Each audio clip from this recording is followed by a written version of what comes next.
Love you 100,000. What if Peter Parker got a second chance at life, with all the memories of his past? He knows who will die. He knows who will betray him. He knows how the Green Goblin will rise.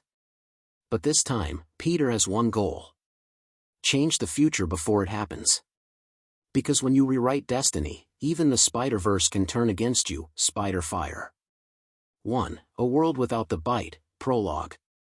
1 of 31. Beep. Beep. Beep. Beep.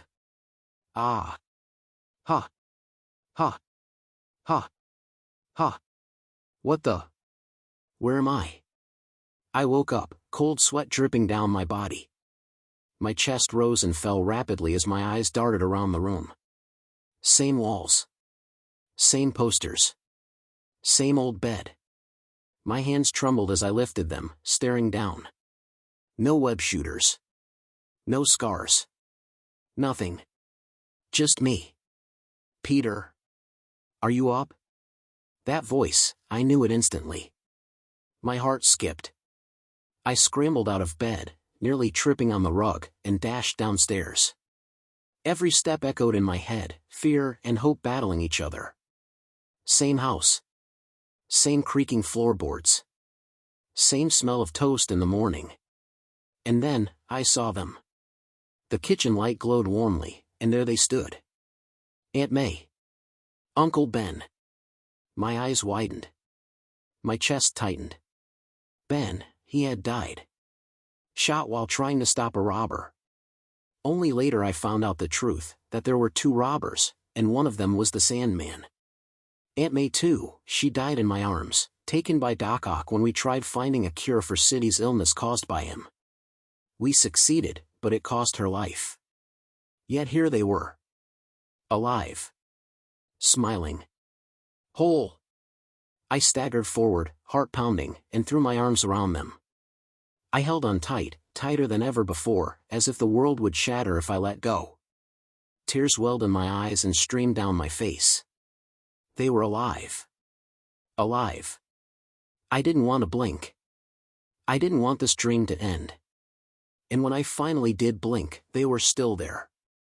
Peter, dear, what's gotten into you?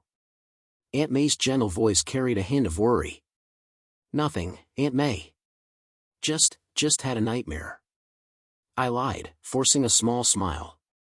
Inside, though, I wanted to tell her everything, my pain, my joy, my torment, my failures, my everything. Boy, you sound as if you experienced death, ha ha ha. Pang. The hell are you saying first thing in the goddamn morning, Ben? Uncle Ben rubbed the back of his head, grinning sheepishly as Aunt May smacked him with a frying pan. Hee. Peter, rule number 1, if you get a smoking chick, don't piss her off, okay? Yup. Uncle Ben, same as ever. I couldn't stop smiling. This was what I missed. The simple, normal life. Got it, Uncle Ben. We sat at the table. Aunt May slid over a plate of eggs, bacon, and hot chocolate. I took my first bite and nearly melted. The warmth. The flavor. The love cooked into it. God-tier cooking. I devoured it fast, asking for seconds, thirds, fourths. By the 6th plate even Uncle Ben raised a brow. Ah, May, did Peter always have this big of an appetite? Beats me, love. You think it's hormones? The boy's 15. Could be. Maybe it's time for the talk. You think? Maybe. I didn't care. I just kept eating. Every bite felt like heaven. Every bite was home. After breakfast, I climbed the stairs back to my room. My vision blurred for a second, and I stumbled, gripping the railing. Weird. Did I just? I froze. Checked the calendar. 2013. My breath caught. My mind spun.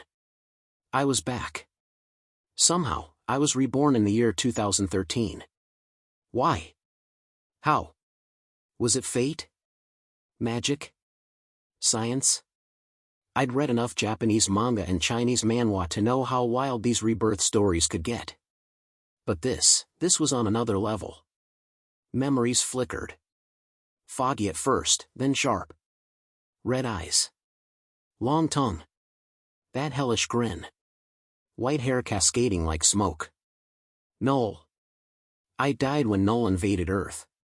He came searching for the key hidden within Venom and the symbiote refugees. A key that unlocked his true potential, his godly blade. The Avengers never saw it coming. Not even Doctor Strange with his sanctums could stop it. I must have been, 45? 50? It was a dark time. Venom. Anti-Venom. Carnage. All fell before him. But me? I had bonded with Anti-Venom. Different from Venom, who tried to consume me. Anti-Venom protected me, fought with me, killed with me. A true bond. We almost made it. Almost. I shook my head. That was then. Now, I had time. Venom and his gang wouldn't reach Earth until I was maybe 20 or 21. That gave me years to prepare. But as I stared into the mirror, I almost laughed. Jesus Christ. I'm so unfitting. No muscle. No backbone. Just a scrawny nerd who got bullied by Flash. Boom. Boom. Boom. Boom. Music. Loud, obnoxious music. I sighed. Ah yes, her. Mary Jane Watson. Same as ever. Vibrant. Bold. Beautiful. In my past life, we had our ups and downs. Marriage. Divorce. She wanted me more than Spider-Man, Broadway. The Bugle. She had dreams. I had responsibilities. And in the end, it broke us. No offense to her, but I felt like her loyal dog, always chasing. Always waiting for her to notice me. Not anymore. Now? I felt nothing. And it was freeing. Free man. I shouted, laughing to myself. Then I caught a whiff of myself and groaned. Ugh, I smell like crap. Gonna be late for school. Better clean up. I showered, styled my hair differently, swapped out old clothes for something sharper. Glasses still on, but I looked new. Stronger. Downstairs, Aunt May and Uncle Ben nearly dropped their coffee. God dang, boy. You've changed. Your dad would be proud. I agree with Ben. You look bolder all of a sudden. I chuckled, waved goodbye, and stepped outside. At the bus stop, a light tap hit my shoulder. Hey, Petey. My chest tightened. My throat dried. Tears almost welled. Gwen Stacy. Golden hair. Blue eyes. That sweet smile. My science partner. My first real love. The girl I couldn't save. The girl I lost. And now, she was alive. Hey, Pete? You with me or what? I swallowed hard, then whispered, sorry, it just feels like it's been years since I've seen you. You're so beautiful. Her eyes widened. A blush bloomed across her cheeks. That was Gwen, my Gwen. Step. Step. Step. Footsteps approached. I turned and saw Mary Jane Watson. But this time, I didn't chase. I didn't even feel the pull. Because now, my choice was clear. Gwen, and someone else. Honk. Honk. The bus pulled up. Gwen leaned close, whispering. Hey, maybe try your luck with MJ. I shook my head, smiling softly. You know what? I think I'd rather sit next to you today, Gwen. Her blush deepened. Wow. Peter Parker sitting with little old nerdy me? You've changed, Petey. New hair, new clothes, you're kinda mature now. Maybe even attractive. Just don't fall head over heels, Gwen. She giggled. Ha ha. We laughed together, stepping onto the bus. But before we could sit, thunk! A can smacked into my palm. I caught it instantly, like muscle memory. I didn't even need to look. Flash Thompson. My bully. MJ's boyfriend. Another man who'd one day fall to venom. And so it begins. Chapter 1, End. 2, Webs of Destiny. 2 of 31. Yo, puny Parker got them reflexes? Of course it was Flash, ever the bully, ever the godson of a B-word. With one hand, I crushed the can of fizzy drink and tossed it straight into the bus trash bin without even looking. Get a life, Tommy. Oh. The entire school bus went silent. Everyone stared, wondering if I had lost my mind. Did I grow a tail? Honestly, my mind is an adult's, but my body is a 15-year-old's. Yup, he's getting up. Flash cracked his knuckles, glaring at me. You asking for a death wish, dork? I smirked. Afraid of him? No way. I was reborn. I wouldn't be afraid anymore. Flash grabbed my shirt, fist cocked back. Tough, I muttered, then spit right in his face. Boom. Lifelong teenage wish accomplished. I should write a note about standing up to bullies. You're dead, Parker. Flash swung wild, left and right. But I knew his every move. I didn't even need my spider sense. Maybe I had just grown used to his bullying. Then I saw Gwen. She was worried, trying to step in. But Flash's fist almost connected with her face, glasses and all. In a blur, I pulled Gwen into my arms, blocking Flash's punch. My hand twisted his wrist sharply, and he groaned in pain. Huh. I didn't know I was that strong, I muttered, staring at the humiliating position Flash was in. I thought it would feel satisfying, but it didn't. It felt childish. I let him go, leaned close, and whispered, try to hurt my Gwen again, and I won't be that nerdy kid anymore. Sometimes brains can be a bigger man than brawn. I walked back and sat beside Gwen. You alright, Gwen? Yeah. Thanks for protecting me, Pete. It's nothing. What are two partners in a peapod called? A two-Einsteiner, get it? No. But I like when you said that. I raised a brow. What did I say? Gwen was blushing, twirling her long golden hair. Calling me, my Gwen, she whispered. I blew it. As I entered Midtown High, nostalgia hit me. I took in a deep breath. Ah yes, the smell of school. Smack. Gwen playfully hit my head, teasing me. What are you, a sophomore? We're in our third year, dummy Pete. Ha, real funny, Gwen. She cupped my cheek with a soft tap. See you during lunch, Petey? You bet. She smiled, hips swaying as she walked away, glancing back over her shoulder. MJ appeared, punching me on the shoulder. Ow. She looked flushed and pouty. What was that? What was what? I asked. You're usually the nerdy boy next door, not some bad boy type. What changed? I sighed, unfazed. I wasn't interested in her anymore. MJ would dump Flash soon, then move on to Harry. Oh no. Harry. My best friend. My brother from another mother. At least, he was. Until he thought I killed Norman Osborn. But the truth was, Norman died by his own hands, his glider struck him when I dodged. Harry blamed Spider-Man, but the guilt worsened when he hired Doc Ock to capture me. That's when he saw my face. Pete. I turned, seeing Harry's bright smile. But this time, I was reborn. Maybe I could change his fate, and Norman's. No Goblin, no Gwen's death. A win-win, right? Dude, what did you do to yourself?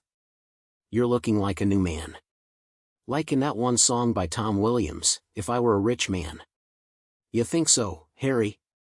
Hell yeah, man. Harry slung his arm around my shoulder, pulling me close like always. He took out his phone and leaned in to whisper. Dude, my dad hired a new secretary, and she is smoking hot. He swiped open his gallery, showing me a photo.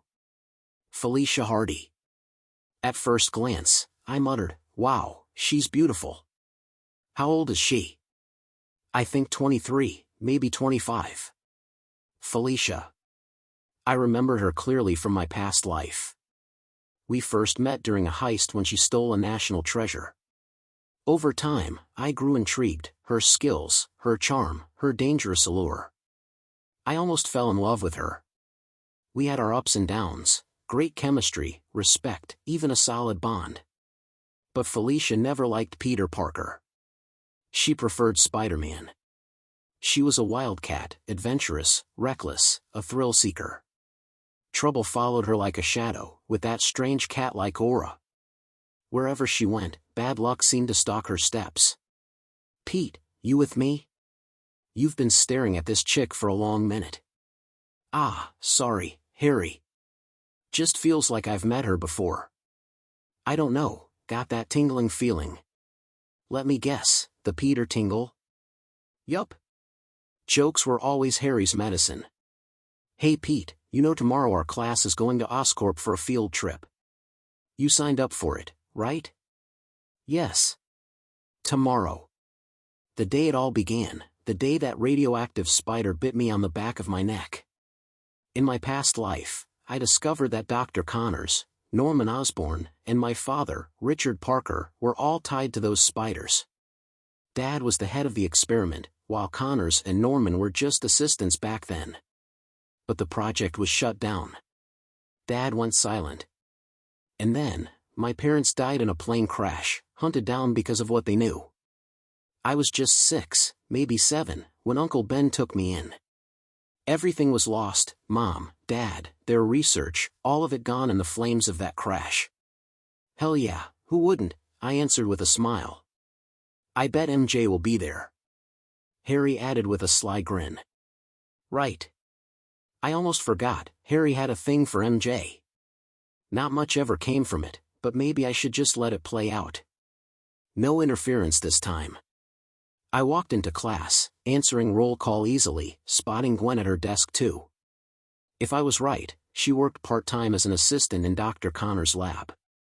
Maybe I'd see her tomorrow. Harry noticed me drifting into thought. Dude, don't tell me you've got a thing for Gwen? I thought you were all about Mary Jane. She's the school belle, man, even if she's dating that dummy Flash Thompson. I shrugged.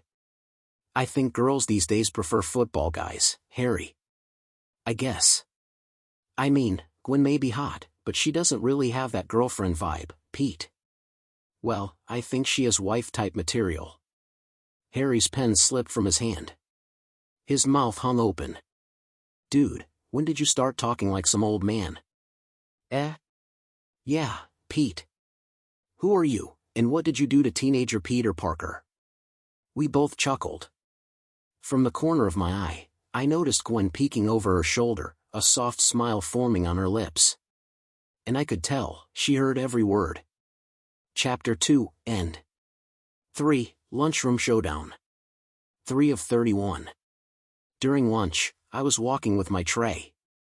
I noticed MJ sitting with Flash and his jocks, their girlfriends all gathered around them. I walked past without a care, not interested in their little group. Then I saw Gwen sitting alone at a table. Just as I was about to head her way, a pack of spoiled rich girls swarmed her, smirking and whispering insults. Jesus, why do they always pick on Gwen? I muttered to myself, shaking my head.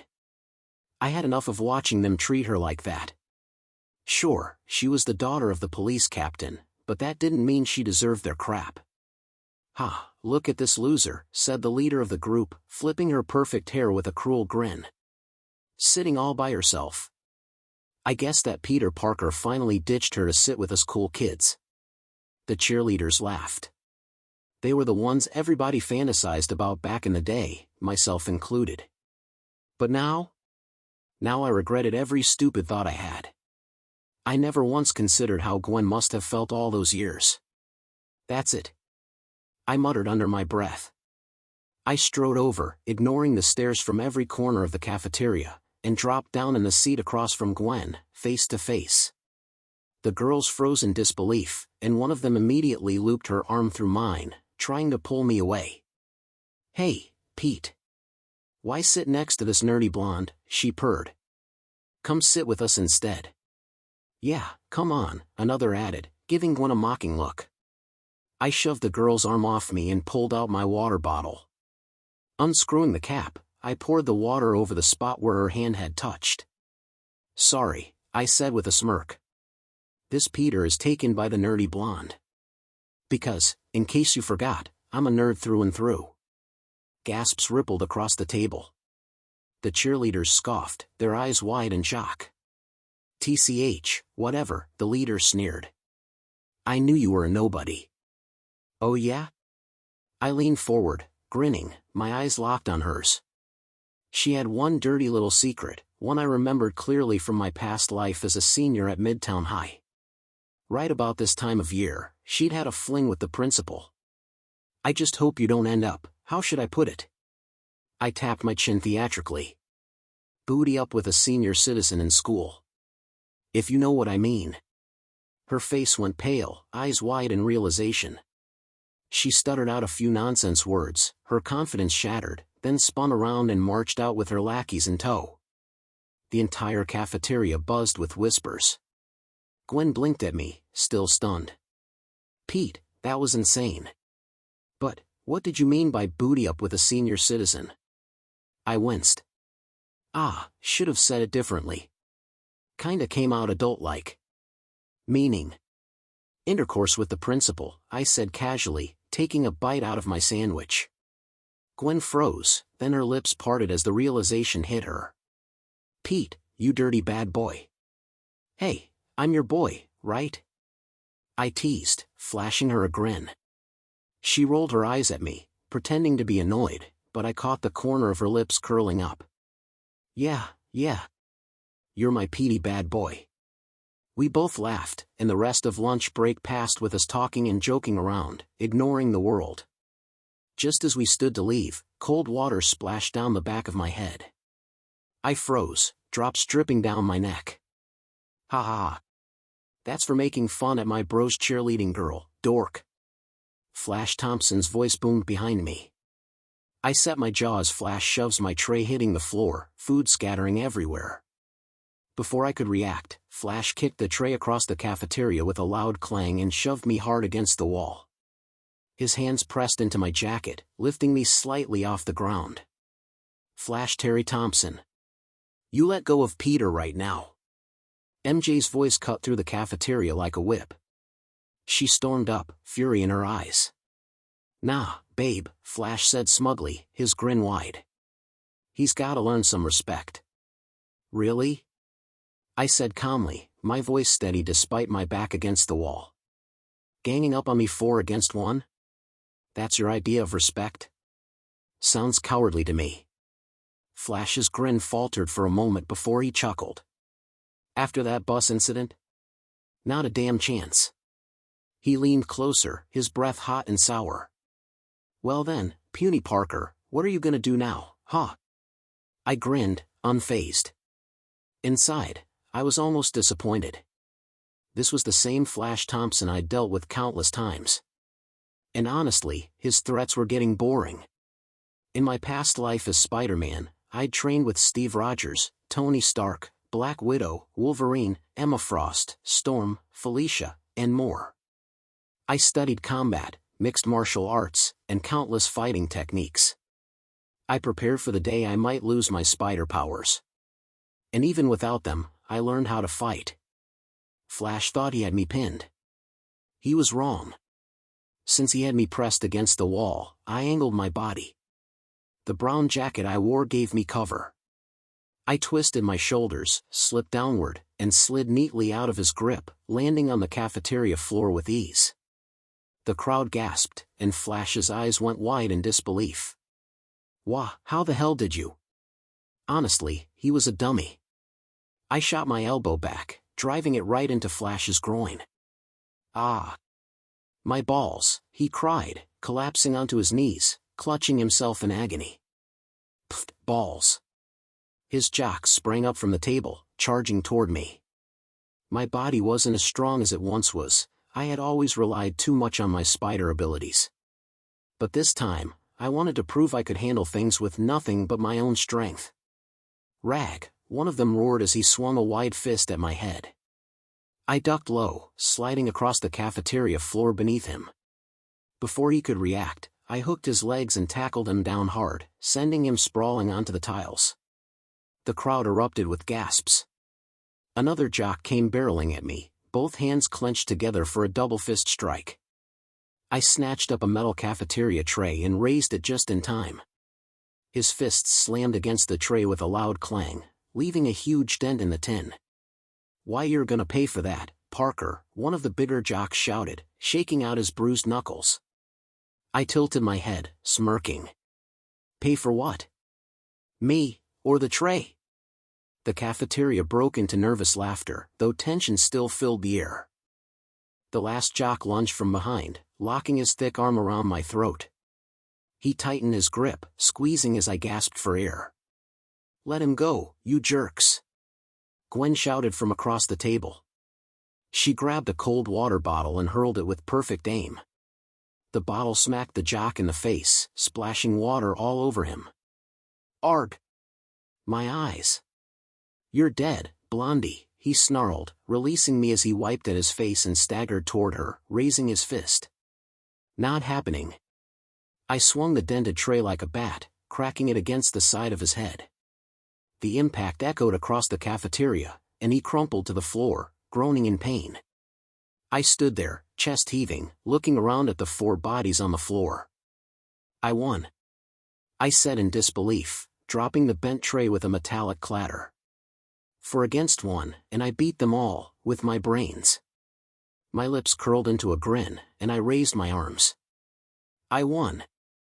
The cafeteria exploded. Some kids gasped in shock, others clapped and cheered.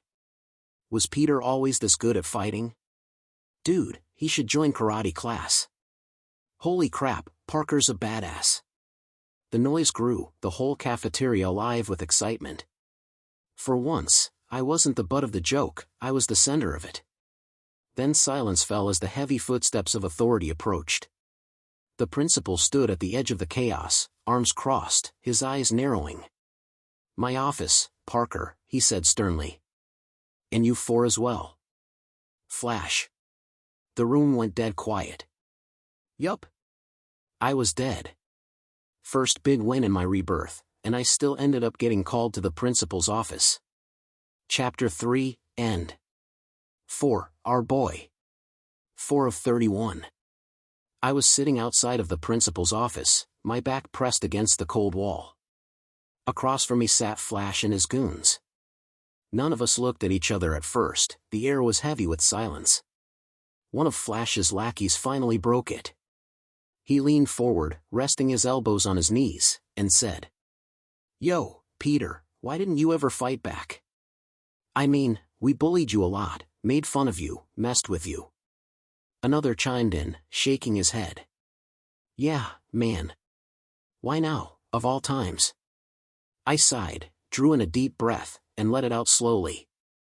Then I lifted my eyes to them. "Guys, look around.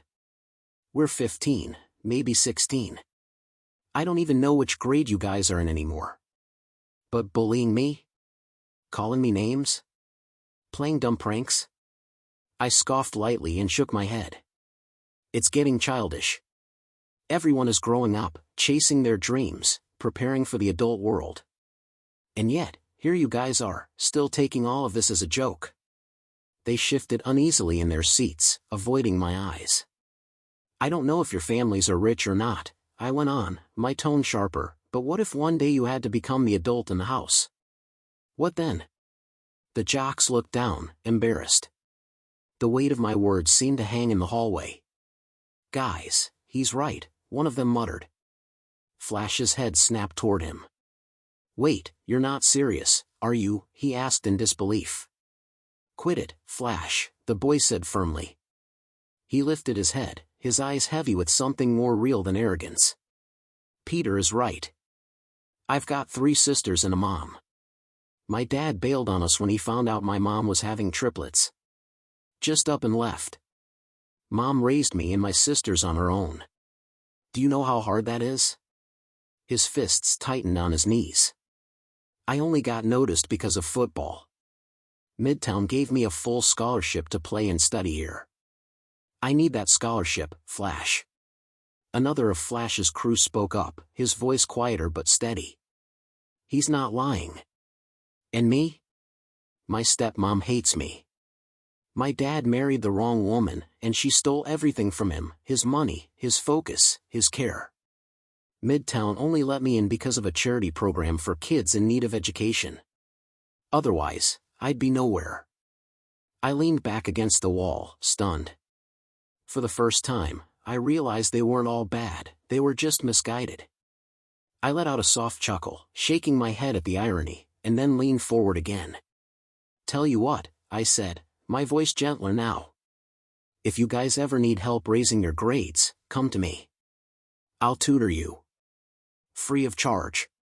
They stared at me in disbelief, their mouths slightly open. After everything we've done to you, you'd still help us? Why? One of them asked. I smiled faintly. Because I may be smart, but I also know when it's time to let go of the past and keep moving forward. The weight in the hallway shifted. They understood. Slowly, one by one, they extended their hands. Name's Jordan Basilic, Peter. I'm Tom Herman. Gilder McDuckin. I stood up and shook each of their hands firmly. There was peace in the gesture. Flash, on the other hand, just scoffed and looked away, arms crossed, too proud to admit anything. Minutes later, the office doors opened, and our parents began arriving. One by one, they got scolded. For me, it was Aunt May who came.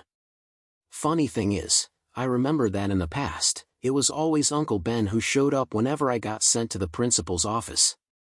As I sat there, waiting, my thoughts drifted. A strange question lingered at the back of my mind. Did making these small changes in my rebirth shift the timeline of the quantum multiverse? I remember Dr. Strange once teaching me, back in my past life, the tiniest details about the multiverse. Infinite universes, infinite possibilities. In one of them, Strange and I had stumbled upon a reality where things were different, where I was married to Black Cat, Felicia Hardy. We had a daughter together. In that world, Felicia had accepted me completely, as both Peter Parker and Spider-Man. I was happy there, in a way. Happy to see that version of me live a normal life, hand in hand with Felicia, until they both grew old and turned to dust in the natural order of things. For just a moment, I held on to that memory. That possibility. That truth. But for now, back to when Aunt May walked in, looking beautiful as always. The jocks nearly dropped their jaws, their eyes widening like cartoon characters. They all glanced at me with that classic dude reaction. Dude? One of them muttered, dragging the word out. I stand corrected, another replied quickly. Pete, is that your mom? She's fine as hell, bro. Yeah, man, you're lucky, another chimed in with a grin. I rolled my eyes, but honestly, no offense, they weren't wrong. Aunt May was a young and beautiful woman. If I was right, she'd just turned 40 in 2013. Uncle Ben was 43. The principal called me in, and I followed Aunt May into his office. She sat down beside me, graceful as always. Greetings, Ms. Parker, the principal said, his voice trying to sound professional but his eyes lingering a little too long on her beauty. He cleared his throat. I called you in today to inform you that your nephew, Peter Parker, caused trouble in the cafeteria. Aunt May turned to me slowly, her tone sharpening like a commander about to pass judgment. Care to explain to me, young man? Yup. That tone. The funeral bells were ringing in my head already. Uncle Ben once told me, never make a woman angry, especially one you care about. But for Aunt May? I couldn't lie. I had to fess up. Well, their girlfriends were bullying my friend Gwen Stacy. So, I kinda got a little itty-bitty frustrated and stood up for her. The end of my explanation came out with a high-pitched note, like I was asking a question instead of giving an answer. Aunt May was not buying it. "Oh really? Care to explain to me again why you got into a fight, Peter?" "It was 4 against 1, Aunt May," I argued, throwing my hands up. The principal jumped in, shaking his head. "We do not tolerate violence, Mr. Parker. Honestly, you're our brightest student, and now you're going down the path of gangsterism like those blah." I froze. Did this man just... Oh, this racist principal. Spouting that nonsense. Maybe I could flip this on him. "I see," I cut in sharply. "So that makes it a hate crime, principal." "Eh?" His face twitched. "Gotcha, old man. Yes. A hate crime. A victim of bullying finally stands up to 4 attackers, and instead of supporting him, the principal sides with the bullies. Sounds like blame-shifting the victim to me." His face paled as I leaned in with my full karma package combo. Time for the finishing blow. Should I sue Midtown High for negligence? Or maybe I should go to the Daily Bugle instead. I'm sure the press would love to hear about your little secret with a certain cheerleader. That did it. His skin went ghost white. He stammered, then quickly offered an alternative solution. I smirked and gave him my suggestion. Simple. The bullies do community service during prom and continue until the end of the school year. I'll chip in for 2 days only. He sighed in relief and accepted the terms. Aunt May and I stood, leaving the office.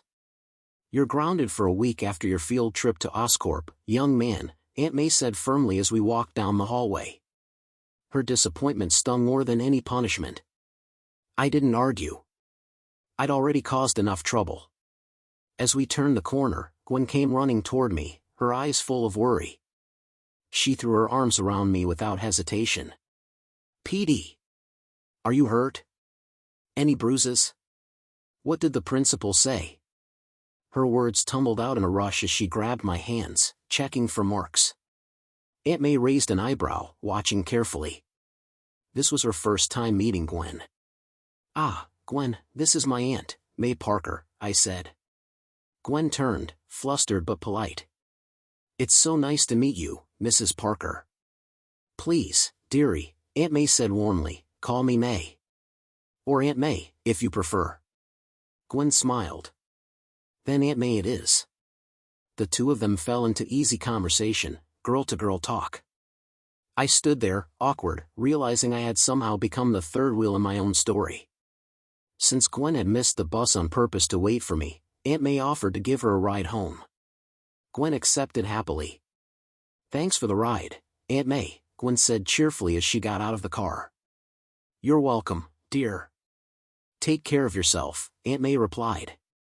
Gwen waved goodbye and disappeared into her apartment building. As Aunt May drove us home, she glanced at me with a knowing smile. "What a nice girl, Peter." I could see the worry in her eyes. "She cares for you deeply." I looked out the window, unable to hold back the smile that spread across my face. Then, without thinking, I let it slip out. "She's my everything, Aunt May." Aunt May nearly slammed the car to a full stop, the tires squealing as we almost kissed the garage door. She turned to me with the widest grin I'd ever seen on her face. "Peter, you sly dog." "Eh-hee-hee." I chuckled nervously, scratching the back of my head. Later that night at dinner, Aunt May couldn't hold it in. She told Uncle Ben everything, yes, including the part one accidentally blurted out. "Ha ha ha. Atta boy." Uncle Ben roared, slapping the table so hard the dishes rattled. "Finally becoming a man, I see." He turned to May with a smug grin. "Told you it was the hormones, ha ha ha." "Yes, dear," Aunt May replied, rolling her eyes. "You've only said that about 100 times since this morning." Uncle Ben kept laughing, May kept sighing, and honestly, I liked it. I liked how things were now. Just me, Aunt May, and Uncle Ben. No crime, no villains, no chaos, just the three of us, living a simple life. After finishing dinner, I washed my hands, cleaned my plate, and even did theirs too. Before heading upstairs, I turned back to them. For once, I didn't hold it back. "Good night, Mom." "Good night, Dad." I rushed up the stairs and shut my door before either of them could react. Downstairs, silence fell. Aunt May and Uncle Ben stared at each other, wide-eyed. "Did that boy just?" May whispered. "I must be hearing things," Ben muttered. "Hit me with a frying pan if I'm dreaming." Pang. "Ow. What did you do that for, woman?" "You said it, dear," May replied, fighting back tears with a smile. Uncle Ben rubbed his head, then stood and walked over to the fireplace. He picked up a framed photo of my real parents, Richard and Mary Parker. His voice softened. "Brother, your son Peter has grown into a fine young man. He's got a wonderful friend named Gwen Stacy, who happens to be a girl, by the way.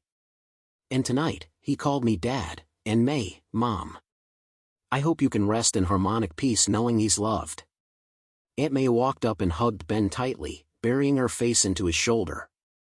"He's our boy, Ben. You hear me? He's our boy." "Yeah," Ben whispered, holding her close. Meanwhile, in my room, I sat at my desk, sketching out plans and timing for tomorrow's school trip to Oscorp Industries. My pen scratched across the paper with focus and certainty. Because tomorrow was the day everything would change. Tomorrow, I would become Spider-Man. Chapter 4, End. 5. The Spark Before the Storm. 5 of 31. All right, class, take your seats in the bus. Next stop is Oscorp Industries. The next day arrived. Friday. Today was the day of the Oscorp trip, and everyone was buzzing with excitement. Well, almost everyone. Flash was forced to come along because of his low attendance.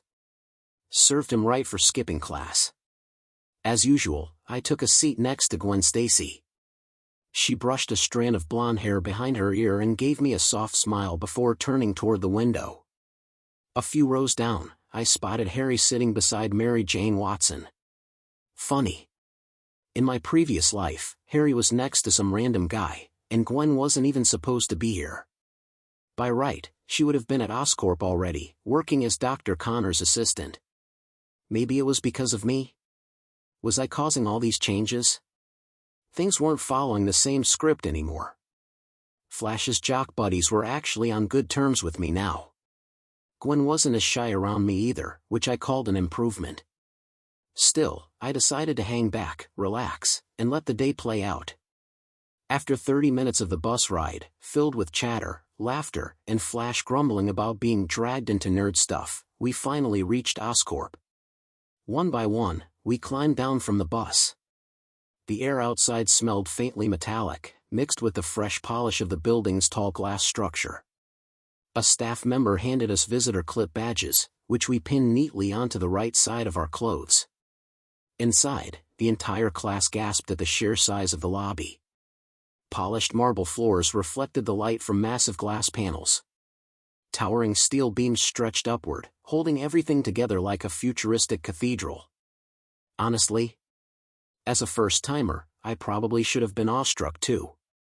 But the truth was, I had walked through these halls countless times before. As Spider-Man.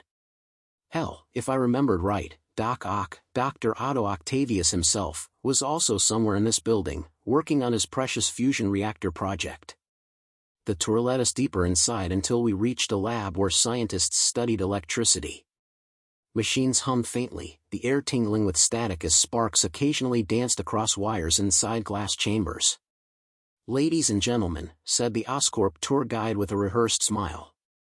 "Meet Dr. Bern Stanley, head scientist of the Statics and Electric Department." Bern Stanley? Never heard of him. He was a thin man with messy brown hair and large glasses that always seemed to slip down his nose. He spoke about how electricity responded to the muscles of living organisms, his hands waving in odd circles as though trying to illustrate invisible currents. Bruh, this was the static electricity lab, not biology class. As Mr. Stanley rambled, the sliding door creaked open. A man with dark skin and a wrinkled lab coat stepped in, moving nervously toward the floor. He clutched a clipboard to his chest, shoulders hunched, eyes avoiding the crowd. "Burn," Stanley snapped, his voice sharp enough to make a few students flinch. "Damn it, Dylan. How many times must I tell you not to come in here until you're called?" "Wait. Dylan? Maxwell Dylan? Electro." I blinked. There he was. He looked older than most interns but still had that awkward, nervous energy of someone who never felt seen. A nerd, honestly. Not that I was one to talk. But seeing him here stirred memories. I remembered his accident in my past life, falling into a pod of genetically engineered electric eels. Oscorp had created those creatures in hopes of sustaining long-term static energy. It ended in disaster. When Max died, Oscorp had brushed it off, faking reports and twisting the truth. They claimed his case was an unknown cause of death, rumors even whispered it was suicide. When he discovered their lies, he snapped, turning his fury against the company using Oscorp's own power plant.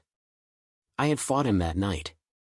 He had been all confusion, pain, and rage, unstoppable until he overloaded himself with more power than even he could handle.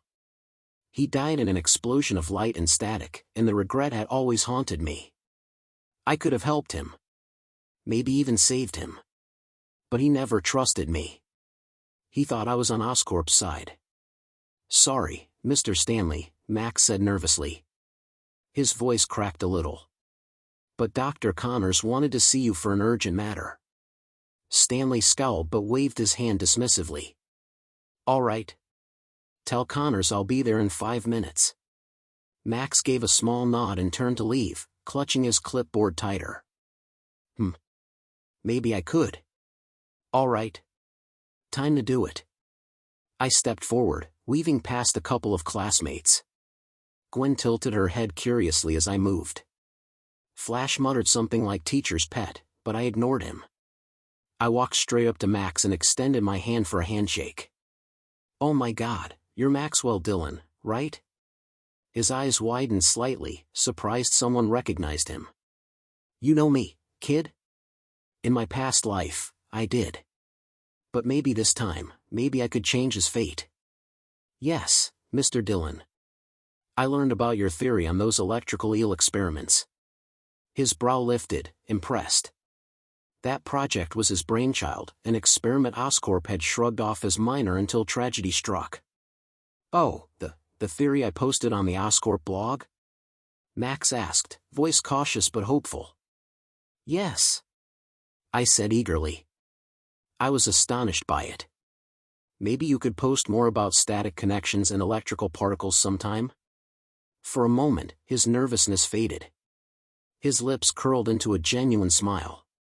"Of course. Anything to help a curious young aspiring kid like you, Mr. Parker. Peter Parker, sir." "Ha ha ha, all right kid.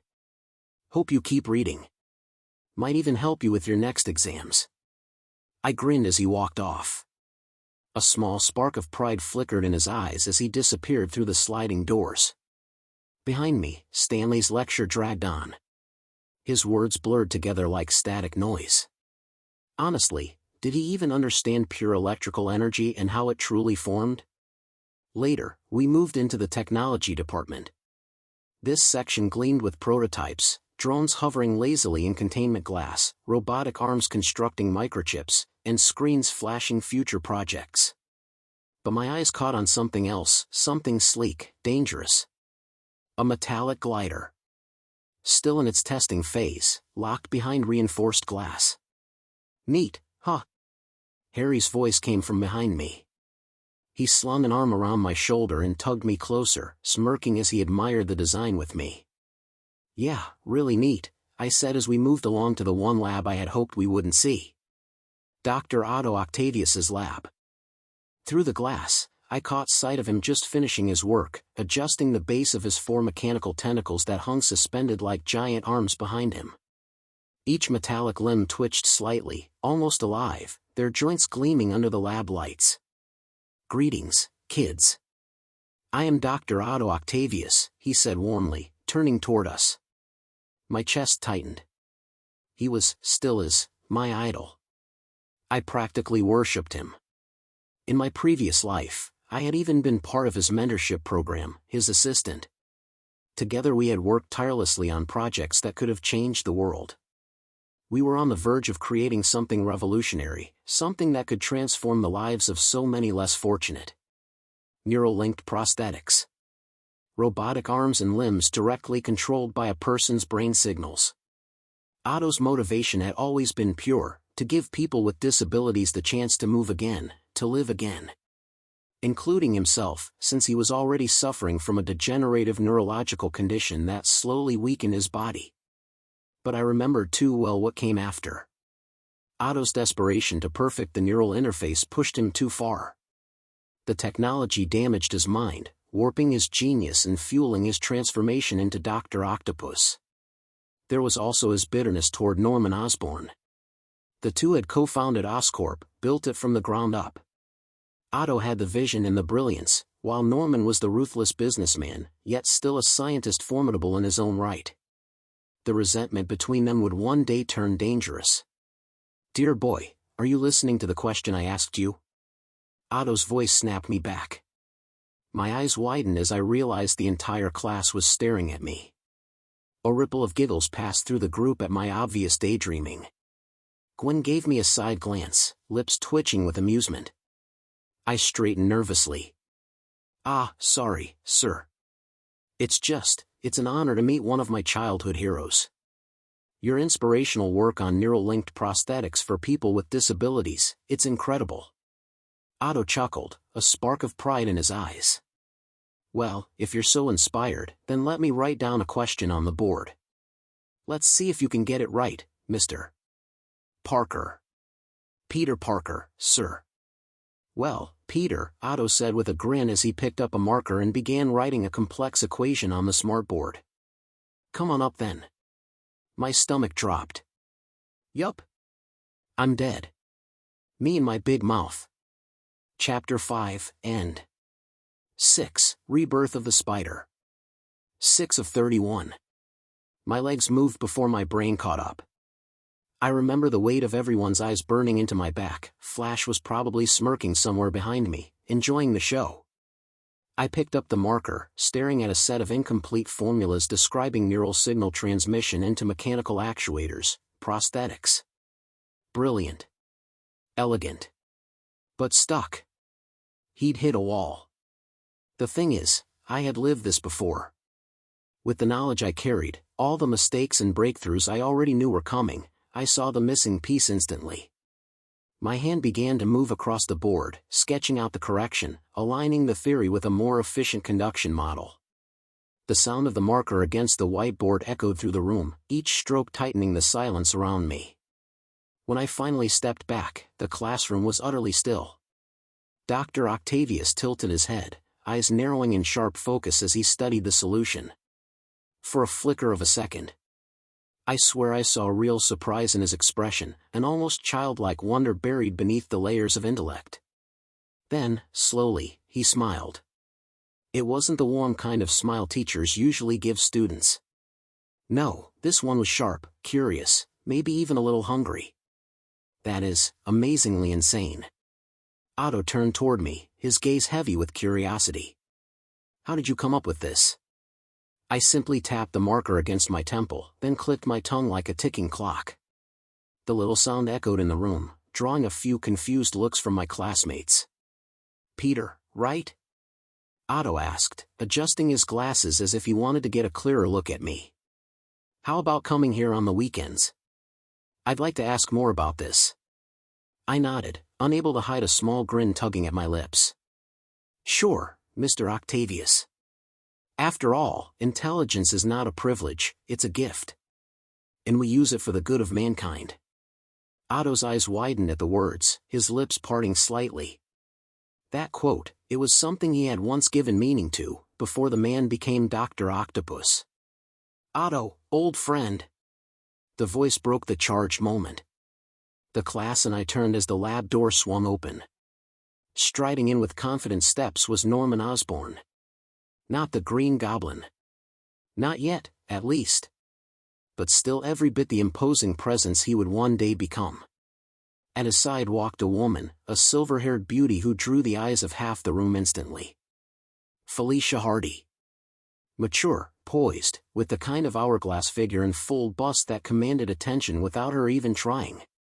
She carried herself with a mix of grace and danger, her heels clicking against the tile floor in a rhythm that sounded almost deliberate. I froze for a second, my mind betraying me with thoughts I had no business entertaining. Wait a minute, what am I saying? Sure, she was beautiful, gorgeous even, but she was also a thief. And I don't really know exactly why she was working for Norman Osborn as his secretary. But I do know one thing, she's bad news in every sort of way. Norman, quickly, come look at this, Otto called, his voice sharp with excitement as he gestured toward the board. Norman stepped closer, eyeing the equations I had completed. His brow lifted, impressed. Amazing, Otto. You've been trying to solve this for weeks. How did you? Otto shook his head. It wasn't me, Norman. It was Mr. Peter Parker here. Peter? Norman turned, his sharp eyes landing on me. He studied me for a long second before asking, You did this, Peter? Yes, Mr. Osborn. Otto adjusted his glasses and asked, You know this gentleman, Norman?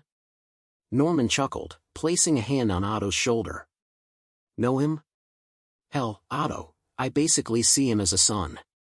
Before I could react, Norman reached back, pulled Harry out from the group, and wrapped both of us, Harry and me, into his arms in one rough, almost fatherly embrace.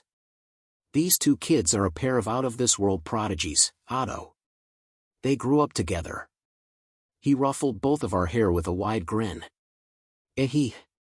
Harry and I exchanged a glance, both of us silently. Thinking the same thing, are we in trouble again? Our faces must have mirrored that awkward mix of guilt and amusement. Sir, Felicia's smooth voice cut in as she stepped forward with her clipboard in hand, you have an appointment in 20 minutes. Norman sighed, loosening his hold on us. Well, at least I get to see my son and Peter doing all right. He turned to Felicia. You've met Harry, of course. But have I ever introduced you to Peter here? Felicia raised an elegant brow and stepped closer, her heels clicking lightly against the floor until she was face to face with me. She tilted her head, silver hair catching the light. Honestly, she said coolly, I have no interest in little brats. Little brats? Really, Cat? Fine, you asked for it. Oh, little brats, huh? I shot back with a grin. Says the one dressed tight. Her eyes widened for a fraction of a second at my remark, then curved into a sly smirk. Oh, she purred, her voice dipping low as she leaned in, tracing 2 fingers along the front of my jacket. A feisty little tiger, aren't you? She circled me with her gaze, lingering just enough to make it uncomfortable before her lips curled again. Black t-shirt. Brown leather jacket. Blue jeans. Black shoes. You're quite the fan of black, I see. I tilted my head and shot her a grin of my own. Are you? Kitty? Harry almost spat out the drink he had just taken a sip of. He covered his mouth quickly, then grabbed me by the sleeve and dragged me into the nearest corner, whispering urgently. Dude, don't say Kitty in front of her. She hates being called that. What? She's fine when I call her that. Oh. Right. That's after I become Spider-Man. I forgot, she prefers Spider-Man over plain old nerdy Peter Parker. A tap on our shoulders froze both of us. Slowly, we turned. Felicia was standing there, smiling, but not the sweet kind. No, this was the devil's grin. Harry and I could imagine the fire blazing behind that smile. Kitty, huh? Mr. Parker. I'm dead. She's going to bad luck me into next week. Here. Felicia handed me a small slip of paper. For a second, my brain short-circuited. Felicia Hardy, the infamous black cat, was giving me her phone number. To me. To plain old Peter Parker? I must be dreaming, right? Sorry I called you kitty. I tried to apologize, scratching the back of my head. Felicia just chuckled, low and amused. Hee, you're funny, Mr. Parker. But I like your persuasive confidence. She slid the numbers smoothly into the inside pocket of my jacket, her touch lingering longer than it needed to. Stay in school, kid. Keep my number as a gift for succeeding in being a little playboy. No sharing. Before I could respond, she leaned in close and pressed her lips against my cheek, leaving a plum-red kiss mark behind. Her voice dropped to a sultry whisper. Don't worry, Tiger. The number is genuine. With that, she twisted a strand of my hair around her finger, then released it and walked back toward Norman, Otto, and the others. She glanced over her shoulder with a teasing smirk. And I don't mind you calling me Kitty, but I prefer you call me Cat. Meow. The click of her heels carried her out of the lab beside Norman Osborn. Harry and I stood frozen, like statues, faces blank with shock. Dude, punch me, I muttered. Same here, man, Harry said, equally stunned. Later, we headed deeper into the building, toward the lab that would begin my journey. The Spider Lab. The place where everything had, and would again, happen. Still can't believe she gave you her number, Pete. Harry said, shaking his head. Like, out of thousands of scientists and interns who probably tried, and she picks you. You're a player now, man. He sounded jealous, but I could tell there was respect in his tone too. Before I could answer, I felt a sharp sting. Ouch! Something bit the back of my neck. I froze. I knew exactly what it was. Slowly, carefully, I reached back, not to swat it, but to catch it. I opened my hand. There it was. The spider that bit me in my previous life. It didn't attack or bite again. It just sat in my palm, watching me. Heh. Thanks, Dad, I whispered softly, before slipping it gently into a small jar I found nearby. I poked a few holes in the lid and sealed it carefully. Finally, we reached the last stop before the end of the tour, Dr. Kurt Connor's lab. He stood at the front, his right sleeve empty where his arm had once been. Figures. I already knew where this story was heading. He wanted to make everyone a lizard. But, all this, just for an arm? Dr. Connors began explaining his research, his voice heavy with conviction. Lizards can reproduce lost limbs, imagine if a human could do the same. Gwen raised her hand politely. Sir, any breakthroughs on your research? Dr. Connors exhaled, his shoulders sagging slightly. For now, it's still in the testing phase, Ms. Stacy. And honestly, this formula is really starting to get on my nerves. Before I could relax, Gwen suddenly grabbed my wrist and pulled me out from the group. Gwen, what are you doing? Please don't. Too late. Just an hour ago, my friend Peter Parker here solved a question in one of Dr. Otto Octavius' labs. Damn it. Sure enough, Dr. Connor's eyes sharpened, and he walked straight up to me. Peter Parker, as in Richard Parker's son? Ehehe. I guess the jig is up. I said nervously. Afraid so, boy.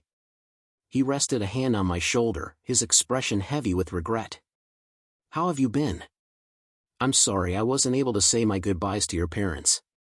I swallowed hard, nodding quietly.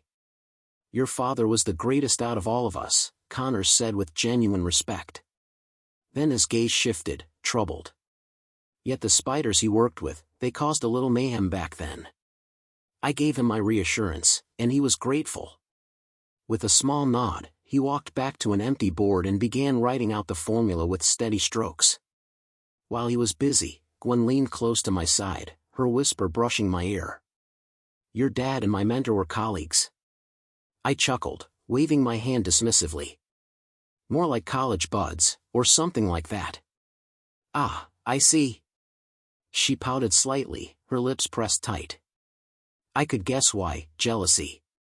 She thought she was the first to truly know Dr. Kurt Connors, and now here I was, connected to him through my father. By the time Connors finished writing, he turned back toward us. His expression was sharp with expectation. "Peter," he said, gesturing toward the board. "Why don't you try your luck? No shame if it doesn't." I stepped forward slowly, marker in hand. In my previous life, I had tried this too. Back then, I wanted to find out more about my parents through him.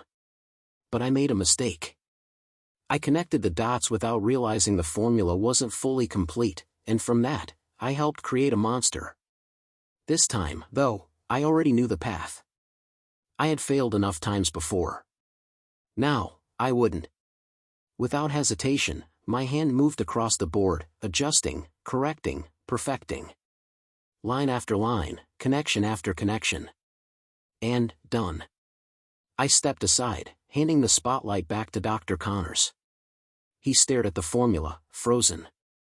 Then, slowly, he removed his glasses, his eyes wide. In a rush, he turned and bolted to the nearby console, typing frantically into the testing simulator. The program generated a trial with a virtual lab rat. The simulated test ran its course, limb regeneration complete. Success. 100%. The room gasped. Connor's hands shook as he ran the test again. And again. He even skipped the clock forward a simulated year. The results held steady. Success every single time. Then, he staggered back, legs buckling beneath him. "Dr. Connors." The class rushed forward, some of them grabbing his arms, others steadying him before he could collapse fully. "I'm all right, kids, easy there," he breathed, forcing a shaky smile. His chest rose and fell quickly, his eyes darting back toward the board as if he couldn't quite believe what he'd seen. "Peter, this is amazing. Truly. Maybe you should become my student. What do you say?" "Knew it. Not a bad deal at all, but..." "Thanks, Dr. Connors," I said with a polite smile. "But that's a big responsibility. I'd like to think about it for now." "Very well then." We shook hands, firm and respectful. After the trip to Oscorp, the buses took us back to Midtown High. Aunt May was waiting there to pick me up, Gwen joining us again for the ride home. We dropped Gwen off at her house, then continued on. May glanced at me through the rearview mirror, her eyes warm as always. "So, how was the trip, Peter?" I turned my head to her, and for once, I couldn't hold back the excitement. I rambled about everything I had seen, the labs, the experiments, even the breakthroughs I had gotten a glimpse of. May just smiled, that gentle, patient smile she always wore. By the time we reached home, dinner was already waiting. Uncle Ben asked his usual questions, May chimed in, and I answered with all the enthusiasm of a kid who had just glimpsed the future. Later, after clearing the dishes, I went upstairs to my room and carefully pulled the jar out from my bag. Inside, the spider sat calmly. So you're the little guy who brought me so much trouble, huh?" I whispered, peering at it. It was tiny, no bigger than a thumbtack. Still, I dropped in a few breadcrumbs and a bit of water. The spider twitched its legs, alive and well. Satisfied, I took a shower and crawled into bed early, the jar resting on my desk beside me. "Good night," I murmured to myself before drifting off. Boom! A thunderclap cracked through the night sky, shaking the windows and jolting me awake. "Ouch!" I yelped, hitting my head on something hard. Except, my bed wasn't beneath me. Blinking, I rubbed my eyes, only to realize I was stuck to the ceiling. For a long moment, I just stared, heart racing, adrenaline flooding my veins. Finally, a grin spread across my face. "Look out, world. Look out, Null. Spider-Man is back." Chapter 6, End. 7. The Atom Drop Question. 7 of 31. Twip. Twip. Twip. It's been a week now since I got my powers back from the spider bite. I walked over to the calendar pinned against the wall, running my finger across the dates before circling today with a red marker. The day Uncle Ben passed away. I have to make sure it doesn't happen this time. If my memory serves me right, things went wrong after that feud with him when I found out some clues about my dad. I remembered sitting in the car, telling Uncle Ben to drop me off at the library. But instead, I ditched him. I went into that wrestling match to test out my spider powers and, well, you know the gist. I sank into my chair, elbows resting on my knees, head buried in my hands. Sigh. I wish I hadn't said all those harsh things to you, Uncle Ben. My voice cracked, the weight of regret making the room feel colder than it was. I glanced over my shoulder. Sitting on the desk beside me was the spider that bit me, trapped inside a glass jar. I leaned forward, pressing my palm against the table, staring at it.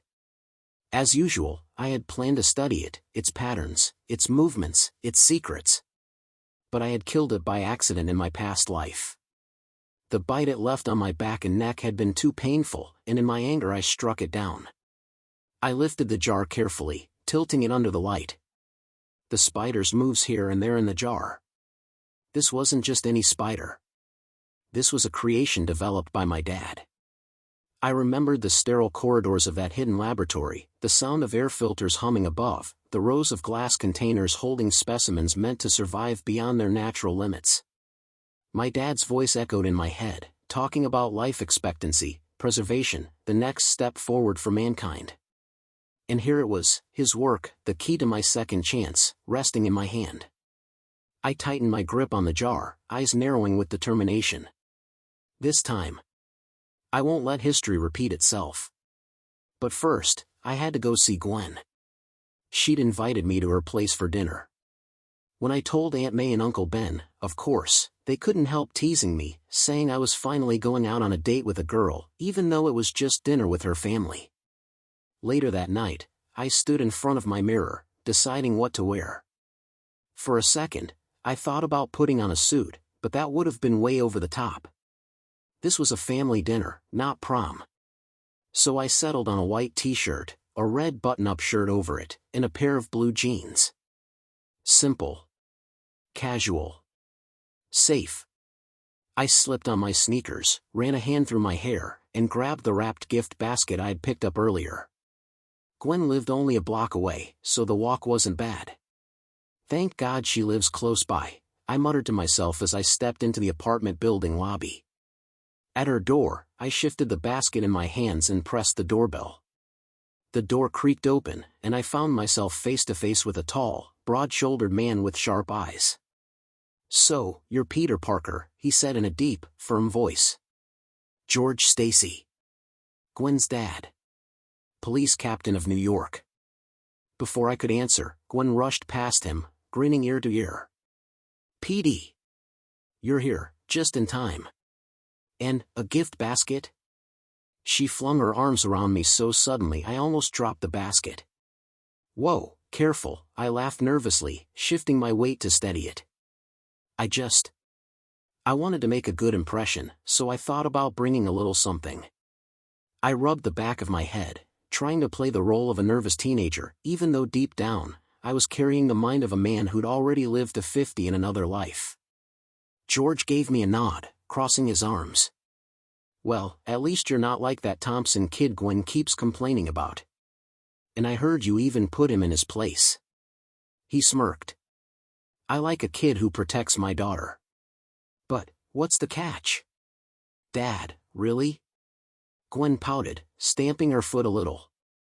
"Hey, a dad's instinct always kicks in when he has a daughter," George said, shrugging. "Oh, Dad." Gwen groaned, cheeks puffed. "Eh."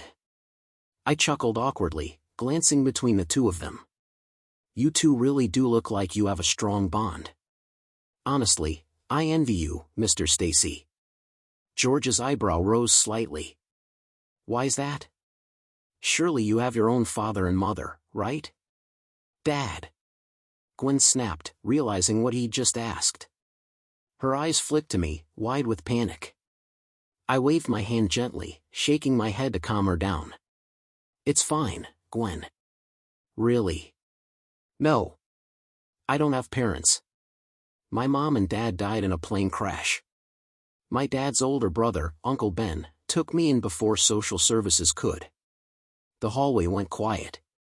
Even the hum of the lights above felt louder than the silence between us. George's firm expression softened, regret flashing across his face. "Oh. I'm sorry, Peter. I didn't mean that." I forced a faint smile, shifting the basket back into my hands. "It's okay. I've gotten used to it over the years. You just learn to live with it." "Used to it?" George repeated, tilting his head. "But you said you've gotten old." My heart skipped. My eyes widened slightly. "Ah, man," I muttered under my breath. "Way to screw it up, me. I mean, I just, well, I stammered, trying to fix what I'd slipped. "I just got bullied a lot for not having real parents. But Uncle Ben and Aunt May, they're like my mom and dad now. So I got over the whole I don't have parents thing." "Oh, you poor child." A gentle voice came from the corner, and Gwen's mom, Helen Stacy, stepped into the room. She walked straight over and wrapped me in a warm hug before I could react. "Well, this is awkward. Even for me." I glanced sideways and saw Gwen, red as a tomato, sinking into her chair with both hands covering her face in embarrassment. Soon, we all settled around the dinner table. The dishes smelled amazing: roast chicken, mashed potatoes, the works. Gwen's family was cheerful, the conversation flowing easily. I learned that Gwen had one younger sibling, her little brother Arthur, who was still in primary school. And then, it happened. Arthur leaned forward on his elbows, eyes wide with childish curiosity. "Hey, you're Peter, right? What do you think of Gwen, as a guy?" Pfft. I almost choked on my drink. My head whipped toward him as the words detonated across the table like a bomb. "Way to go, Arthur," bringing in the Big Bang cannon right to the dinner table. From the corner of my eye, I could feel George Stacy's sharp gaze drilling into me, waiting, judging. And the worst part? No one, absolutely no one, was stopping this kid. Really? Nobody? Not Gwen, not Helen, not even the chicken on the table? Anyone? Chapter 7, End. 8, from the beginning. 8 of 31. Anyone? Help me. Help. Me. Chicken roasted on the table. Do something, I beg of you. Chicken be like, try facing that one girl who showed a fried chicken leg to my kind, then we'll talk. Foo asterisk KU, roasted chicken. Foo asterisk KU2, handsome nerd. Double foo asterisk KU. Triple dead foo asterisk KU with them diddy oils. I clenched my fists and leaned closer, glaring daggers at the roasted bird, when. Peter? Why are you staring at the chicken with deadly glares? I snapped back to reality, blinking rapidly, when Gwen's voice broke through. She tilted her head, her brother's eyes narrowing with suspicion as he pressed on with his question, whether I liked Gwen as a girl. Yes, Peter, Gwen's voice carried the weight of curiosity, and then, her father's eyes bore into me, demanding answers I wasn't ready to give. My stomach twisted. Oh man, her dad really wants to know. The weight of his gaze pressed down like judgment itself. I could hear Astronomia, the damn coffin dance meme, ringing in my head, mocking me. Come on, it's just a question. Your mind is 50 years old, god damn it. Yet you're stuck in the body of your good old 15-year-old self. I rubbed the back of my neck, words choking in my throat. My leg bounced under the table. Well, Gwen is. Ding dong. The doorbell rang, and my soul was freed. Thank God, I muttered under my breath, nearly collapsing with relief. Saved by the bell, literally. But my curiosity tugged. Who could it be at this timing? Gwen's dad stood, his chair scraping the floor. He adjusted his jacket with that authoritative NYPD aura and said, I got it, Helen. I invited her. She's just transferred here about 2 years back. She's gonna be vice captain. I sat up straighter. Of course, Captain Stacy never let small details slip. but my chest tightened. Who could it be? The front door creaked open. Ohayou gozaimasu. No. No, it couldn't be. I turned my head slowly, like the room itself had frozen. My breath caught. And there she was, Yuri Watanabe. Her presence alone filled the entryway. Dark hair neatly tied, sharp eyes sweeping across the room like a blade. A figure of discipline and danger wrapped in a crisp uniform. She was Japanese-American by birth but had grown up in Japan, hardened by years of relentless police work. At 20, she had already made her name as one of the best officers in Tokyo. By 33, she had been transferred to America, her legend trailing behind her like a shadow. Yuri. Her name slipped out of my mouth before I could stop it, mumbled beneath my breath. My chest ached with familiarity. Of course I knew Yuri. She wasn't just another cop. She was my only real police friend. My best bud, to be precise. And now, she was standing in Gwen's living room. She took her seat, of course, right next to me. Nice going, Gwen's dad. Putting me against the Oni demoness herself. Honestly, as Spider-Man, I know Yuri well enough, kind, strong, no nonsense, and absolutely terrible with jokes. She never really liked my quips back when we worked together. Ah, the good old times, I muttered under my breath, staring at the roasted chicken like it might save me from this pressure. Her sharp eyes flicked toward me. Good old timesu, she asked, brow arched. Dang it. Yeah, Peter, Gwen cut in, leaning forward with suspicion. What good old times? Have you met Ms. Watanabe before? I swallowed hard, forcing a crooked smile. No. I just heard she's a legend in Japan. Always wanted to go there, you know? In Japanese, Yuri's lips curled into the faintest smirk. Hi, these American little boys always fail big time trying to impress the captain by cozying up to his daughter. Really, Yuri? Right in front of me on our first meeting? Fine. You asked for it. I leaned back slightly, smirking. In flawless Japanese, I shot back, really? Does everybody just pick on the kid with glasses? Her eyes widened, genuine surprise flashing across her face. That reaction alone was worth it. Of course, she didn't know the truth. I'd learned Japanese from her in my past life. Afterward, I even took up an advanced language class, but honestly, no teacher matched Yuri's intensity. Your Japanese is good, kid, Yuri admitted, a note of respect slipping through her voice. Yeah, Peter, even I'm surprised. Gwen's eyes went wide, only to be undercut when Arthur leaned forward with a mischievous grin. Oh. Gwen's red as a tomato, he teased. You little brat. Gwen snapped, cheeks glowing as she reached across the table, trying to pinch him. Yuri only shook her head, sighing with a soft chuckle. She turned back to me, extending her hand in a formal gesture. Orwa Watanabe Yuri. Yuri Disuyo. I straightened in my seat, taking her hand firmly. Peter Disu. Peter Parker. Her lips curved into a sly grin.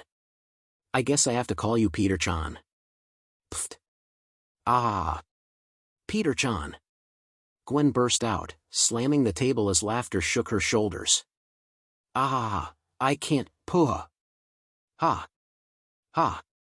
I groaned, burying my face in my hands. Laugh all you want, Gwen. Really, laugh all you want, real professionalism there. After dinner, Gwen tugged me by the hand and pulled me up to the rooftop. Together, we gazed at New York City, the lights stretching endlessly like stars scattered across the earth. Finally, just you and me, Petey. Alone. Gwen smiled, that smile that always brought me joy. And yet, behind it, I remembered the last time, the way I had failed to save her from the hands of the Green Goblin. She never knew my identity, not until the very end.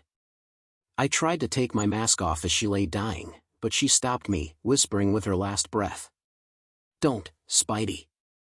I know. I never forgot that day. I never forgave myself. And though I raged against Norman Osborn, I couldn't bring myself to hate him entirely. He was a victim too, trapped by the goblin, broken by his own illness, torn apart by a split mind. Earth to Peter. I blinked and came back to my senses, finding Gwen climbing higher onto the roof, trying to get a better view of the skyline. I quickly followed, reaching to steady her. But then she slipped. My heart stopped. Gwen. I lunged forward, grabbing her before she fell, pulling her tight into my arms. My chest heaved, my grip trembling. I couldn't bear it. Not again. Not this time. Peter, you can let go now, she said softly. Oh, sorry. I muttered, loosening my hold, though my hands lingered longer than they should. She tilted her head, studying me with those sharp, caring eyes. You've been acting different, Gwen said, stepping closer. Peter, we've been together ever since we were paired as lab partners in our first year at Midtown High. Hell, it's been 3 years already. We've done a lot together. Her hand reached up, brushing my messy hair back, her touch gentle, grounding. She had always been there for me, not for Spider-Man, but for both sides of me. Peter Parker and Spider-Man. And I loved her. God, I loved her so much. Honestly. Gwen continued with a quiet laugh. Time flies so fast. But I've wanted to ask you this one question ever since you changed. Ever since that day at the bus stop. Her smile faded into something more serious, more fragile. Then she asked. What's going on? What's on your mind? I froze. My throat dried up. I wanted to tell her. I needed to. But the weight of the truth pressed down like chains. What happens if I say it? She's strong, I know that. She stood with me against Electro, against Dr. Connors and his lizard rampage. She would understand. She would. But then it slipped out before I could stop myself. I'm from the future. Nice. Real nice. You blew it, me. Everyone in the comment section of this novel, give a round of applause for my stupidity in revealing my rebirth. Nice job, me. Really. Nice job. Gwen sighed, shaking her head, a small frown tugging her lips as if disappointment. And here I thought you'd be more open. Let's head back inside. She turned to leave, and my chest ached. No. No, not this time. This wasn't going to be another regret. Not another goodbye. Come on, Pete. Don't let her go. Not again. Twip. Ah. Gwen gasped as the web line snapped out, pulling her back. Zip. I tugged her close. Her eyes widened, shock and realization written all over her face. Ha, ha, ha, ha. You? Shut up. I whispered. And I kissed her.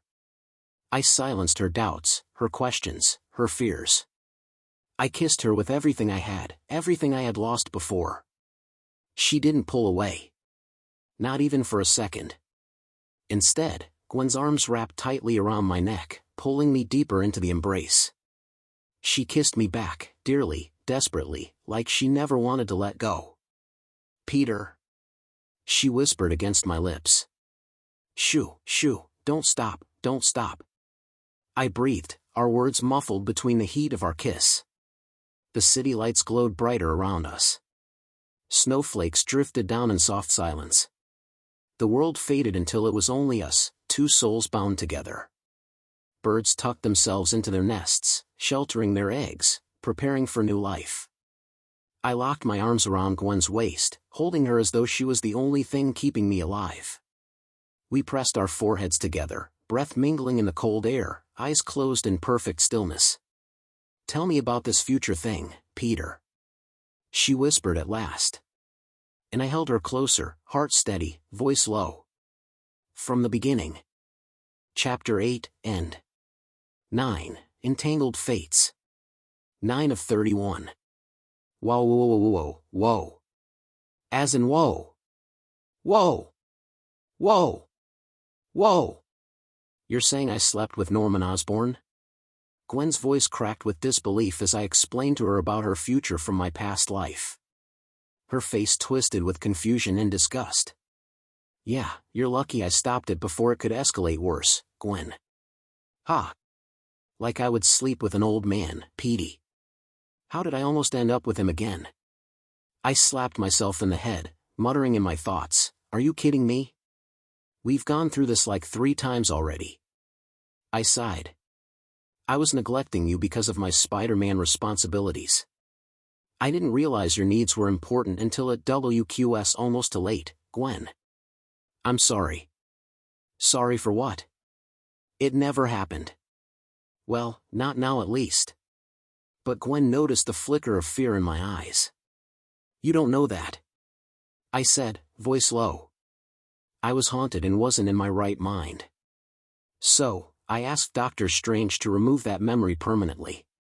But for some reason, it jolted back into me after seeing you alive again on that bus station that day after my rebirth. Peter. Gwen walked over slowly, her steps soft against the floor. She reached me, placed my head gently against her belly, and ran her fingers through my hair, trying to ease the weight pressing down on me. You did good, my Peter, you saved me.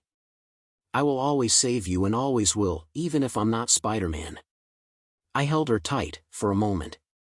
There was quiet and filled-up hope of peace in my heart. Later, at her doorstep, Gwen and I said our goodbyes with a warm hug. I turned to leave her apartment, but before I could step away, her voice rang out. Peter. I turned quickly. Huh? Gwen, what is it? Smooch. She kissed me. My eyes widened as she pulled back, her face flushed, voice breaking into a shy tone. STA, stay safe, Tiger. She darted back inside and slammed the door shut. Huh, neat. I got kissed at 15, twice. In all my 50 years, why was my first score as a teenager finally accomplished now in my rebirth? As I walked away from the apartment, I pretended to take a casual stroll through the neighborhood. But deep down, I knew this wasn't just a stroll. No. It was today. Around, now. Whoosh. Right on time, I muttered. I slipped a mask from my jacket pocket, something I'd made a week ago. It resembled a spider, black and red stitched rough but enough to hide my face. Don't ask why. I'm Spider-Man. Always had been, always will be. Sliding the prototype web shooters onto my wrists, I flexed my fingers. A small auto trigger clicked into place, web cartridges snug. Thwip. A line of web shot out as I vaulted upward, swinging into the night. I landed against a brick wall, crouched low like a predator ready to strike. Heh, still got it, Parker, I whispered to myself. With a deep breath, I leapt off, flipping acrobatically through the alleyways. My body remembered every twist, every roll, every stretch of web. The wind whipped past my face as I swung faster and faster, heart thumping. And then I saw it. The figure I had been waiting for. Thwip. I shot a line, momentum pulling me like a slingshot. In a blur, I swung down hard and yanked the figure into the air. The stranger twisted midair, eyes darting up in confusion, trying to understand who I was. I cut the line and dropped, spinning into a perfect arc. My feet slammed into their chest with a sharp crack. The body staggered back, gasping. Burk! The mask slipped free and tumbled to the ground. Under the glow of the full moon, her face was revealed. Silver hair glimmered in the night. Her lips curled into a smirk even through the pain. Felicia Hardy. The Black Cat. The hell? I don't know who you are. Felicia spat, massaging her aching chest. Her eyes burned with irritation. But you just made a big mistake. I grinned beneath my mask and dangled the object she had stolen. Ah, perhaps this caught your interest, cat. Her eyes widened instantly. She rummaged her pocket, frantically checking. Why, you little... Thwip. I shot a line and pulled myself back to safety just as Felicia whipped out her grappling hook. She fired the line at me with a snap, but I twisted midair, escaping her grasp. Too slow, cat. Stop calling me cat, damn it. Ah ha ha. My laughter echoed across the rooftop. In a blur, her hooks snagged my ankle. She yanked me down hard, slamming me into the concrete. My body thudded, dust scattering around us. She wasted no time, climbing on top, straddling me with a wicked grin. Ha, ha. Damn prick. You gave me a good workout. Her finger traced circles over my chest, featherlight. Where have I felt this before? Have we met? Maybe. Come on, cat, guess. Old acquaintance? Nope. Nemesis? I've got a few, but I'm usually too caught up with the shiny stuff. Guess again, cat. Perhaps. Before she could finish, her hand darted fast, trying to rip off my mask while my guard was down. My spider sense screamed. Thwip. A web shot straight across her face. Gah. What is this stuff? Wow, cat. Caught busy? Stop. Calling. Me. Cat. With a snarl, she lunged. We grappled, momentum hurling us both off the high-rise rooftop. The city spun in flashes of neon as we plummeted. Felicia's fists rained down, thud, thud, thud, but I blocked, countered, struck back. For a split second between blows, my eyes caught the skeletal frame of an unfinished building rushing up beneath us. Damn it. Without thinking, I stopped her fist mid-swing, grabbed her tight, and pulled her into a protective hug. Crash. Crash. Crash. Steel beams, loose boards, and concrete dust exploded around us as we tore through 3 floors before slamming to a stop. My back screamed in pain. Ugh. I'm gonna feel that in the morning. An hour later, I groaned awake, dragging myself upright. My muscles burned, ribs sore, but healing. Felicia was gone. Shit. I reached up, touched my face, and realized my mask was still intact. My brows furrowed. Did she unmask me? Or, nah. I sighed. What a woman. And still so naive. What am I to do? She's stubborn. Stumbling to my feet, I dusted myself off, pain lancing with every movement. Thank God for Dad, those spiders self-heal really saved my ass, I muttered, limping out of the construction site and vanishing into the night. From the shadows, Felicia Hardy emerged, brushing dust from her suit. Her sharp eyes fell on the diamond Peter had swiped from her. I thought about unmasking you, but where's the fun in that, Spider? Her lips curled into a sly smile. HM, next time. If there is one. She glanced at the spot where Peter had shielded her, crashing through steel and rubble to keep her safe. Her chest rose and fell softly. You're not like most men. Well, for now. Hooking her grappling line, she fired upward, zipping into the glittering skyline. The night was still young, and the cat was on the prowl. Chapter 9, End. 10. The Weight of Responsibility. 10 of 31. Tiptoes, tiptoes, tippy, tippy toes. I crept across the porch and twisted the doorknob carefully, easing it open with a slow breath. Silent plan engaged, the perfect way to sneak back into the house without being caught. Returning late was risky, but I was sure I could pull it off. Click. Hello, Peter Richard Parker. Dun dun dun. Aunt May was sitting in Uncle Ben's easy chair, arms crossed, eyes sharp. Not a good sign. Dead man alert. Dead man alert. Wait, Aunt May. I can explain. Clang. Ow. What did I do? I winced, clutching my arm and playing dumb. You realize it's 11 p.m., she said, her brow arching higher. I blinked at her, tilting my head and pretending like I had no clue. Acting like a teenager even though I was way too old to be scolded like a kid. Well, time sure flies when you're having fun. Bye-bye. I blurted and bolted. In a flash, I zooped down the hallway, darted into my room, and slammed the door before Aunt May transformed into Aunt Scylla. "Peter," her voice thundered after me, rattling the walls. A week later, it happened. The tragedy. Uncle Ben's tragedy. It was supposed to be the talk about great power and great responsibility. But man, I screwed up big time. Right now, I was in the passenger seat of Uncle Ben's car. He had asked me to come along with him to the library. The hum of the engine filled the silence as streetlights streaked across the windows. We pulled up to the library, and Uncle Ben parked with his usual patient calm. He turned to me and said, "Stay here until I get back from an errand." I nodded, pushed the door open, and stepped into the quiet library. The scent of old paper and dust settled around me as I wandered between the tall shelves. My fingers brushed over spines until I stopped at a section on finance.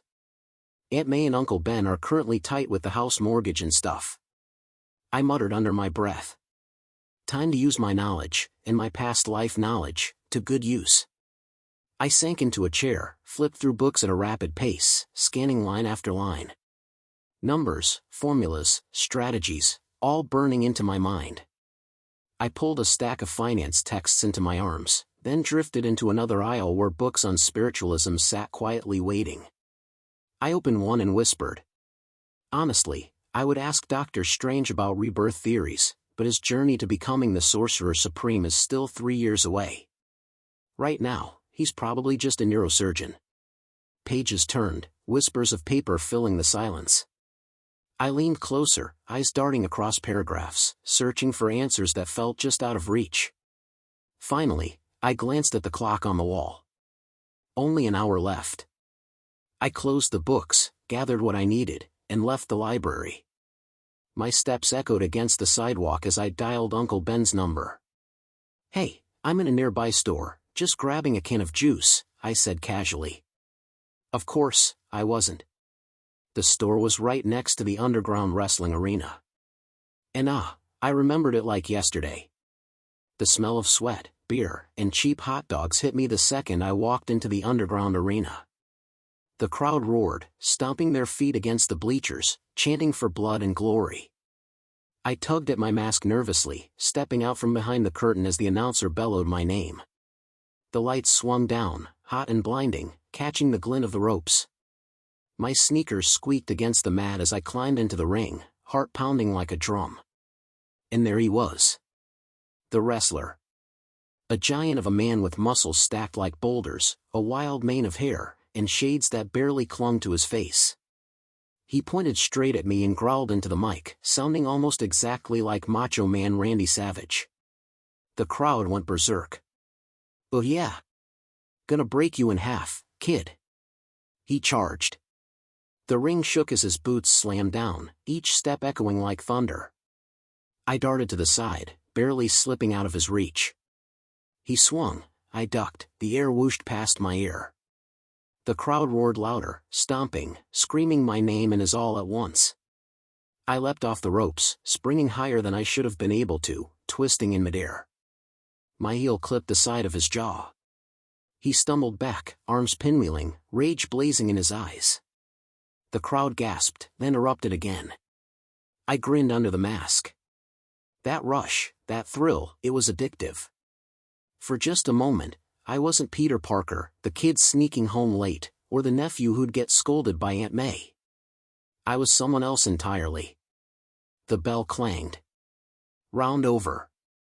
That memory still lingered like smoke in my mind as I stood outside the store, juice can in hand, the underground arena buzzing only a block away. Back to the present. "Hey! Stop him!" The shouting echoed through the arena halls, and out burst that murderer, that son of a bitch. I remembered him all too well. In my past life, I killed him. But the aftermath? That was when I finally understood what Uncle Ben had said. Great power comes with great responsibility. The thief shoved past the crowd, sprinting out of the underground wrestling arena. I turned, and my eyes caught Uncle Ben's car pulling up to the curb. My stomach twisted. And then I saw him. "There you are, Sandman." Flint Marco stepped into the dim streetlight, his face weary, his posture heavy. He wasn't the one who pulled the trigger, that had been his partner, the thief who panicked when Uncle Ben tried to reason with him. But right now, in front of me, Flint was lowering his gun. His hands trembled, his eyes clouded with remorse. I knew that look. Regret. Guilt. He wasn't evil, not deep down. He was desperate. His daughter needed surgery, and he saw no other way. I had found out the truth too late back then. But now I knew. And because I knew, I could change it. I clenched my fists, heart hammering. I'll change them all. Chapter 10, End. 11. Fate Overturned. 11 of 31. I toss the kin into the bin without looking back and run toward the thief before he shoots Uncle Ben. A car almost hits him, brakes screeching, and the thief yells. You wanna die, bitch. He points his gun at the driver, and the driver raises his hands in panic. But knowing him, he hesitates, stammering, sweat dripping down his forehead. Damn it, shouts the thief, frustrated. Knew it. I chuckle, realizing he is not wearing a mask. The thief keeps running, ignoring the driver since the security guard already saw his face. Thanks to Tony Stark in my past life, I remember the story he told me about a kid who helped him with his suit during the Mandarin situation. The kid had recommended Tony to add a stealth mode to his armor, making it easier to pass by enemies when things did not go his way. Because of the kid's advice, Tony gave him gifts as a thank you. He even recommended the boy to MIT or Caltech, if I remember correctly. I think his name was Harley.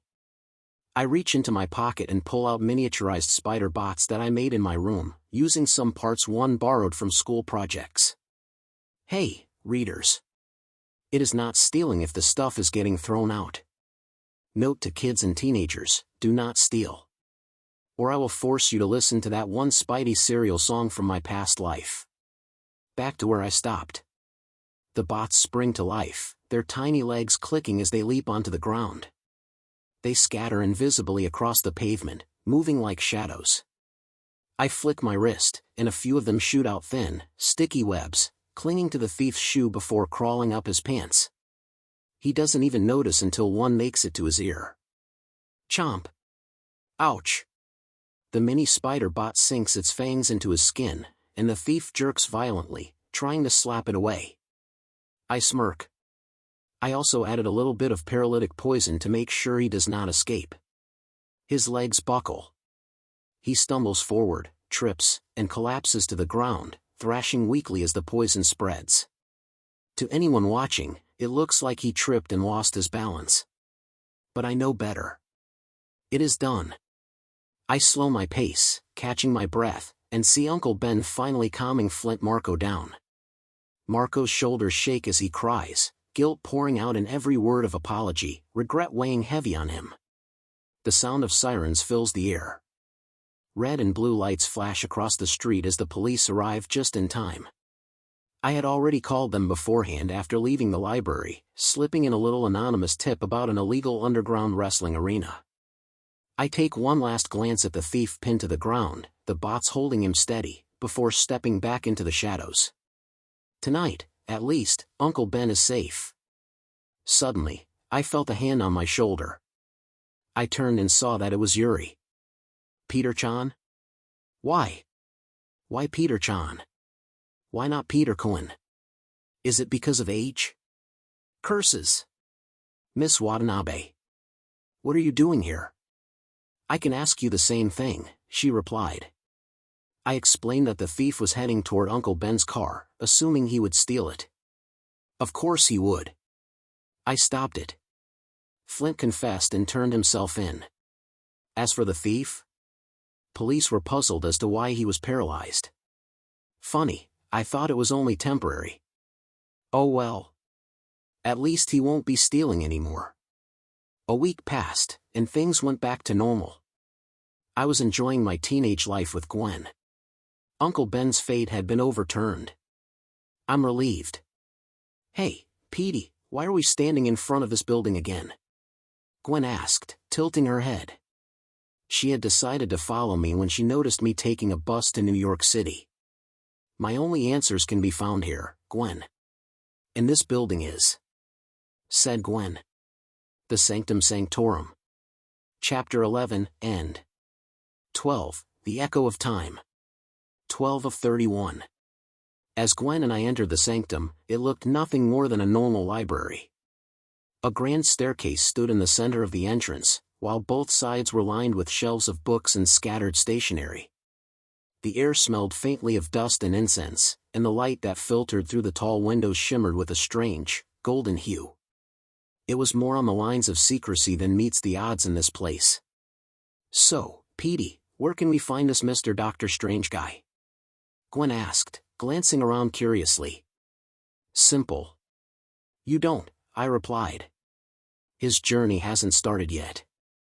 Not until 2016, Gwen." "What?" Gwen gasped, her eyes widening in disbelief. Her lips formed a pout, as usual, so cute. "So I followed you in that bus for nothing?" she exclaimed, folding her arms. "You wanted to come," I said, shaking my head. "I kept telling you to let me handle this sort of magic and reborn stuff. But no, Miss Stacy just had to tag along. Science and all that. Well, can't really complain. She's a geek just like me." I sighed and gestured toward the staircase. "Come on. We're gonna see Master Wong." "Who's Master Wong?" Gwen asked, her tone shifting to curiosity again as she adjusted her backpack and stepped closer to me. "That would be me." "Jesus." We both jumped back in shock as a calm yet commanding voice came from behind us. There stood an Asian man in deep red and golden robes, holding a tray of tea. "Yup, same old Wong." He gave us a scrutinizing look. "Who are you kids?" I straightened up. "Who we are isn't important, Master Wong. But I need to see her." Wong's eyes narrowed slightly. "And who is the her?" "The one we don't speak of," I said quietly. "The one who holds the time, the supreme who exiles the dark force." For a moment, silence filled the air. Dust motes drifted lazily through a ray of sunlight between us. Wong set the tray down slowly, his gaze steady on me as if trying to read my intentions. He didn't recognize me. Well, of course he didn't. We hadn't met. Not before Thanos did the snap. Gwen stepped closer beside me, her curiosity mixed with awe. The atmosphere thickened, the sanctum's walls humming faintly with hidden energy, as if the place itself was listening. And somewhere, behind the curtains of time, I could almost feel her presence. "Funny how you know so much, yet so little about us, Peter Parker." A voice echoed in both Gwen's and my ears, distant, ethereal, as if only we could hear it. Suddenly, our surroundings shattered like glass.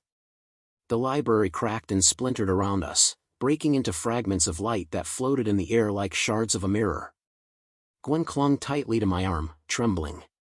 Fear had taken over her. Well, can't blame her, this was her first real experience with magic. "Peter, what's going on?" she asked, her voice shaky.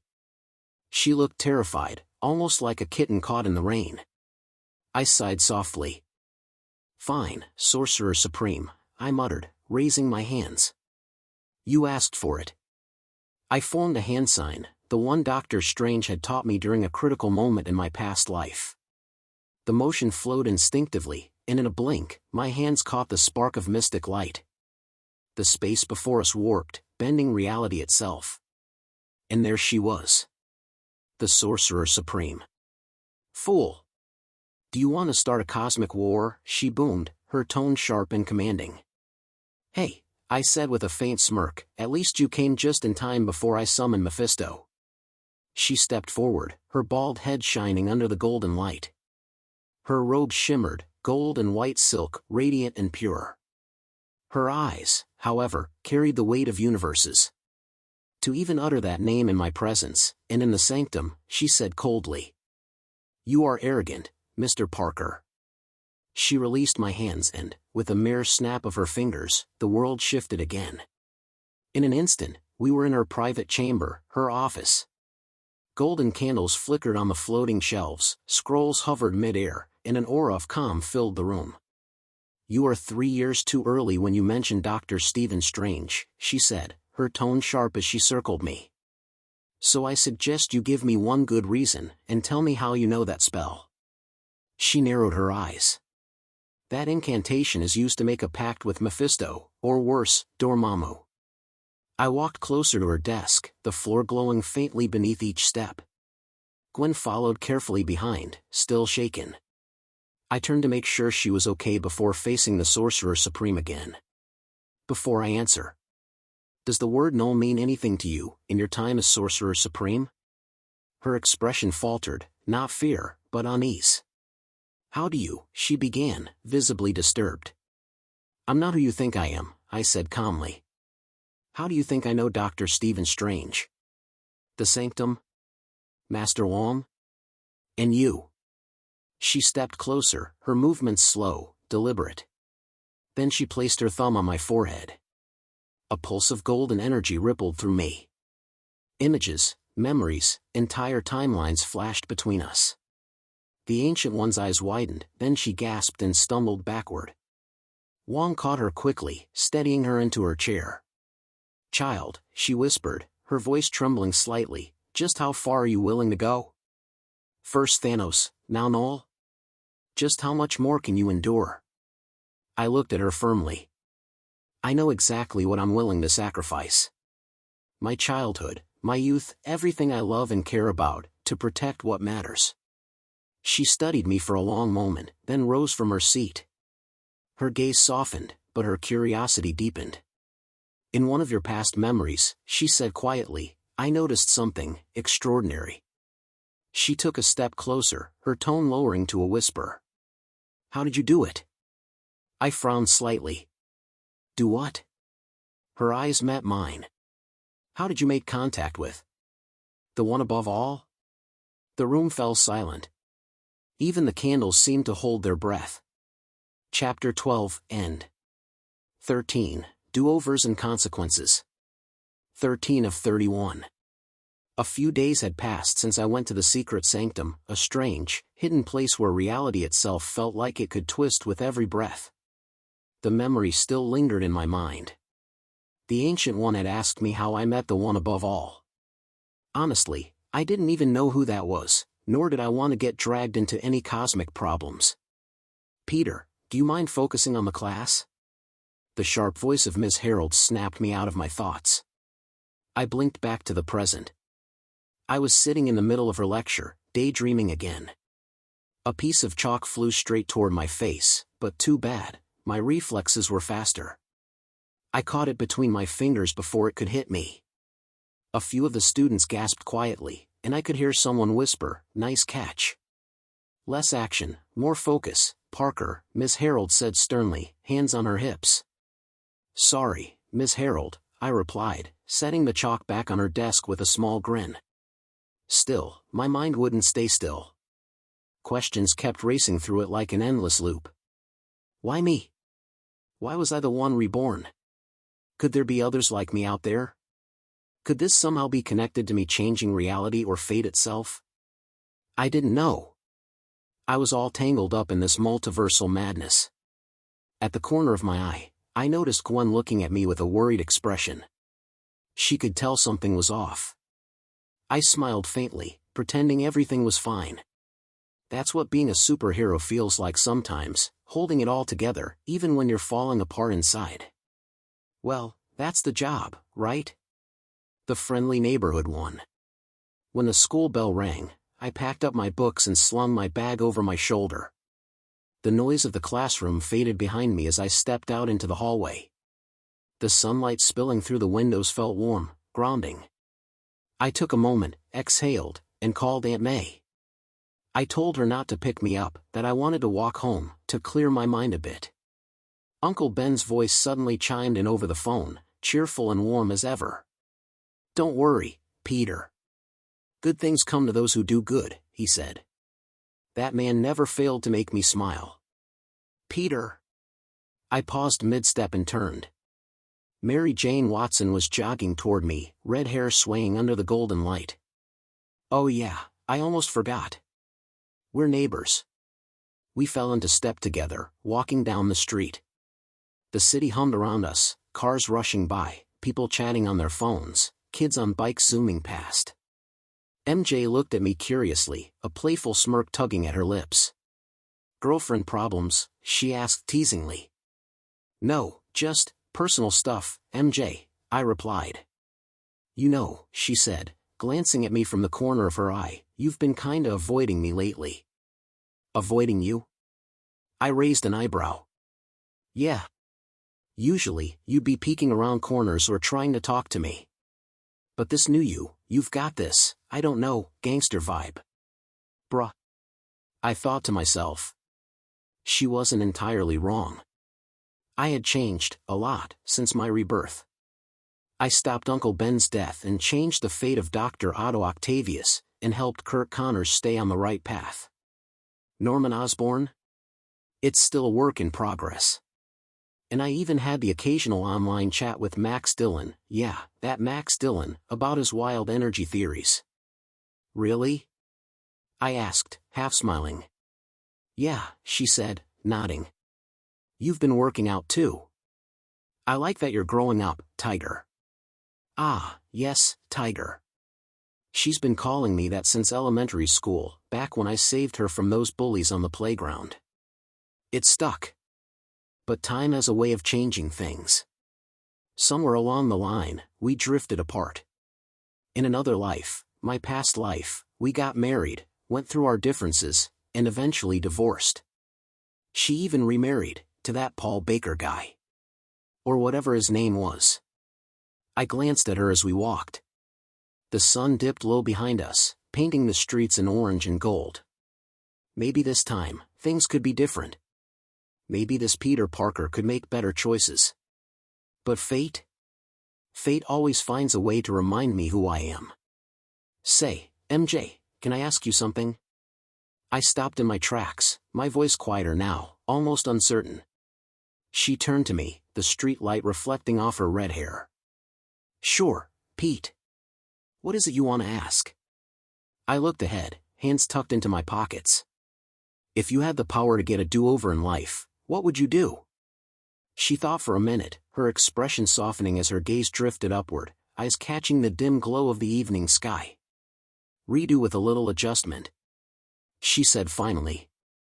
"The world's not perfect at all. America's got that whole rainbow war thing going on, a lot of people hate it, not that I care much. Then there's the wars, the chaos, the never-ending noise. But truth is..." She paused, then smiled faintly. "I'd focus on my own wrongdoings, and set them straight." "Huh. Didn't know you could answer that with a straight face," I said, smirking. "Hey." She playfully punched my shoulder, giggling as she did. I chuckled under my breath, rubbing the spot dramatically. The two of us continued walking down the block, side by side, our shadows stretching long under the fading sunset. "But Pete," she said after a short silence, her tone turning serious. "Truthfully, if I had a do-over, I'd never make the same mistake again. Even if it means being the villain in my own story." I stopped for half a second, her words echoing in my head. That was deep, unexpectedly deep. I couldn't even respond. I just looked at her and smiled faintly. She didn't know. She didn't know that I wasn't from this time. That I'd already lived, died, and rewritten fate itself. And soon, this world was going to face the biggest storm in history. "See you tomorrow, Peter," MJ called out as she reached her front steps. "Yeah, see ya, MJ," I said softly, watching her open the door. She smiled back, gave a small wave, then disappeared inside. The click of the lock echoed faintly in the quiet street. My smile faded. The calm expression I wore turned blank, emotionless, as the air around me grew colder. "You can come out now," I said, not even turning my head. "I don't know why you're following me, or if being a stalker helps you somehow, lady in the copycat suit." From the darkness of an alley, a figure clawed her way out of the shadows, smooth, confident, and deliberate. The moonlight caught the silver of her hair, the shimmer of her black suit hugging her curves, and the sly grin curving her lips. The way you sense things, and the way you talk, she purred, tilting her head. Funny how you can still keep that plastered calm face. Her voice dripped with seduction as she stepped fully into view. I narrowed my eyes. Why are you stalking me, black cat? Felicia Hardy, bold as ever. Whether this was payback for what happened last time, or something far more dangerous, I couldn't tell. But I knew one thing for sure. This night wasn't going to end quietly. End point 13. Chapter 14, Do-Overs and Consequences. 14 of 31. A few days had passed since I went to the secret sanctum, a strange, hidden place where reality itself felt like it could twist with every breath. The memory still lingered in my mind. The Ancient One had asked me how I met the One above all.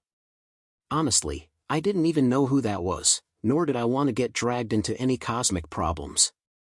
Peter, do you mind focusing on the class? The sharp voice of Miss Harold snapped me out of my thoughts. I blinked back to the present. I was sitting in the middle of her lecture, daydreaming again.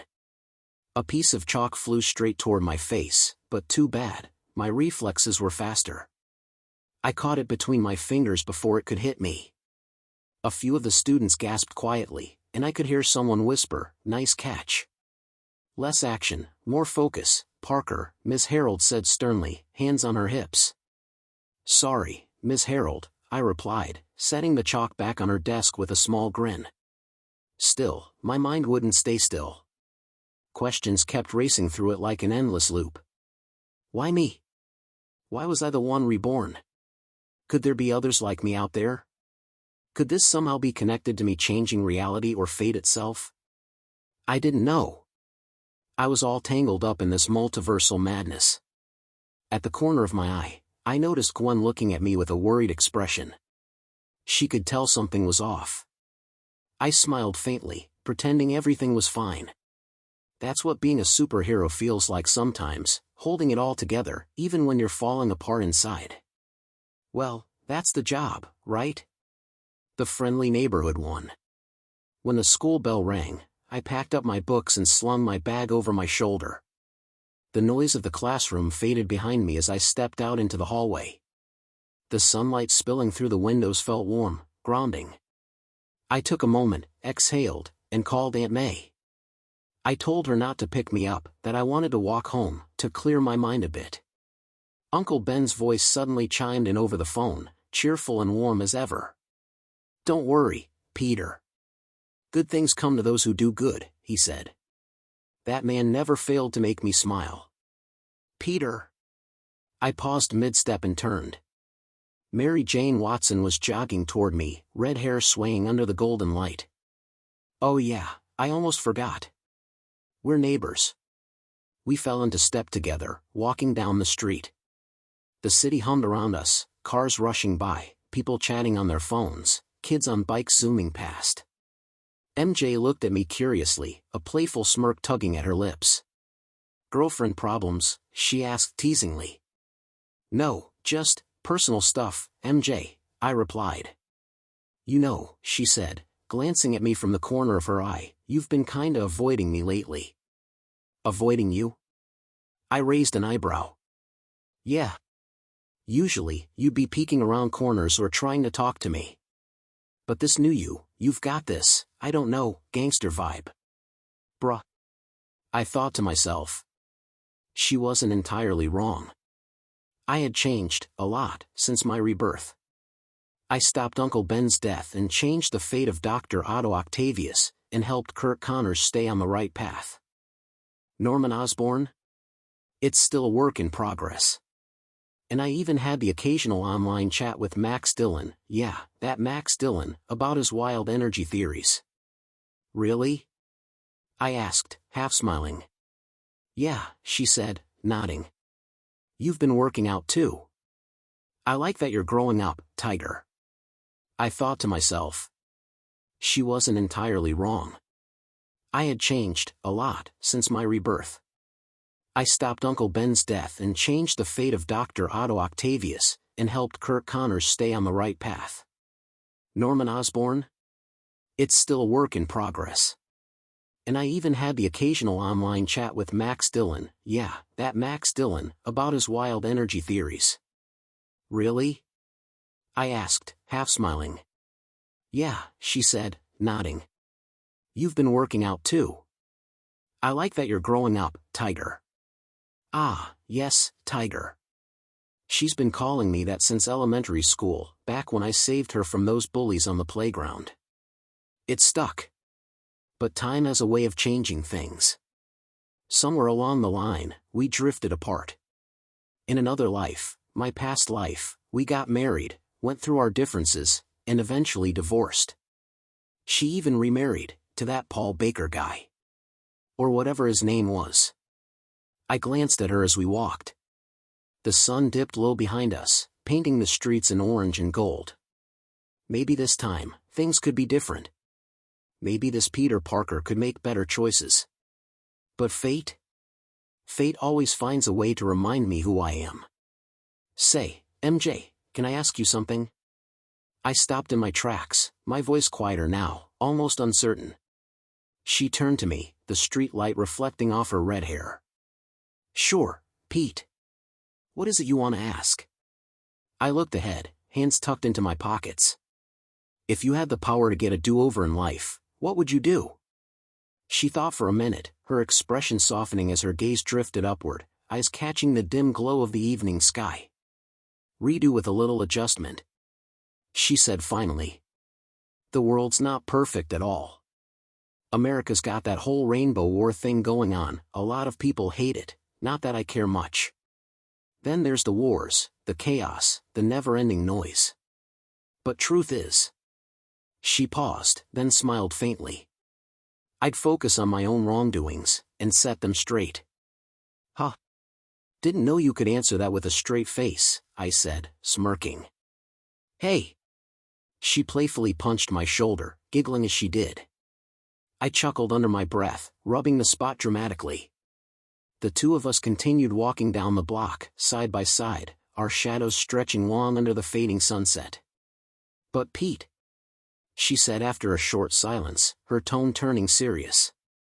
Truthfully, if I had a do-over, I'd never make the same mistake again. Even if it means being the villain in my own story. I stopped for half a second, her words echoing in my head. That was deep, unexpectedly deep. I couldn't even respond. I just looked at her and smiled faintly. She didn't know. She didn't know that I wasn't from this time. That I'd already lived, died, and rewritten fate itself. And soon, this world was going to face the biggest storm in history. See you tomorrow, Peter. MJ called out as she reached her front steps. Yeah, see ya, MJ, I said softly, watching her open the door. She smiled back, gave a small wave, then disappeared inside. The click of the lock echoed faintly in the quiet street. My smile faded. The calm expression I wore turned blank, emotionless, as the air around me grew colder. You can come out now, I said, not even turning my head. I don't know why you're following me, or if being a stalker helps you somehow, lady in the copycat suit. From the darkness of an alley, a figure clawed her way out of the shadows, smooth, confident, and deliberate. The moonlight caught the silver of her hair, the shimmer of her black suit hugging her curves, and the sly grin curving her lips. The way you sense things, and the way you talk, she purred, tilting her head. Funny how you can still keep that plastered calm face. Her voice dripped with seduction as she stepped fully into view. I narrowed my eyes. Why are you stalking me, Black Cat? Felicia Hardy, bold as ever. Whether this was payback for what happened last time, or something far more dangerous, I couldn't tell. But I knew one thing for sure. This night wasn't going to end quietly. I wouldn't call that stalking, Mr. Parker, said Felicia in her black catsuit, her voice smooth and teasing as she stepped out from the shadows. The faint moonlight traced the curves of her sleek suit as she folded her arms, silver claws glinting slightly at her fingertips. I turned around, startled but trying not to show it. She stood there with that same confident smirk I remembered from somewhere. I'll ask again, I said cautiously, keeping my distance. What do you want? And also, how do you know my name? Of course, I already knew the answer. She'd seen me before, during that field trip to Oscorp, when she was working as a secretary. But I had to play it cool, act like I didn't recognize her. Now, standing before me in that burglar suit, she was far from the woman at the reception desk. "A little acquaintance of mine recommended you," she said, taking a few steps closer. Her tone dropped low, almost playful. "Since you did help some certain nerds." When she said nerds, I knew who she meant: Otto Octavius, Norman, Max, or maybe even Kurt Connors. Either one of them or someone new had just joined the list. "I don't follow," I said, frowning. She smiled faintly and tossed me a small object. I caught it midair. It looked like a wireless remote, maybe a code key to a safe. "It's encrypted," she said, tapping her claw lightly against her hip. "And you might be the only one who can crack it. Plus, I'm in a rush, and lazy." "And why should I do that?" I asked, curiosity slipping through despite my guarded tone. Felicia walked past me slowly, her heels clicking against the pavement. She stopped and looked up at the apartment building where Gwen lived. A sly smirk crossed her lips. "I would go to any extent to get what I want," she said softly, almost whispering the words into the night. "And I mean any extent." A sharp chill ran down my spine. My spider sense went off like an alarm, screaming danger. "You wouldn't," I said, my voice tightening. She turned her head slightly, her eyes glinting under her mask. Then, with a soft click, she extended her claw-like gadget, blades shining in the dim light. "Try me," she said. I froze, feeling the tension tighten the air around us. The night had gone quiet, save for the faint hum of city lights and the pounding of my own heartbeat. Sigh, "Fine. Give me a second." I crouched down and got to work, fingers moving over the device as I tried to decode it. My mind raced through frequencies, encryption locks, and bypass channels. I tweaked a few connections, adjusted a twine of wiring, and hoped it wouldn't blow up in my face. There. Done. Before I could even blink, she snatched it right out of my hands. "Thanks, and bye, Tiger," she said with a playful wink before turning her back to me. "Wait," I called out as she stepped toward the edge of the wall. She paused, glancing over her shoulder. "Ah, need a kiss," she teased, her voice dripping with mock affection. I frowned. I didn't remember her being this flirty before. Felicia Hardy, always wrapped in mystery, danger, and charm. "Who recommended me to you?" I asked. She chuckled softly, brushing a lock of white hair from her face. "Sorry, kid. That's classified. Part of my black cat job description." She tilted her head slightly as if weighing something. "Though, since you are such a good little boy, I can give you a hint." "Hint? Really, cat?" "The hint is," she said, stepping backwards toward the ledge, her grin widening beneath her mask, "don't cut the tail before it still lives." And with that cryptic farewell, she climbed and leapt gracefully into the night, her grappling line catching the corner of the next building as she vanished into the skyline. I stood there for a moment, processing her words before realization hit me like a punch to the gut. "Damn it," I muttered. "It's Connors." Meanwhile, at Oscorp, just an hour later, Black Cat walked in, gliding past the building's security with a fake access card. Her movements were confident and smooth, drawing no attention as she slipped into the restricted area. "You're late," a voice said from the shadows. Curtis Connors stepped out from behind a column, his expression sharp and impatient. Felicia folded her arms. "Can't believe you asked me to hand this over to a kid. Can't you do it yourself?" Connors adjusted his glasses and shook his head. "No. I work on biology, not machines." "Fair," she replied with a faint smirk. "Still, I recommend you don't drag that kid, Peter Parker, into your mess. Even I, as an adult and a burglar, don't bring kids into adult problems." Connors said nothing, only nodded and pushed a small wad of cash across the lab table. Felicia took it without hesitation. "Nice doing business with you. Goodbye, Doctor." She turned and walked off, her heels echoing through the sterile hallway as the door hissed shut behind her. Connors looked down at the device she had delivered. The lock clicked open with a soft beep, revealing a small vial filled with a glowing green liquid. He stared at it, his reflection trembling in the glass. "I'm sorry, Peter," he muttered under his breath. "You're a remarkable genius, just like your father." But his voice trailed off as his mind replayed everything that led him here. A day before, Connors stood before a large whiteboard filled with equations and chemical chains. Peter's theory was written during that Oscorp field trip a few weeks earlier. It had opened his mind to a breakthrough he couldn't reach for years. He tested it 5 times. Each result was a success, regeneration on a cellular level. But there was one problem: human testing. The board of directors had rejected his proposal, even with Norman Osborn's endorsement. Connors sat in his office that night when the phone rang. Norman's voice came through, low and frustrated. "I'm sorry, Kurt. I'm trying my best, but these damn boards are always blocking progress." Connors gritted his teeth. "Can't you fire them? Replace them? Sue them? Anything?" "Dead ones, yes, dead ones. Why not fresh human corpse?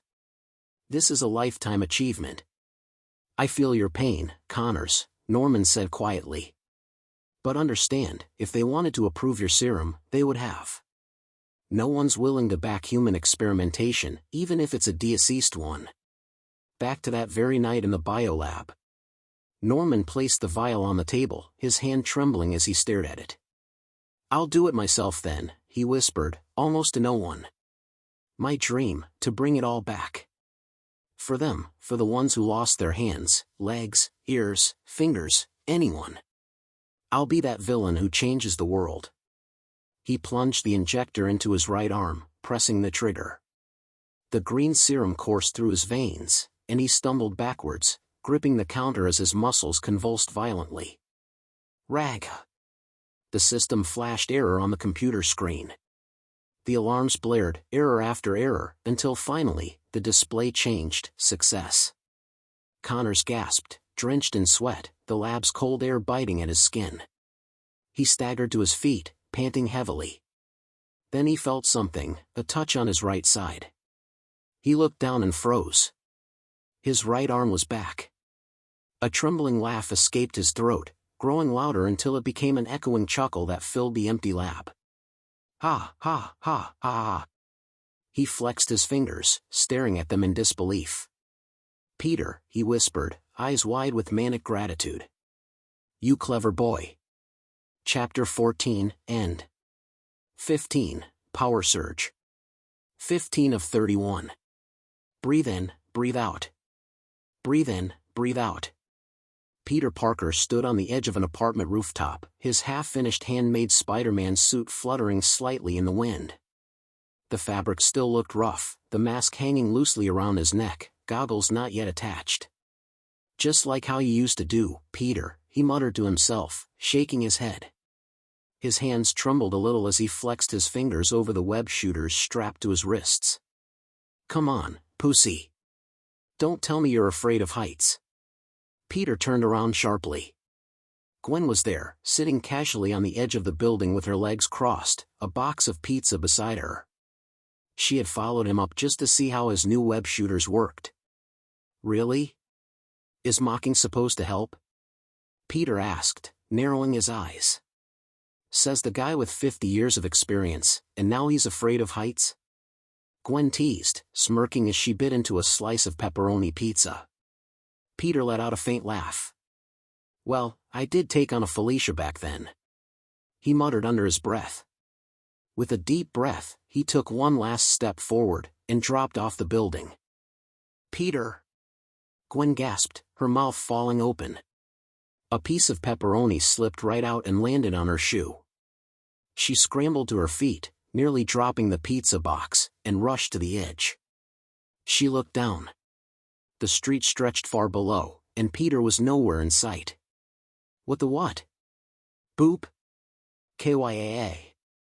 Gwen jumped nearly 3 feet in the air. Peter was standing right behind her, upside down, clinging to the wall like a spider. You! But how? You just... confused? Peter chuckled. I crawled on the wall, silly. He reached out and tugged her nose playfully, giving it a gentle wiggle. Don't scare me like that, she said, swatting his hand away. Says the one who told me to jump. Okay, I take it back, Gwen said, crossing her arms. Can you actually swing like you said you could? Peter grinned beneath his half-mask. Without answering, he shot a web at Gwen's waist and yanked her forward, stopping her just a few inches from his face.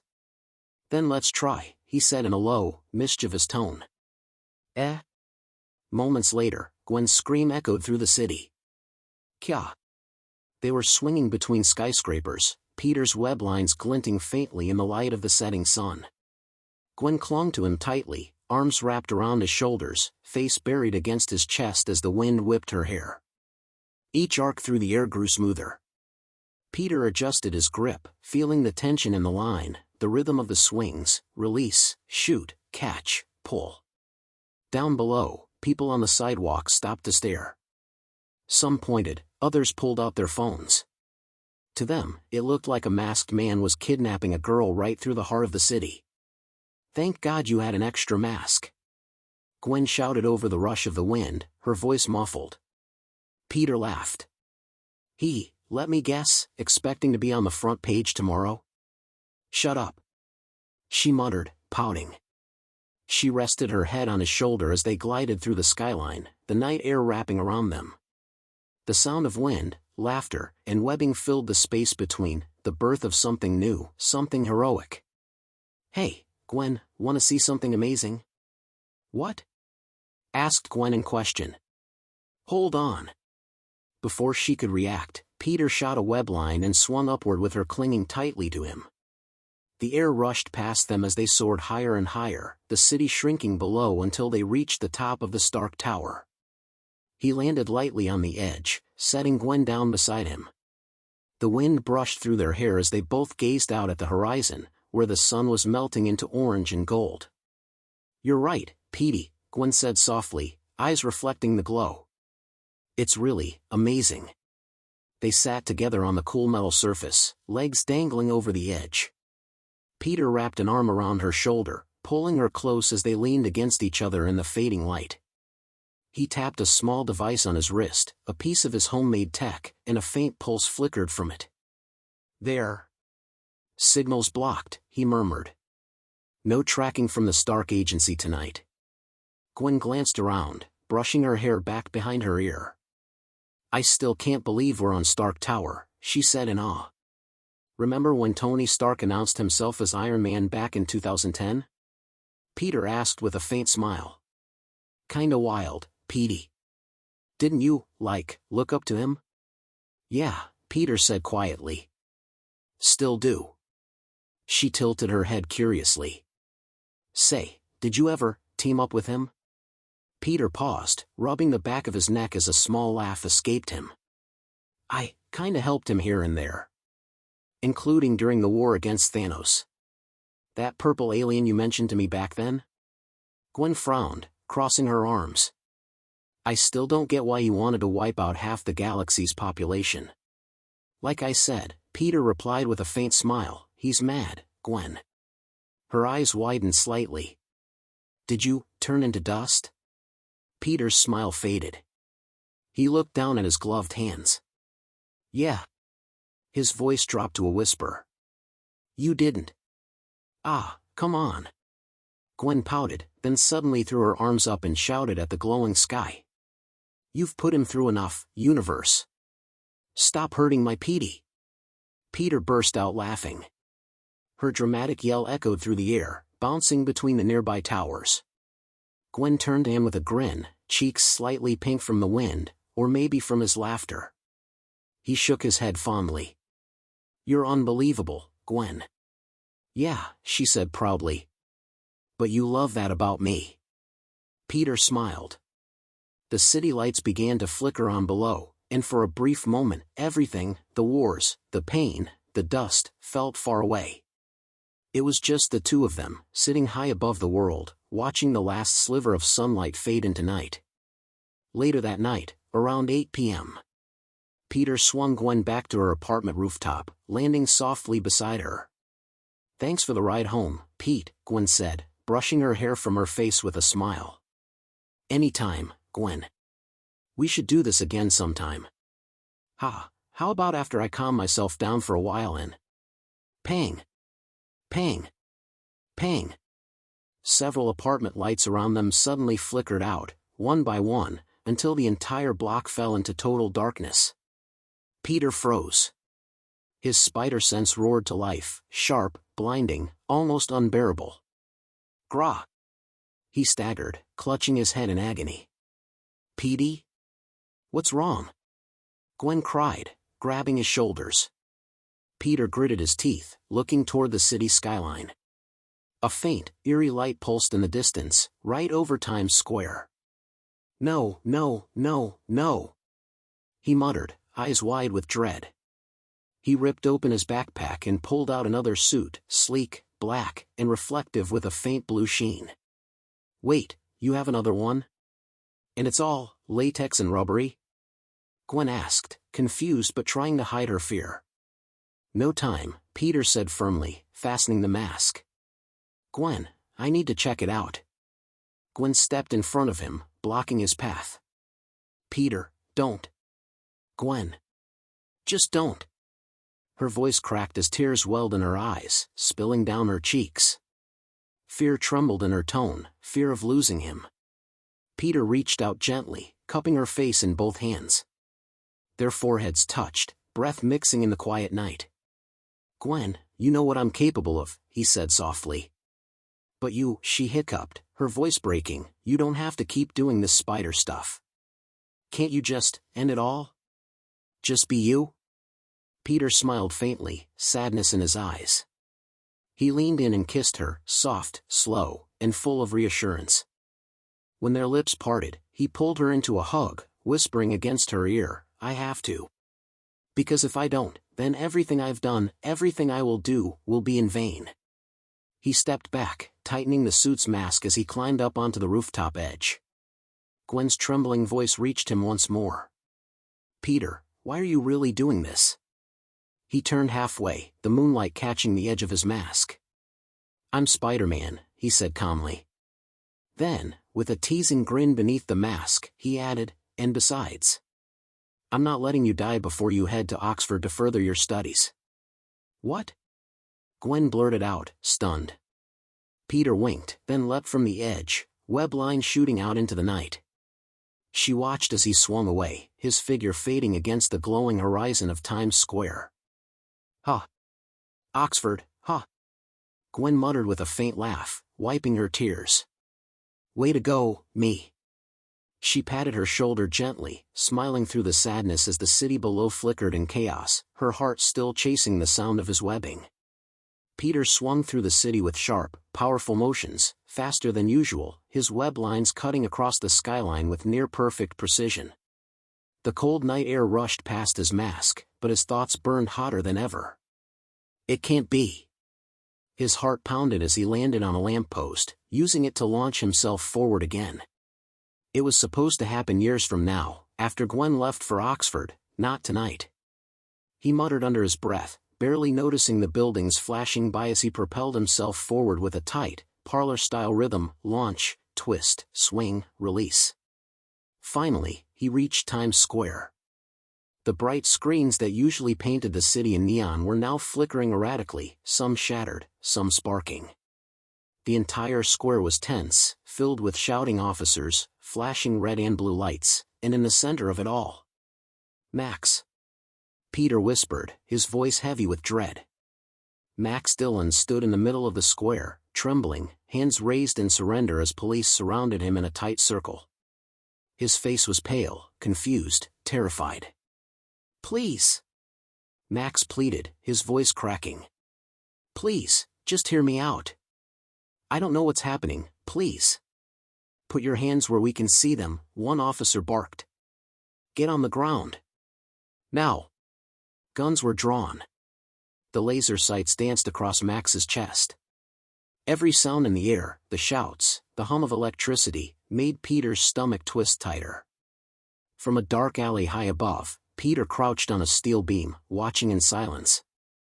F*******, he hissed under his breath, slamming a fist against the metal. Anger and guilt flooded through him. How is this possible? It hasn't even been a year yet. He paced restlessly, his mind racing with memories, the files, the reports, the accident. Max became Electro because of Oscorp's corruption. He thought grimly. They covered up his death after that fall, into that tank of bioelectric eels. They were testing them for sustainable power. He looked back down at Max, whose hands were shaking uncontrollably, blue sparks flickering faintly between his fingertips. The fear in his eyes was unmistakable. I tried convincing him before, but that damn sniper. Peter muttered. Then something caught his eye, two faint glints of metal from the rooftops opposite each other. Snipers. His pupils dilated beneath the mask. Nope. Not this time. Without another word, Peter shot a web to the nearest building and launched himself silently into the air. His movements were fast, surgical. He landed behind the first sniper, grabbed the rifle's barrel, and twisted it upward before webbing the man's mouth shut and knocking him out cold. Before the second sniper could react, Peter was already swinging toward him. A quick somersault, a web to the wrist, and a hard pull, the rifle flew into the night sky. Peter pinned the second shooter against the wall with a heavy thud. He crouched there in the shadows, breathing steadily as sirens wailed below. Not again, he thought. Not like last time. Bang! The sound of a gunshot cracked through Times Square. Peter froze mid-swing. That wasn't a sniper's round, it came from one of the police. Ah, you shouldn't have done that, Peter muttered in disappointment, already knowing what would come next. Max stumbled backward, clutching his side. His face twisted in pain, then in fury. You, mother******. Blue lightning surged from his hands, sparking uncontrollably. With a furious scream, Max thrust his arms forward, releasing a massive electrical blast. A nearby police car exploded into the air, flipping violently before crashing down toward the very officer who fired the shot. Damn it! Peter yelled, diving from above. He shot a web line, yanked himself downward, and slammed onto the ground between the officer and the falling car. With a quick brace and a grunt, he caught the vehicle mid-fall, muscles straining as metal groaned above him. The officer flinched, eyes squeezed shut, certain his end had come. But when he opened them again, a masked figure stood before him, holding the flipped car with both hands. What are you?" the officer stammered. Peter smirked beneath his mask. Just your friendly neighborhood nobody. He shifted his weight, flipping the car upright with a heavy clang. Man, he muttered, this could make one hell of a lifting workout. The crowd around Times Square went silent. Every camera, every pair of eyes, even Max's, turned toward the mysterious figure standing under the flashing lights. Who are you? Max shouted, his hands still glowing with unstable electricity. Peter raised his palms calmly. Easy there, Max. Max blinked, startled. You know me? Of course I know. How? Max interrupted, voice breaking with rage. I'm a nobody. Peter took a step forward, hands open, voice gentle but firm. Easy, Max. It's gonna be okay. Look at me. I've got powers too. You've got electricity, I've got spider stuff. Guess we're both kinda weird, huh? Max's breathing was shaky, sparks flickering uncontrollably across his skin. I was just doing my job, he said, voice trembling. I tried to fix a circuit problem by myself. I even told security to shut off the main power at Oscorp, but... Peter nodded slowly, taking another step closer. I know, Max. It's gonna be okay. Just come with me, we'll get you some help.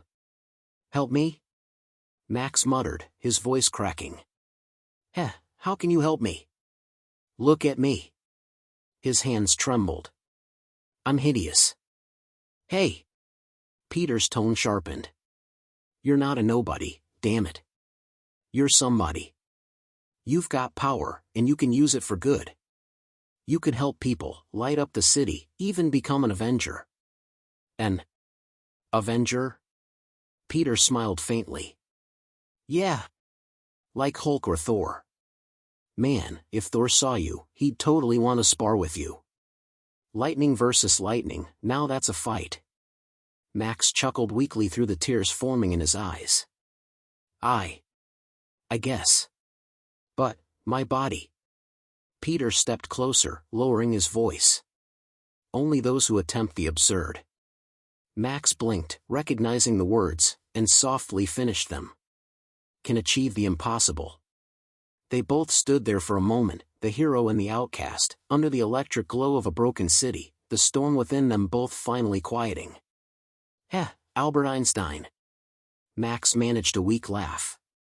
Hey, no scientist can understand that lunatic, right? Peter joked back, trying to keep the mood light. True. Peter stepped forward and held out his hand for a handshake. Max hesitated, then reached, and froze just before their hands met. A voice from the crowd cut through the air like a blade. Take him out, Spider. The shout was followed by another.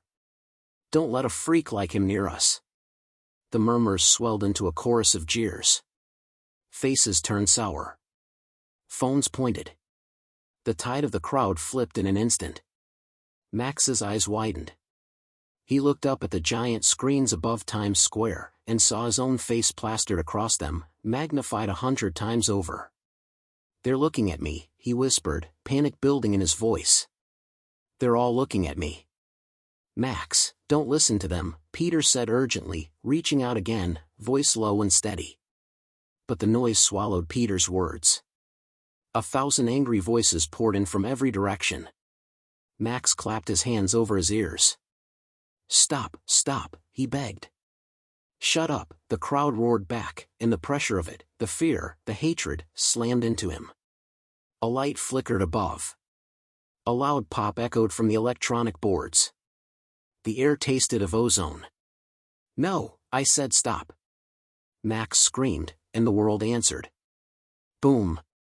Darkness swallowed Times Square. One by one, every billboard blinked out, then burst into a shower of sparks and fractured glass. The screens cracked with electric fractures that crawled like lightning across their faces. A woman next to them screamed. KYAA. Somebody shoved. People started running. Run, someone cried. Feet pounded pavement. The crowd surged, a living wave of panic. All units, take them down. I repeat, take them all down, a police dispatcher barked into a megaphone, the command slicing through the chaos. Peter's instincts snapped into motion. He moved between Max and the nearest cluster of panicking civilians, palms open and calm, trying to anchor Max's spiraling fear. His body was a shield, his voice, a tether. Max. Focus on me. Breathe. Look at my eyes. You're not alone. But the order to the officers floated over everything, heavy and inevitable, and the night tightened like a fist around them both. The square had become a storm, of sound, of sparks, and of fear, and in the center of it stood two men everyone else insisted were monsters. No. I didn't mean to. Bang. Bang. Bang. The gunfire echoed across the square. Several bullets struck Max in the chest, his body jerking from the impact. He stumbled, eyes wide in shock, before collapsing onto his knees. I said stop, he screamed, his voice breaking into static. A surge of electricity erupted from his body. The air exploded in a blinding flash as bolts of blue lightning shot in every direction, tearing through police cars and scattering officers like rag dolls. Peter dove forward, firing rapid web lines to yank several officers out of harm's way before the shockwave hit. Max, no! Max turned, rage and betrayal etched across his glowing face. His voice cracked with hurt. You'd rather save them than me? Peter shook his head, desperate. No, that's not what I did. Nah, Max said bitterly, his tone trembling. I get it now, sweet talk, right? Max, you're not a bad guy. You're... Max's lips curved into a faint, tragic smile. No. I'm not a bad guy.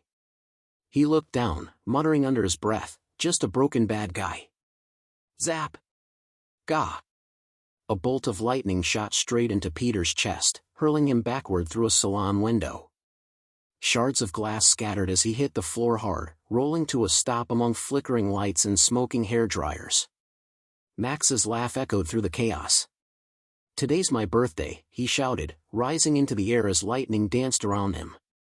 So now it's time to light up my candles. He soared above Times Square, his body pulsing with raw power. The electricity around him crackled and expanded, illuminating the city in a blinding electric storm. Max unleashed his fury, lightning striking every direction, billboards exploding in showers of sparks, street lamps bursting, store windows shattering under the surge. Take a look, New York, he roared. This is what you wanted me to be? Well, congrats, you already got it. He gathered the full charge into his palms, forming a massive, glowing sphere of energy that vibrated with unstable power. The light from it bathed the city in blue fire. Peter swung out of the ruined salon, cutting through smoke and debris, his suit scorched but his eyes fierce. At the last second, he shot a web line and propelled himself straight toward Max, kicking him square in the gut. Thud! The blow sent Max crashing into a nearby billboard, sparks exploding as the giant screen flickered and died. Max snarled, his eyes glowing brighter than ever. Oh, it's on, bug! Peter landed on the edge of a lamppost, cracking his neck sideways with a grin beneath the mask. I didn't want to fight you, he said, lowering into a ready stance. But now, it's really on. Die! Max roared, unleashing a furious blast of electricity toward Peter. Peter swung between the flashing neon wreckage, his body twisting through the air in fluid, acrobatic motion. Bolts of lightning streaked past him, tearing through signs and shattering glass. He flipped upward, soaring high above the chaos. Max aimed another surge, but Peter twisted midair, firing a web line that latched onto Max's chest. With a sudden yank, Peter zipped downward at full speed. Crash! The two slammed into the pavement, the impact shaking the ground. Peter landed atop Max in a crouched spider stance, his hand pressed into the cracked asphalt. The concrete beneath them splintered outward, forming a spiderweb pattern around the crater. Electric sparks danced around Max's twitching form as he glared up at Peter, eyes glowing like molten blue fire.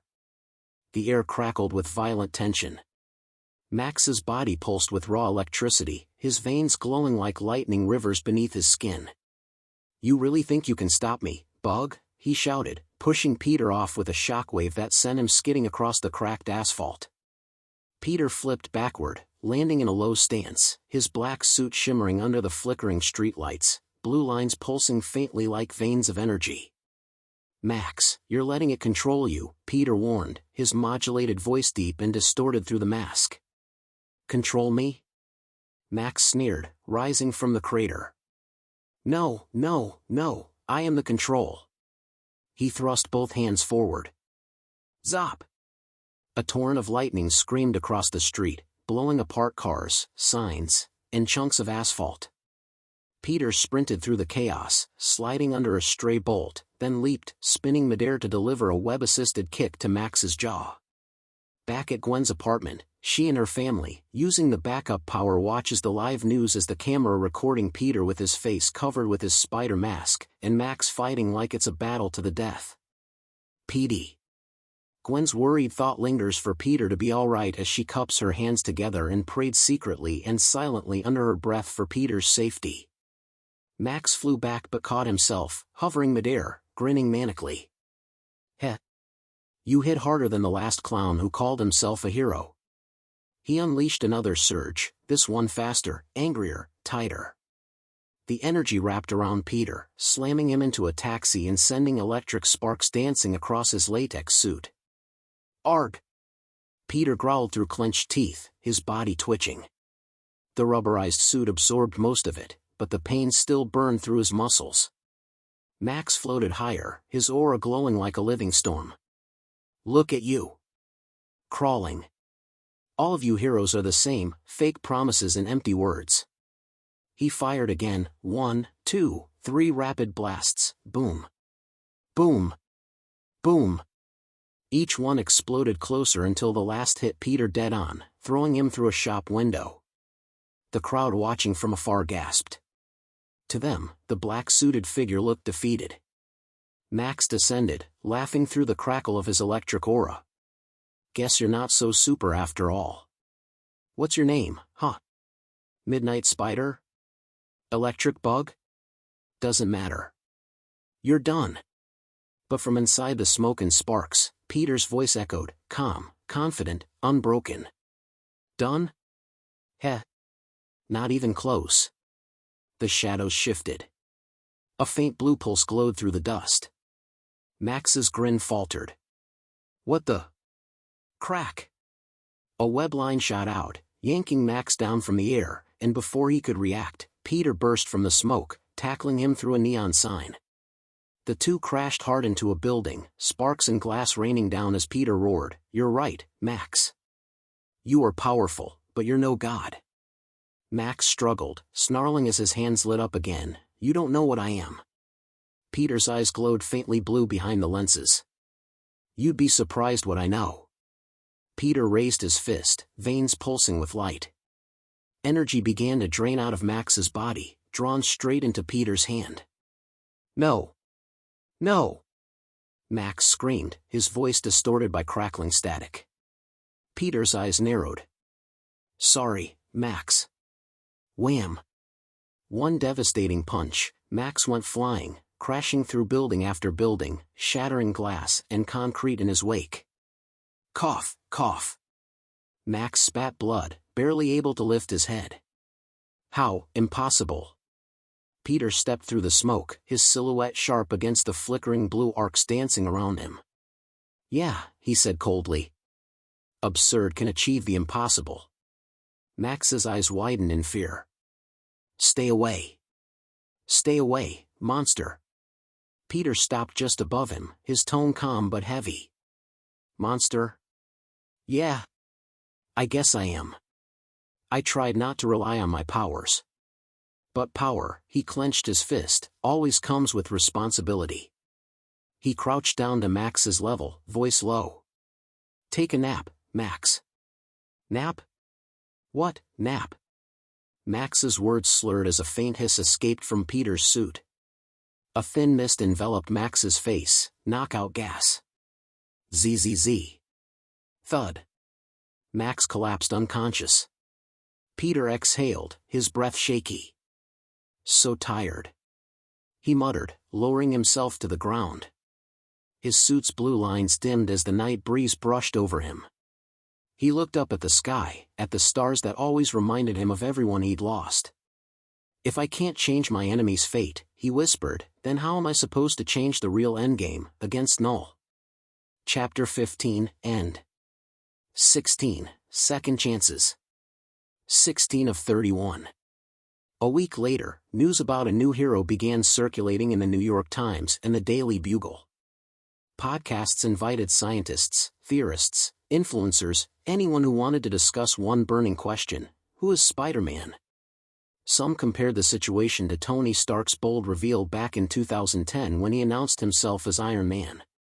Others drew parallels to the Avengers and the alien invasion in 2012, led by Loki.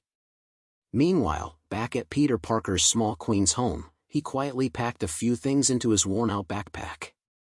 The room was dim, lit only by the faint orange glow from a streetlight outside his window. His movements were careful, almost mechanical. He didn't want Aunt May and Uncle Ben to wake up. After zipping up his bag, he took a deep breath and slipped out into the cold night. A few blocks away stood an abandoned factory, its windows shattered, the walls covered in rust and graffiti. Peter pushed the heavy door open, it creaked loudly in protest. He made his way down the old stairway to the lower floor, where faint echoes of dripping water filled the air. He placed his bag aside and picked up a dented metal bucket resting near a small pond of murky water. With a firm grip, he scooped it full, water sloshing over the sides as he carried it toward the figure tied to a reinforced metal chair in the center of the room. Peter's expression hardened. Without a word, he threw the water onto the man's face. "Oi, get up," Peter said coldly. Max Dillon jolted awake, coughing and blinking rapidly. Sparks of faint blue electricity flickered across his skin as his eyes darted around the room. He tugged at the restraints holding him, custom-made cuffs designed to suppress his powers. What the hell is this?" Max shouted, struggling violently. Then his eyes landed on Peter. "Wait. Peter Parker? You're working with that bug?" Peter's face remained unreadable. He took a step forward, shadows slicing across his features. "No," he said quietly. "I am that bug, Max." Max stared at him, disbelief written all over his face. Nah, you're just a kid. You can't be." Peter interrupted him, his tone sharp and steady. "And yet this kid sucker punched you last week." Max's jaw dropped. "Last week? You mean to tell me I was out for a whole week?" His voice cracked with outrage, the realization hitting him like a surge of static. He yanked at the restraints again, electricity crackling faintly before dying out. Peter didn't flinch. His eyes softened for just a moment, pity flickering through them before he looked away. "Yeah," he muttered. "A week." The room fell silent except for the hum of distant power lines and the quiet dripping of water echoing through the abandoned factory. Did I hurt anyone?" Max asked, his voice trembling. "A few," Peter said quietly, leaning against the damp, muck-covered wall beside him. "But they're all safe now." Max lowered his head, shame flooding his expression. "My God, what did I do?" His breathing quickened. "I didn't mean for this to happen. He swallowed hard. They all saw me, and then they branded me a villain. Like one of those guys the Avengers fought when those aliens invaded back then." Peter sighed, watching him closely. "You're not at fault, Max. You just didn't want to listen, and you made assumptions about yourself." He pushed off the wall and walked over to his bag. Rummaging through it, he pulled out a strange-looking meter cobbled together from scrap parts, wires, old circuits, and pieces of metal fused with tape and solder. Max squinted. "What the hell's that supposed to be?" "Looks like it's made from scraps and junk." Peter smirked faintly. "Because it is, Max." He stepped closer and pressed the device against Max's chest. It emitted a faint hum before magnetizing itself to his skin with a metallic click. Max's eyes widened. "What are you doing?" he yelled, panic flashing through his voice. "Calm down," Peter said firmly. "I'm fixing you up." "Fix? Look at me, kid!" Max shouted, his voice breaking. "My skin's blue. I'm bald as Steve Harvey. My eyes glow like a damn dog in the dark. How are you gonna fix that?" Peter didn't answer. The device began to whir and vibrate, glowing with pulses of soft blue light. Sparks danced across Max's body, and he winced in pain. Within seconds, his glowing blue skin began to fade, slowly regaining its natural brown tone. His scalp tingled, and strands of hair grew back, shaping into a sharp, high-fade low cut. The electric crackle in his eyes dimmed until they returned to normal. Max stared at his reflection in a cracked mirror nearby, speechless. He raised his trembling hands. My body, it's back to normal," Peter said, taking a step back and wiping sweat from his forehead. "But your powers aren't, Max. They're permanently part of you now." Max's lips parted slightly as he stared down at his hands, faint blue veins pulsing beneath his skin. He wasn't sure whether to feel relief or fear. Peter's tone softened. "It's not a curse, Max. It's a second chance." Max's breathing slowed as he stared at his reflection, the disbelief still etched across his face. His fingers brushed through his newly grown hair, trembling slightly. I don't get it. Why'd you even bother helping me after what happened back in Times Square?" Peter stayed silent for a moment. He kicked a small piece of debris across the floor, the clatter echoing through the empty factory. "Because you weren't the enemy, Max," Peter said finally. "You were scared. Angry. Everyone turned their backs on you, and the city treated you like a freak." He met Max's gaze. "I know how that feels." Max exhaled shakily, a humorless laugh slipping out. "You? Please. You got the whole world cheering for you now. New York's golden boy. The new hero everyone's talking about." Peter crossed his arms. "Yeah? Last week you nearly fried a bus full of people trying to prove you existed. That hit hard." Max's expression sank. He dropped his eyes to the floor. "I didn't mean to. I just wanted them to see me. For once."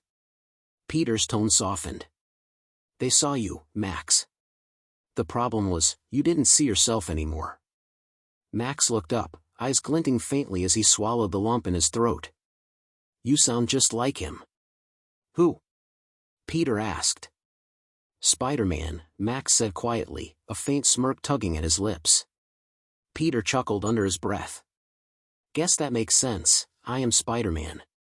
For a moment, neither spoke. The only sound was the slow hum of the old generator in the corner and the faint drip of water echoing from the ceiling.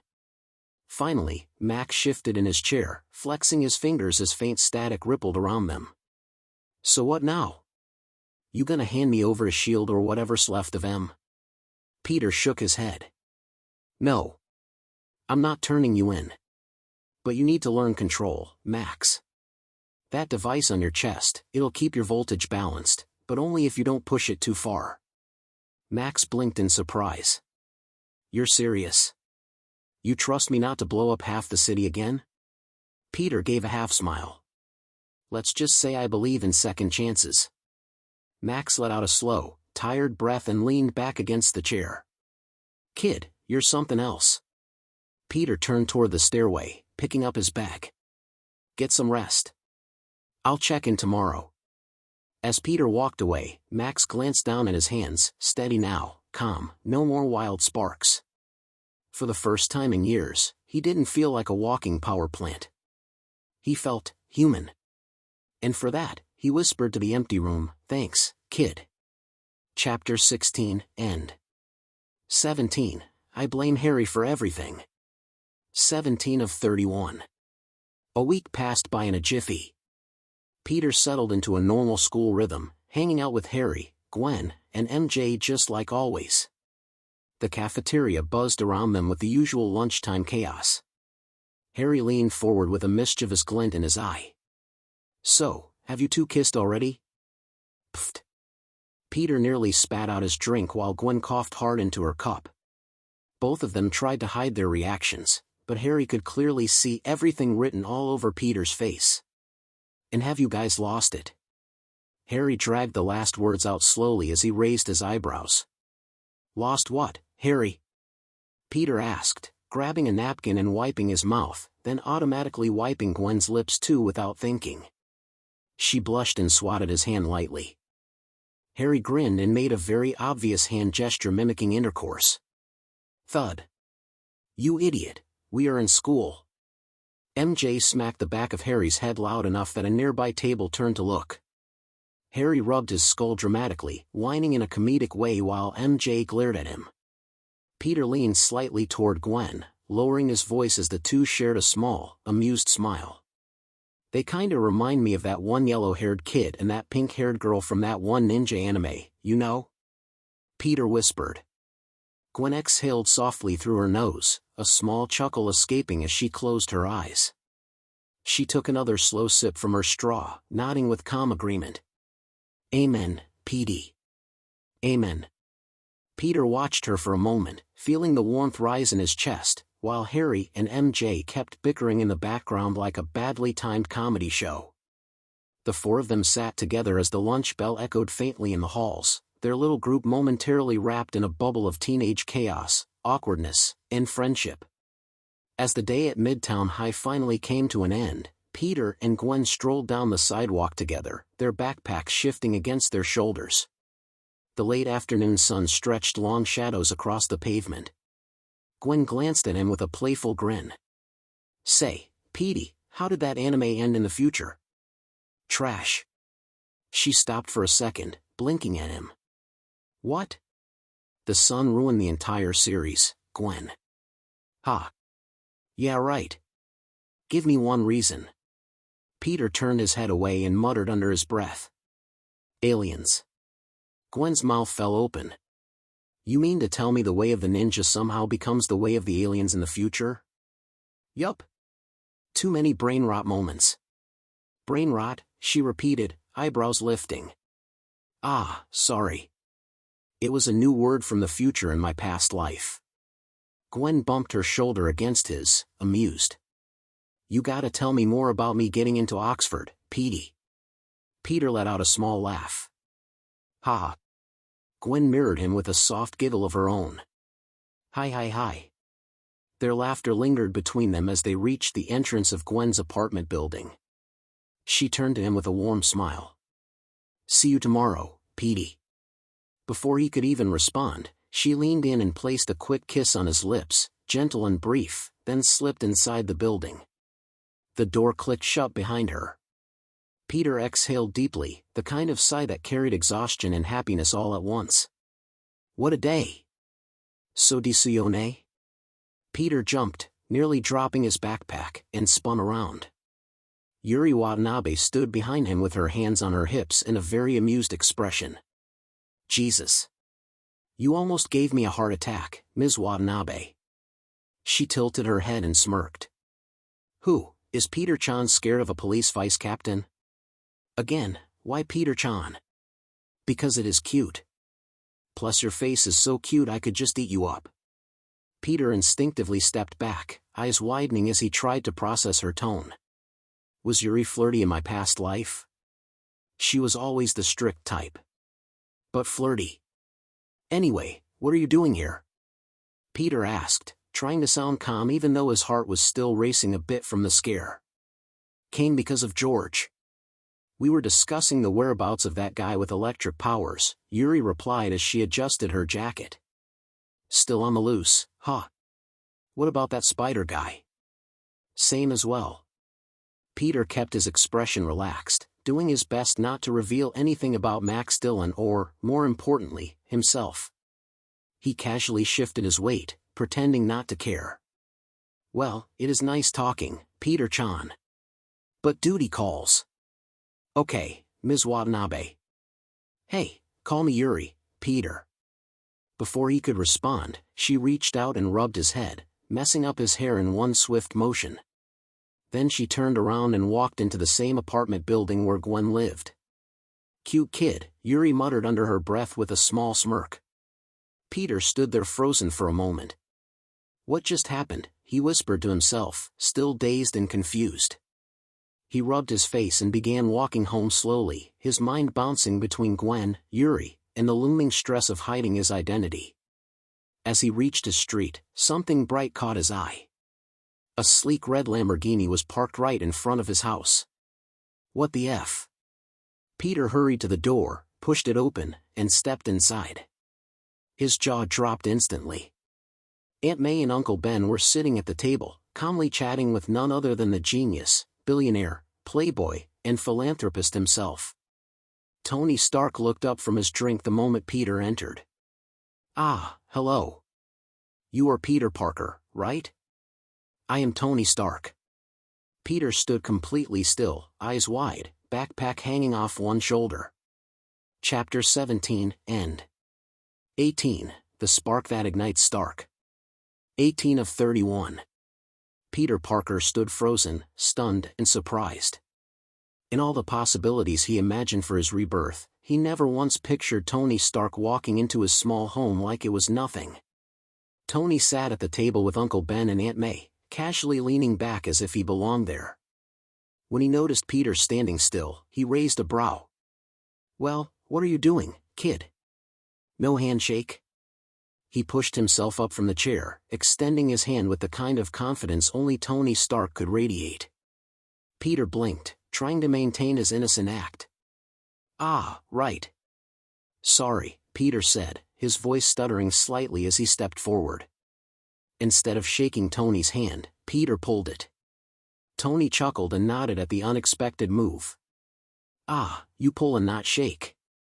"Not bad," he said with amused approval. "You know, my dad is a real piece of work. Always told me to pull it and not shake it." "Weird." Tony drifted off for a moment, eyes unfocused as some old memory pulled him away. Then, just as quickly, he snapped back to his usual sharp, confident demeanor. "Anywho, I personally came to see you, kid." Peter felt his chest tighten. He knew in his pot life, Tony had quietly investigated him ever since recruiting him to help during the whole mess with Captain America, the Winter Soldier, and the assassination framing of King T'Chaka of Wakanda. The father of T'Challa. A lifetime ago for him, but still raw in memory. Trying to stay in character, he tilted his head and frowned with practiced innocence. "What are you doing here?" Peter asked, though he already had a dozen guesses. Tony placed a hand dramatically over his heart. "Well, for once, I am offended by your 'what are you doing here' vibe," he said, mimicking air quotes with exaggerated flair. He stepped around the small dining table, studying Peter with a mixture of curiosity and suspicion. "But back to business. Why? Just why?" Peter blinked. "I don't follow, Mr. Stark." "Of course you don't." Tony rolled his eyes. "What, you think I am an 8-year-old kid? I am asking why you, Peter Parker, invested $5,000 into Stark coins. A brand new currency similar to Jitcoins or Bitcoins, or whatever they are calling them now." Tony crossed his arms, waiting for an answer, his expression a blend of playful annoyance and genuine confusion. Peter felt Aunt May watching nervously from the kitchen doorway, while Uncle Ben looked between them like he was trying to read the air. Peter swallowed slowly, still playing the innocent teen while trying not to smile at the irony. Tony Stark confronting him about an investment he had made because he already knew exactly what that coin would become. "Peter, is that why you wanted to go to the bookstore the other day?" Uncle Ben asked with a clueless but gentle tone. He scratched his cheek while thinking about it. "No wonder. I see a lot of trading, stock, and investment books in your room." Peter froze for a moment, then forced out an awkward laugh. "Ah, yeah. I thought about doing something small, but I accidentally invested $5,000 into it." He rubbed the back of his head, the classic nervous gesture as he tried to look innocent. "Let us go with that for now." He mumbled in his thoughts, smiling to keep the act going. Uncle Ben sighed and placed a hand on the table. "Boy, you know the stock market is not easy. But I am glad you are taking risks. Still, $5,000 is too much." "And accidentally?" Aunt May crossed her arms, her voice rising as she scolded him. Peter kept laughing it off, doing his best to look like a clumsy teenager instead of someone who knew exactly what he was doing. Tony Stark coughed loudly, drawing all eyes back to him. He straightened his jacket and spoke with his usual flair. "Well, kid. Your little accidental investment." He raised his fingers for another set of exaggerated air quotes. "Skyrocketed at the perfect time. Congratulations, kid. You just got back $5 million. Not bad for a 15-year-old. Uncle Ben's jaw dropped so hard Peter swore he heard something crack. Aunt May covered her mouth with both hands, stunned speechless. Peter, however, kept his expression controlled. He already knew Stark coins would explode in value. He had lived through this before. He had deliberately invested $5,000 last week, late at night, using the old laptop in his room. He knew Stark Industries would release the market and that the coin would skyrocket by 99,900% within hours. His past life had handed him the script, and he had followed it perfectly. Now he just had to survive the reactions of the three people staring at him like he had pulled off a miracle. "You little brat. Come here. You got $5 million now." "Ha ha ha." Uncle Ben grabbed Peter in a playful chokehold and gave him rough knuckle rubs on the head. Peter struggled while laughing, his face red and his hair a mess. Aunt May was still frozen in shock. She pinched her own arm, then pinched it again, hard, trying to confirm she was awake. Do you not mean we got 5 million, Uncle Ben? Peter said, pretending to be confused as Uncle Ben finally let him go. Peter straightened his shirt and took a breath. I wanted to make something of myself, for both of you, he said softly. So I kinda studied stock markets to help you guys live an easier life. Uncle Ben and Aunt May shared a long look before pulling him into a warm, tight hug. Aunt May's hands trembled slightly as she held him, her voice cracking with emotion. Tony, watching the wholesome family moment, cleared his throat and stepped forward. He held out a gold-edged card toward Peter. Well, kid, I guess my job here is done. Here is your 5 million, all clean and official. He tapped the card with a flourish. Mind if I talk to you privately? Sure, Mr. Stark. Peter followed Tony outside. The moment they reached the driveway, Tony suddenly staggered, clutching his chest. Damn it, again. He muttered under his breath.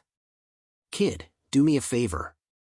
Go to my Lamborghini and grab the reactor from the glove box.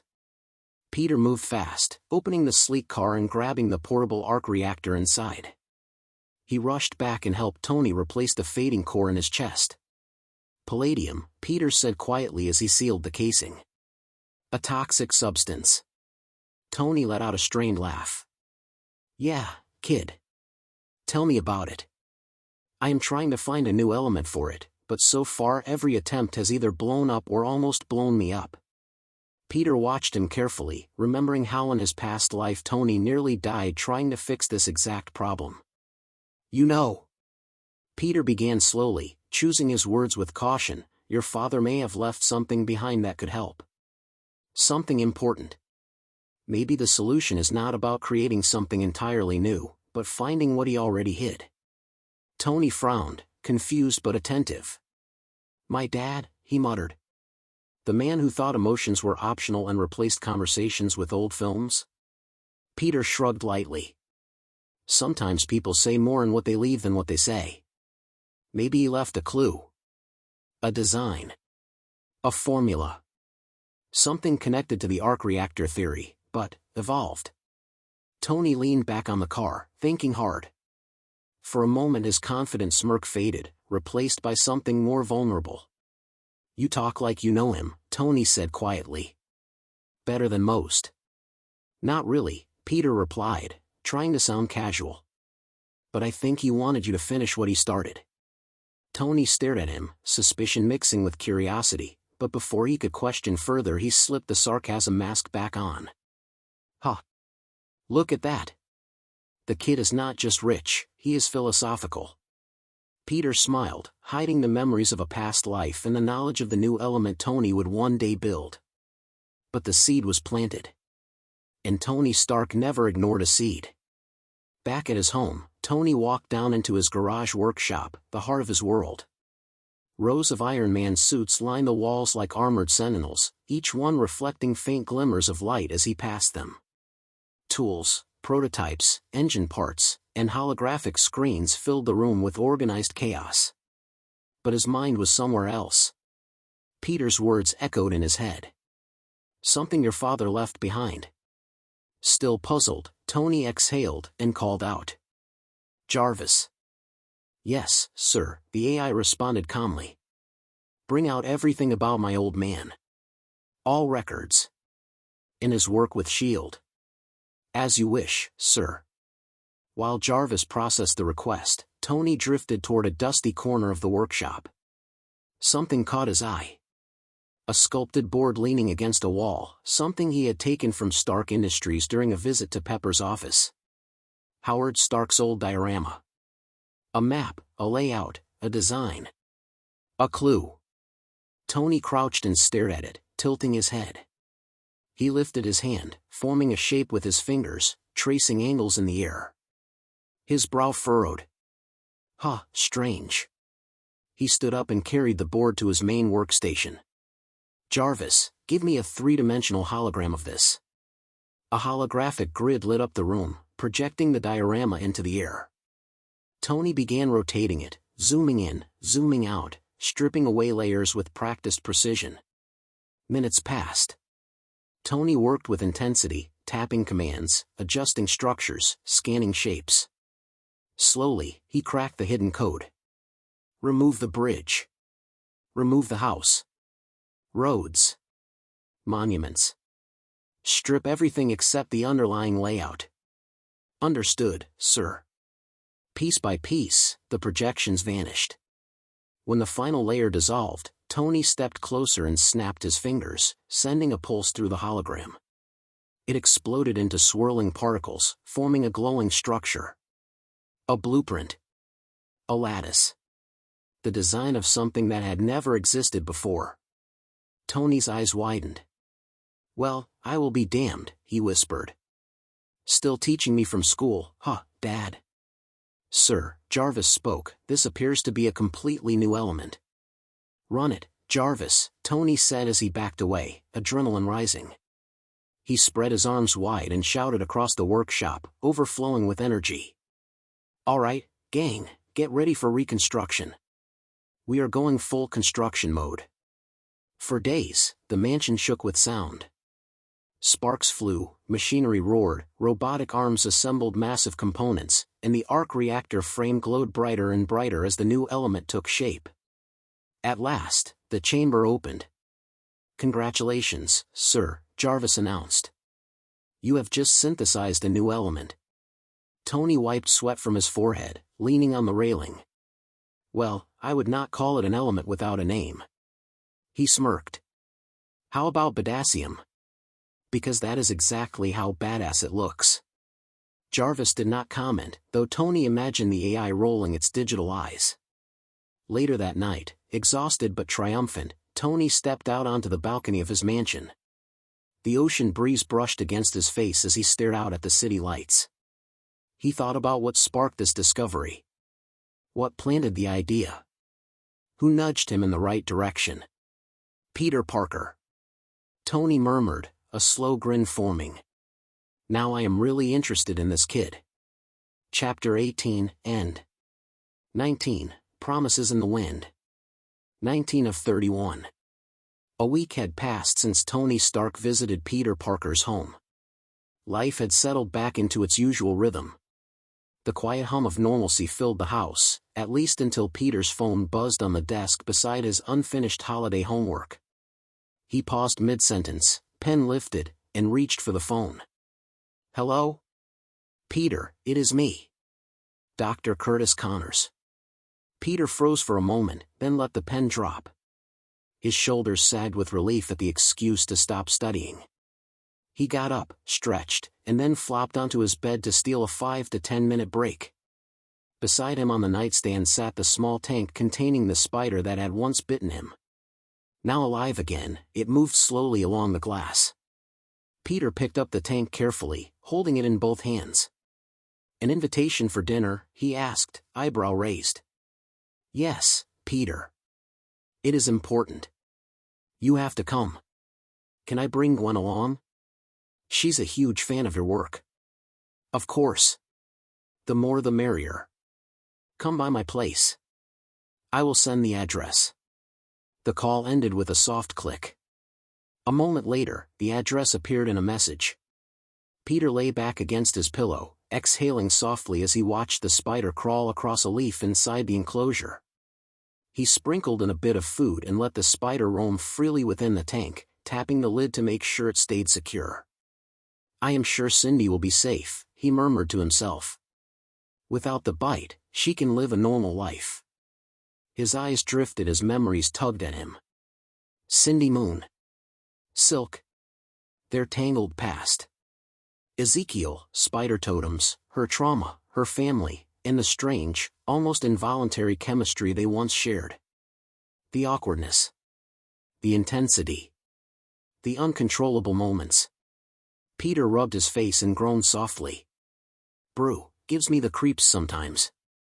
Somewhere in Forest Hills, a girl sat at her desk doing her homework, her pencil tapping lightly as she lost herself in thought. The late afternoon light poured through the window, and she glanced outside where her father and brother were laughing and playing together. A gentle knock came from her bedroom door. Her mother entered with a warm smile, carrying a plate of fresh cookies and a glass of milk. The girl turned, her expression brightening. "Thank you, Mom," she said in Korean, bowing her head slightly as she accepted the treat. Her mother left, and Cindy settled back into her chair. She looked down at her notes, flipping between pages of homework and a folded piece of paper she had received from a friend earlier that day. For a moment, she stared at it, unsure whether to smile or sigh. Her phone suddenly rang. She blinked, reached over, and picked it up.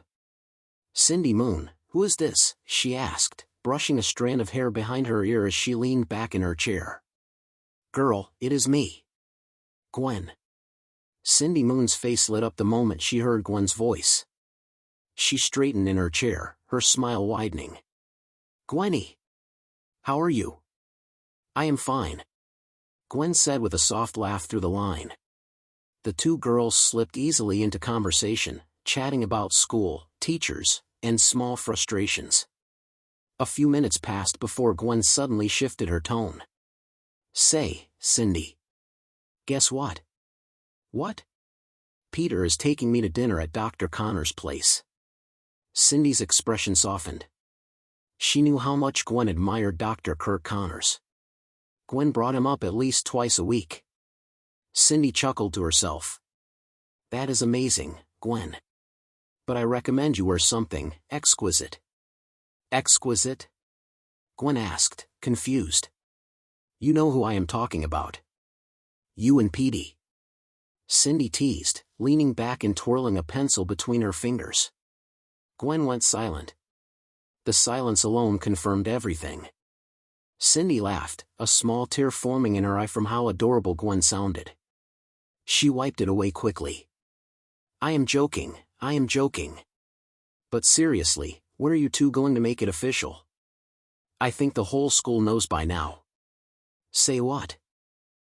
Yes. We can tell. Hell, Peter treats you like a child sometimes." That is because." "Because?" Cindy raised a brow, smirking at Gwen's nervous, stuttering voice.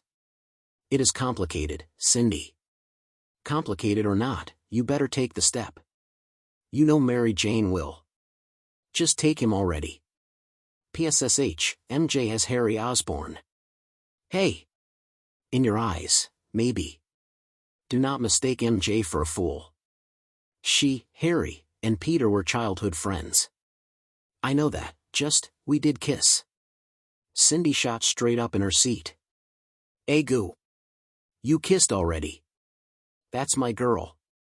She bounced excitedly on her chair, nearly spilling her milk. "Hey, was it sloppy or just tongue-like?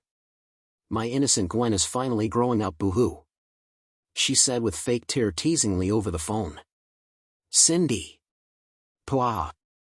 Back at Peter's place, he suddenly sneezed loudly while buttoning his shirt for dinner at Dr. Connor's house. "Hachoo. Is someone talking about me?" he muttered, sniffling as he reached for a tissue. Peter left the house, waving goodbye to May and Ben as he stepped out onto the street. He hopped onto his scooter. "Yeah, no, I still have time," he muttered, revving the engine softly before heading toward the city. He quickly pulled into a nearby motorbike store, glancing around for something that fit his style. His eyes scanned rows of machines, until one in particular caught his attention. "Holy Mother of Christ, is that the Ecos Titanium Series FETXX?" he whispered, nearly dropping his helmet. The store manager noticed Peter's reaction and walked over, ready to guide him. Then he saw the kid's small frame, his casual clothes, and the youthful look on his face. Maybe something smaller would be better," the manager suggested, turning to leave him to more realistic options. A sales clerk, noticing the exchange, smirked. "Oi, don't bother with this one. He's just a kid." "Scumbag," Peter muttered under his breath. The clerk rolled her eyes but approached him anyway, ignoring his looks and his clothes. "I'm impressed," she said, smiling. "I love how you approach this. Are you serious about buying it?" Peter nodded, excitement sparkling in his eyes. "Absolutely. I want it." The clerk raised an eyebrow. "Do you want it in brown or black, sir?" "I'll take the black." It gives off a real alpha male vibe. I agree, she said with a laugh. With the paperwork complete, Peter reached into his pocket and pulled out the card Tony Stark had personally given him after his recent Stark coin investments. Thank you, sir. Be sure to come back to us for your next purchase, she said politely, until Peter casually slid a crisp 20,000 across the counter. See, sir, she stammered. Consider it your commission, ma'am, Peter replied smoothly, grabbing the helmet. Mounting the bike, he revved it once, the engine roaring to life. The manager and the clerk watched, dumbfounded. The clerk, at least, walked away with a huge bonus. Peter waited outside Gwen's apartment. When she stepped out of the building, his eyes nearly popped out of his head. Damn it, Peter, don't look at her chest, he muttered to himself. And of course, he did. Damn it. They're huge. Lord, have mercy on my rebirth, he whispered again. Lord, came a small, sarcastic voice.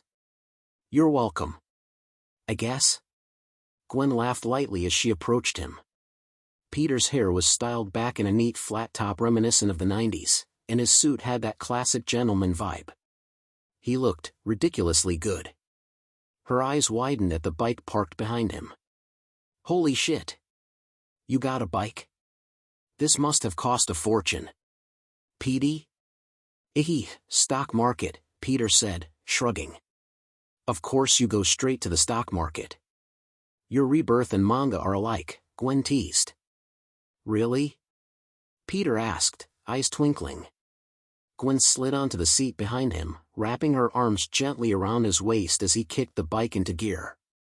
Together, they sped off toward Dr. Curtis Connor's place, the wind whipping through their hair. Petey, can you tell me about Oxford? How did I do? Gwen asked, her head resting gently on Peter's back.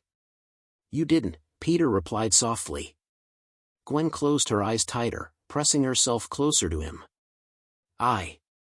I die before going to Oxford. Is my fate always tragic? Does the universe hate me? My dream was to go to Oxford. Peter stopped at the red light, waiting for it to turn green. He let out a soft sigh and placed a comforting hand over hers. Don't worry, he said, voice steady.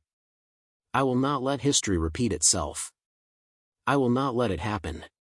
You're the only one I care about. Gwen let out a soft laugh, her lips brushing his shoulder. Heh. I love you, Peter. I love you too, Gwen, he whispered, squeezing her gently. The light finally turned green, and they continued riding. The city blurred around them as they approached Dr. Curtis Connor's place. Peter parked the bike and carefully helped Gwen remove her helmet. Thanks, she murmured, her expression still distant, a fog lingering in her eyes about her fate. Without hesitation, Peter whipped his web shooter at her back, gently pulling her close. He pressed his lips to hers, a comforting, steady kiss. Peter, she whispered, a tremor in her voice. Shoo, he murmured against her lips. I promise you, with my life, Gwen. Peter rested his forehead against hers, closing his eyes. His voice dropped to a soft, intimate whisper. I will not let it happen. I promise. Thank you, my Petey, Gwen murmured, allowing herself to lean fully into him, her tension slowly melting away. Chapter 19, End. 20. Threads of Fate Converge. 20 of 31. As Peter and Gwen made their way up to the front door, he reached out and rang the bell. A moment later, the door opened, and both of them froze in surprise. Standing inside Dr. Kirk Connor's home was none other than Dr. Otto Octavius. Dr. Octavius? Peter and Gwen said in sync, eyes wide in disbelief. Otto lifted his brows as recognition struck. Wait a minute. Peter Parker, right? The one from that Oscorp trip? Peter scratched the back of his head with a nervous laugh. Well, what a small world. But what are you doing here, sir? Otto called us. Peter and Gwen spun around at the same time, nearly jumping out of their skins. Norman Osborn stood behind them with a grin. Jesus, they yelled, hands flying to their chests like they had just suffered a heart attack. Norman laughed as he stepped inside, clearly enjoying their reaction. Ah, the gang's all here. Dr. Kirk Connors appeared next, slipping on his coat as he walked forward and welcomed everyone into the house. Peter and Gwen exchanged quick glances, still a little startled as they all settled in. They asked what exactly this surprise dinner was about. Both Peter and Gwen had assumed they were the only ones invited. Everyone gathered around the dining table when Kurt suddenly lifted his right arm and flexed his fingers. His once missing hand was now completely restored. How? Otto shot to his feet, shaking with shock, and Norman leaned forward, brows tightening in confusion. Kurt smiled proudly and pointed straight at Peter. He explained how Peter had given him a theoretical hint during the Oscorp school trip and how it pushed him to reconsider the regeneration formula from a new angle. Peter laughed nervously. I just gave a hint. Nonsense, Kurt said, waving off the humility. And not just that. I enhanced the serum as well. Peter blinked. Say what now? Kurt straightened with confidence and revealed the improved version of the lizard regenerative serum. Peter cautiously asked, did you test it? Of course, boy, Kurt replied. Peter exhaled deeply, shoulders dropping in relief. At least Kurt had triple-checked the serum. They all settled in for dinner soon after, plates and utensils clinking softly as conversation flowed. They talked about science, breakthroughs, projects, and old memories. Kurt, Richard Parker, Norman, and Otto traded stories from their early days, the room filling with laughter and nostalgia. During the night, Otto placed a hand on Peter's shoulder and invited him to visit his home the following week to work together on the Neuralink biometric project. Peter agreed quickly, but the shift in his tone and the stiffness in his expression didn't go unnoticed. Gwen saw it. His face had dulled. His smile faded. Something in him had gone hollow. She didn't question it yet. She waited, choosing her moment. When dinner finally ended and everyone stepped outside, the adults paused upon seeing Peter's new motorcycle. Wow, Peter. I didn't know you were into those old-style models, Norman said, clearly impressed. As they parted ways, Gwen climbed onto the back of the bike, and Peter drove her home. When they arrived at her building, she hopped off and turned to him with a serious look. Peter, she said quietly. Back there, why did your face and tone change?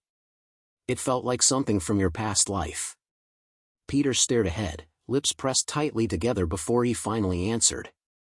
Aunt May died because of Otto Octavius in my past life. And it was also my fault for not noticing the symptoms of his neurological illness. Gwen's eyes softened. So you agreed to help Otto because you want to make sure his BioLink project succeeds this time? Yeah, Peter said. Norman funded it before, but it didn't go anywhere. The system malfunctioned and destroyed Otto's mind. It turned him into the monster he became. I see, she murmured, stepping closer. Do you need help? Peter smiled faintly. I just don't want to be a burden to you. Gwen rolled her eyes affectionately. Peter, come on. He chuckled. Nah. I got this one. Besides, in the next few days, you'll be an intern for Kirk Connors thanks to your dad. Wait, what? Gwen's jaw dropped. Yup. You want me to make sure Connor's cure stays under control?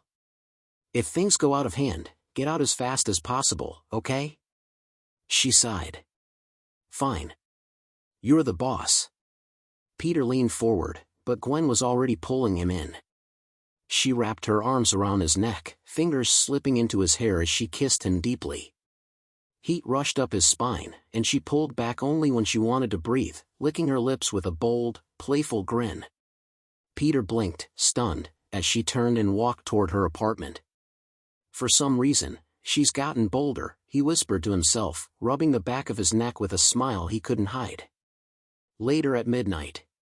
In the Osborn mansion, silence filled the halls as Norman Osborn sat alone in his study. A single lamp illuminated the medical report in his hands. His eyes narrowed while he reread the final line. Multiple personality disorder. Unstable. No emergence yet. Avoid stress. Avoid overwork. Norman slowly exhaled through his nose. The muscles in his jaw tightened, but he forced himself to stay composed. He folded the report carefully, almost ritualistically, and slipped it back into the drawer. Unstable, but not yet, he murmured. As long as I keep control. He rose from the chair, smoothing his suit with a steadying breath, then made his way down the quiet hallway toward his private laboratory. The automated doors slid open, revealing the cold glow of polished metal and humming machinery. Norman stepped inside. The futuristic suit stood displayed on the center platform, sleek, armored and predatory. Beside it rested the glider, its blades gleaming under the fluorescent lights like the talons of a waiting beast. Norman approached the workstation where rows upon rows of small green vials were arranged in perfect alignment. He picked one up, turning it slowly under the light as the liquid shimmered like toxic emerald fire. His reflection in the glass warped slightly over the curve of the vial. Quest Aerospace. Norman whispered, eyes darkening with resolve. I will not lose this contract. He placed the vial back in its slot with a soft click, the determination in his expression hardening into something fiercer, sharper, hungrier. Above him, the lab lights flickered once, just enough to catch the edge of a shadow stretching behind him. And that is, the Goblin Within Unknown. Chapter 20, End. 21. The Price of Saving a Monster. 21 of 31. Do you know how much I sacrificed? 3 months has passed. Norman Osborn's roar shook the meeting room, his voice echoing off the glass walls as the board members sat stiffly in their seats. Veins stood out on his neck, his fists clenched so tightly his knuckles turned white. This was his company, his life's work, and yet they sat there calmly, stripping it from him piece by piece. One of the board members adjusted his tie, clearly uncomfortable but resolute. Norman, the military has cut funding for the enhanced soldier serum. It has already been 5 years with no viable results. Norman slammed his palm against the polished table, the sharp crack making several members flinch. 5 years of progress, he snarled. 5 years of brilliance you were too blind to understand. Another board member leaned forward, folding his hands together. Also, someone has stepped forward to buy Oscorp. Norman froze for a moment, his breathing heavy. Slowly, he straightened. Buy Oscorp, he repeated, his voice low. Yes, the man continued. A young prodigy, to be exact. Norman let out a short, humorless laugh, his lips curling in disbelief and disgust. You cannot be serious, you buffoon. Truth be told, even I am shocked, another board member said. 50 billion is the company's valuation, and this young man is prepared to buy Oscorp outright. Either he is reckless, or incredibly confident. Norman's smile twisted, his eyes burning with fury. Like hell I will let someone like him buy Oscorp. I founded this company. I built it from scratch with my own hands. The distant chime of an elevator echoed through the room. The board members exchanged glances, some straightening in their chairs, others shifting nervously. One of them cleared his throat. Finally, Norman, you can see yourself out. Norman stood there for a long moment, chest rising and falling. Slowly, he turned and began walking toward the exit, each step heavy with resentment. His mind raced with one question. Who would dare take everything from him? Before he could reach the door, a calm voice cut through the room. Who said I am letting Mr. Osborn leave? The doors burst open, swinging wide with sudden force. Every board member turned in unison, shock flashing across their faces. Norman stopped mid-step. His head lifted. His eyes widened. The blood drained from his face as recognition set in. Peter, he whispered, stunned. Peter Parker stood there casually, hands in his pockets, a faint, knowing smile on his face. His presence was relaxed, almost effortless, as if he belonged there. Sup, Mr. Osborn. 3 months before. Peter's POV. Okay. I needed to make more than half of 50 billion to save Oscorp and make sure Norman did not go El Poco Loco. Yes, I even made air quotes in my head. Classic me. I leaned back in my chair, staring at the numbers glowing on the screen. Stocks. Trading. Markets. In my past life, I was never much of a stock person. I gained some, lost some, and mostly stayed confused. It was never my world. But this time was different. Ever since I woke up in the past, I buried myself in books. Economics, market psychology, trading strategies, long-term investments. Day trading. Crypto. Anything I could get my hands on. Sleepless nights turned into routine. Coffee became my best friend. And yeah, I had a little help from Mr. Stark. Not directly holding my hand, but nudges. Access. A few well-placed conversations that pointed me in the right direction. Of course, I also had experience no one else had. I knew how this story ended. I knew how men like Dr. Octavius and Norman Osborn thought when it came to ambition, pride, and markets. I had lived through the rise and collapse once already. This time, I was prepared. My first breakthrough came fast. Stark coins. 5 million. Just like that. I stared at the screen for a long time, my heart pounding as the numbers settled in. 5 million. Not even close to enough. I cracked my knuckles and leaned forward. All right, I muttered. Time to get to work and earn more mau mau. A grin spread across my face. Boi. Yeah. I actually said it. Straight from that meeting with the chef. No regrets. Days blurred together. Nights disappeared. I invested non-stop, tracking trends, reading the latest news, predicting movements before they happened. Every decision was calculated. Every risk measured.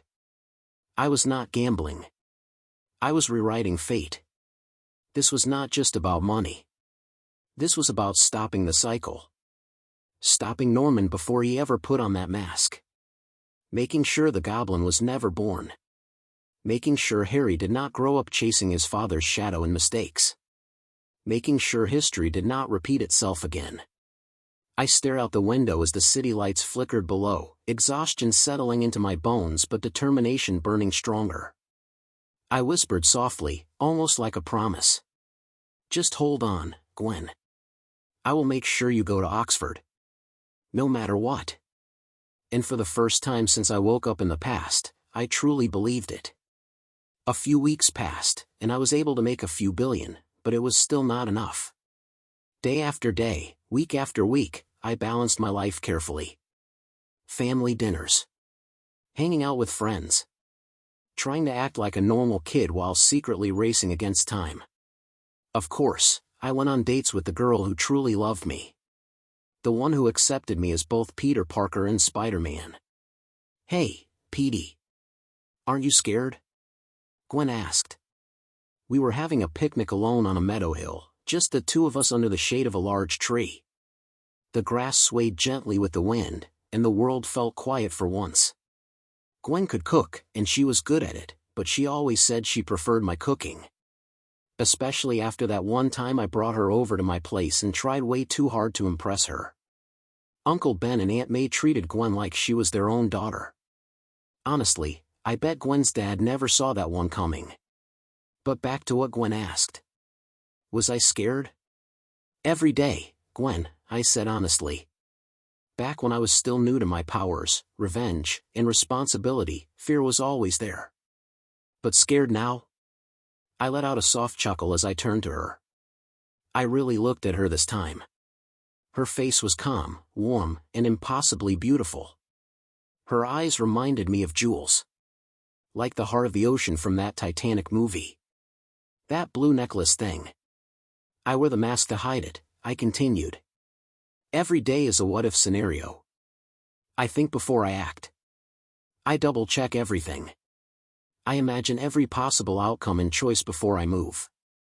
My gaze drifted down to her slender legs, and I hesitated for a moment. May I? She nodded without hesitation. I gently laid my head on her lap, letting out a quiet breath I did not realize I was holding. "Ah, you're such a baby, Pete," she teased. "Yeah. Real funny. Very mature of you. But still." "I don't care," I murmured. "You're all I need." She smiled softly. "Tired?" He, I replied weakly. "Very." Her fingers brushed through my hair, slow and gentle, her touch calming every racing thought in my mind. She was so calm. So kind. Almost motherly in a way. That was who Gwen was. I did not deserve her. Or maybe I did. It did not matter whether I lived or died. I will stop Null. I will end it all. I will make sure we will have the life we dreamed of together, even if it only lasted for a moment. My thoughts slowly faded as exhaustion finally won. Gwen looked down at me, a soft smile forming on her lips. He. So cute when he naps. I do not know how much time passed, but I can tell one thing for sure. It was the greatest nap of my entire lifetime. It reminded me of something I once told myself long ago. Back then, there was one villain I faced who was truly difficult. I fought him for 12 hours straight. No food. No water. He just kept coming. My costume was torn to shreds, blood soaked my face, and my body was bruised beyond recognition. At some point, I asked myself a question. Can I just let this one slide? Can it be someone else's problem? I asked myself that once. Just rest. Just a little rest. But who was I kidding? That was not me. Not after Uncle Ben's last words. Not after Gwen's death. I promised myself I would be the Spider-Man I was meant to be. But honestly, just a little rest. God, just a little rest. And that rest turned into a nap. The greatest, most peaceful lullaby of a nap, held in the arms of the woman who carried me close to her heart. And I would protect that heart. I would make sure it never broke again. Petey, wakey wakey. It's time to get going. I slowly opened my eyes and froze. The sun was already setting, painting the sky in shades of orange and gold. "Oh," I said quickly, sitting up. "Sorry, Gwen. I did not mean to." She smiled softly at me. "You have done enough in the past. I do not know what kind of hell you went through after my death, but when I saw your face while you were napping on my thigh, you looked like you really needed that rest." She buried her face into my chest and snuggled closer. I wrapped my arms around her, holding her tightly, letting her know what I felt without hesitation. "I love you, Gwen. I love you more, Petey. I love you the most." We looked at each other, faces inches apart, and leaned in for a small peck. But it did not stop there. Slowly, naturally, the kiss deepened. Time felt like it stopped, and I wished that moment could last longer than it was meant to. "I got a surprise for you." "Huh? A surprise? What is it, Gwen?" She stood and gently pulled me toward the tree nearby. Carved into the bark was a heart, rough but careful, with letters inside it. P+G. I reached out and touched the carved wood with my fingers. "It's beautiful," I said softly. "Just like you, Gwen." She slipped her arm around mine and rested her cheek against my shoulder. "I thought you would love it. I carved it while you were packing up." "Well, I do love it," I replied. "It makes me feel like you are my wife." Ha ha. Her face turned red instantly, like a steamed bun fresh out of the basket. "You idiot," she said, covering her face. "You are going to make me think you actually mean it." God. She was so cute. After the end of the 3rd month, on the very last day, I finally made it. Around 60 billion. Of course, I still had to deal with taxes and the IRS. That part was unavoidable. But for this one time, thank you, Mr. Stark. I checked the news again, scrolling slowly, and my heart sank just as I assumed it would. I was right. In my past life, Oscorp would be responsible for the deaths of 10 soldiers during the testing phase of the enhanced soldier serum. It was supposed to be kept secret, buried deep within classified files, until a certain someone betrayed Norman and leaked the intel to the press. The fallout was immediate. Oscorp stocks plummeted nearly 30% overnight because of the news. Panic spread fast. Investors pulled out. Confidence shattered. And the very next day, Norman Osborn was said to be willing to step down. But that was a lie. He did not step down. He was forced out by the board members. Foo * king pricks. This is exactly why I never trusted board members. Power without accountability. Loyalty that vanished the moment numbers turned red.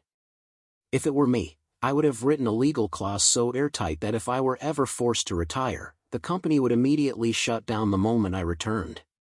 Burn it all before letting vultures pick it clean. But back to the matter at hand. The moment the news broke, I moved fast. No hesitation. No second guessing. Within a few hours, I pushed everything into motion, buying Oscorp shares while the price was bleeding. Piece by piece. Percentage by percentage. And finally, it happened. I became the largest shareholder Oscorp had ever seen. The board did not even realize it yet. Now, tomorrow was the meeting. I leaned back in my chair, exhaling slowly. Hold on until then, Mr. Osborn. Sir. I will make sure you are saved. I will make sure you never walk down the path of the goblin. History ends here. Chapter 21 end. 22, Deals in the Sky. 22 of 31. As Peter Parker entered the room, he spoke directly to the board, making it clear that Norman Osborn would not be leaving. Who said Mr. Osborn must be forced to retire, huh? He shut the door behind him with his foot. The sharp sound echoed through the room as the board members turned their attention toward him. Their eyes studied Peter carefully, some confused, others clearly irritated. A few of them exchanged glances, silently questioning whether this teenager was actually relevant or just another interruption. In their minds, the idea was impossible. No teenager could have bought that much stock. Hey, author, are you telling the story, or am I? Author, depends on whether you want a narrative view or a POV view in your story. How about both? Author, both? Both. Author, both is good. Great. Now let's start from my point of view. Author, meh. Try me. Peter's POV. Okay, where do I even start with this wall break? Am I breaking the Matrix, or am I just like Deadpool, ripping straight through the script? Either way, it feels natural enough. Meh, can't go wrong with it.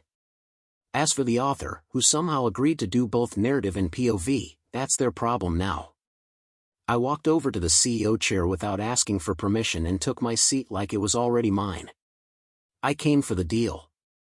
The board members asked if I was the one who bought Oscorp's falling stocks.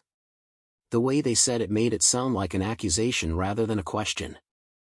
Why, yes. Yes, I did. They immediately thought I was faking it. Typical board members. Always scheming, always assuming they're the smartest people in the room. Anyway, I showed them the proof, clear as day, and then placed additional evidence on the table. Documents, numbers, trails that led straight to their little secret. Embezzlement. The room went quiet after that. I gave them that glare I'd seen in every manga story I ever read. The kind that doesn't need words to say, I win. Honestly, it was kind of fun trampling on rich, arrogant brats who thought money made them untouchable. I finalized the paper signing and all the necessary documents. At last, the ownership was settled.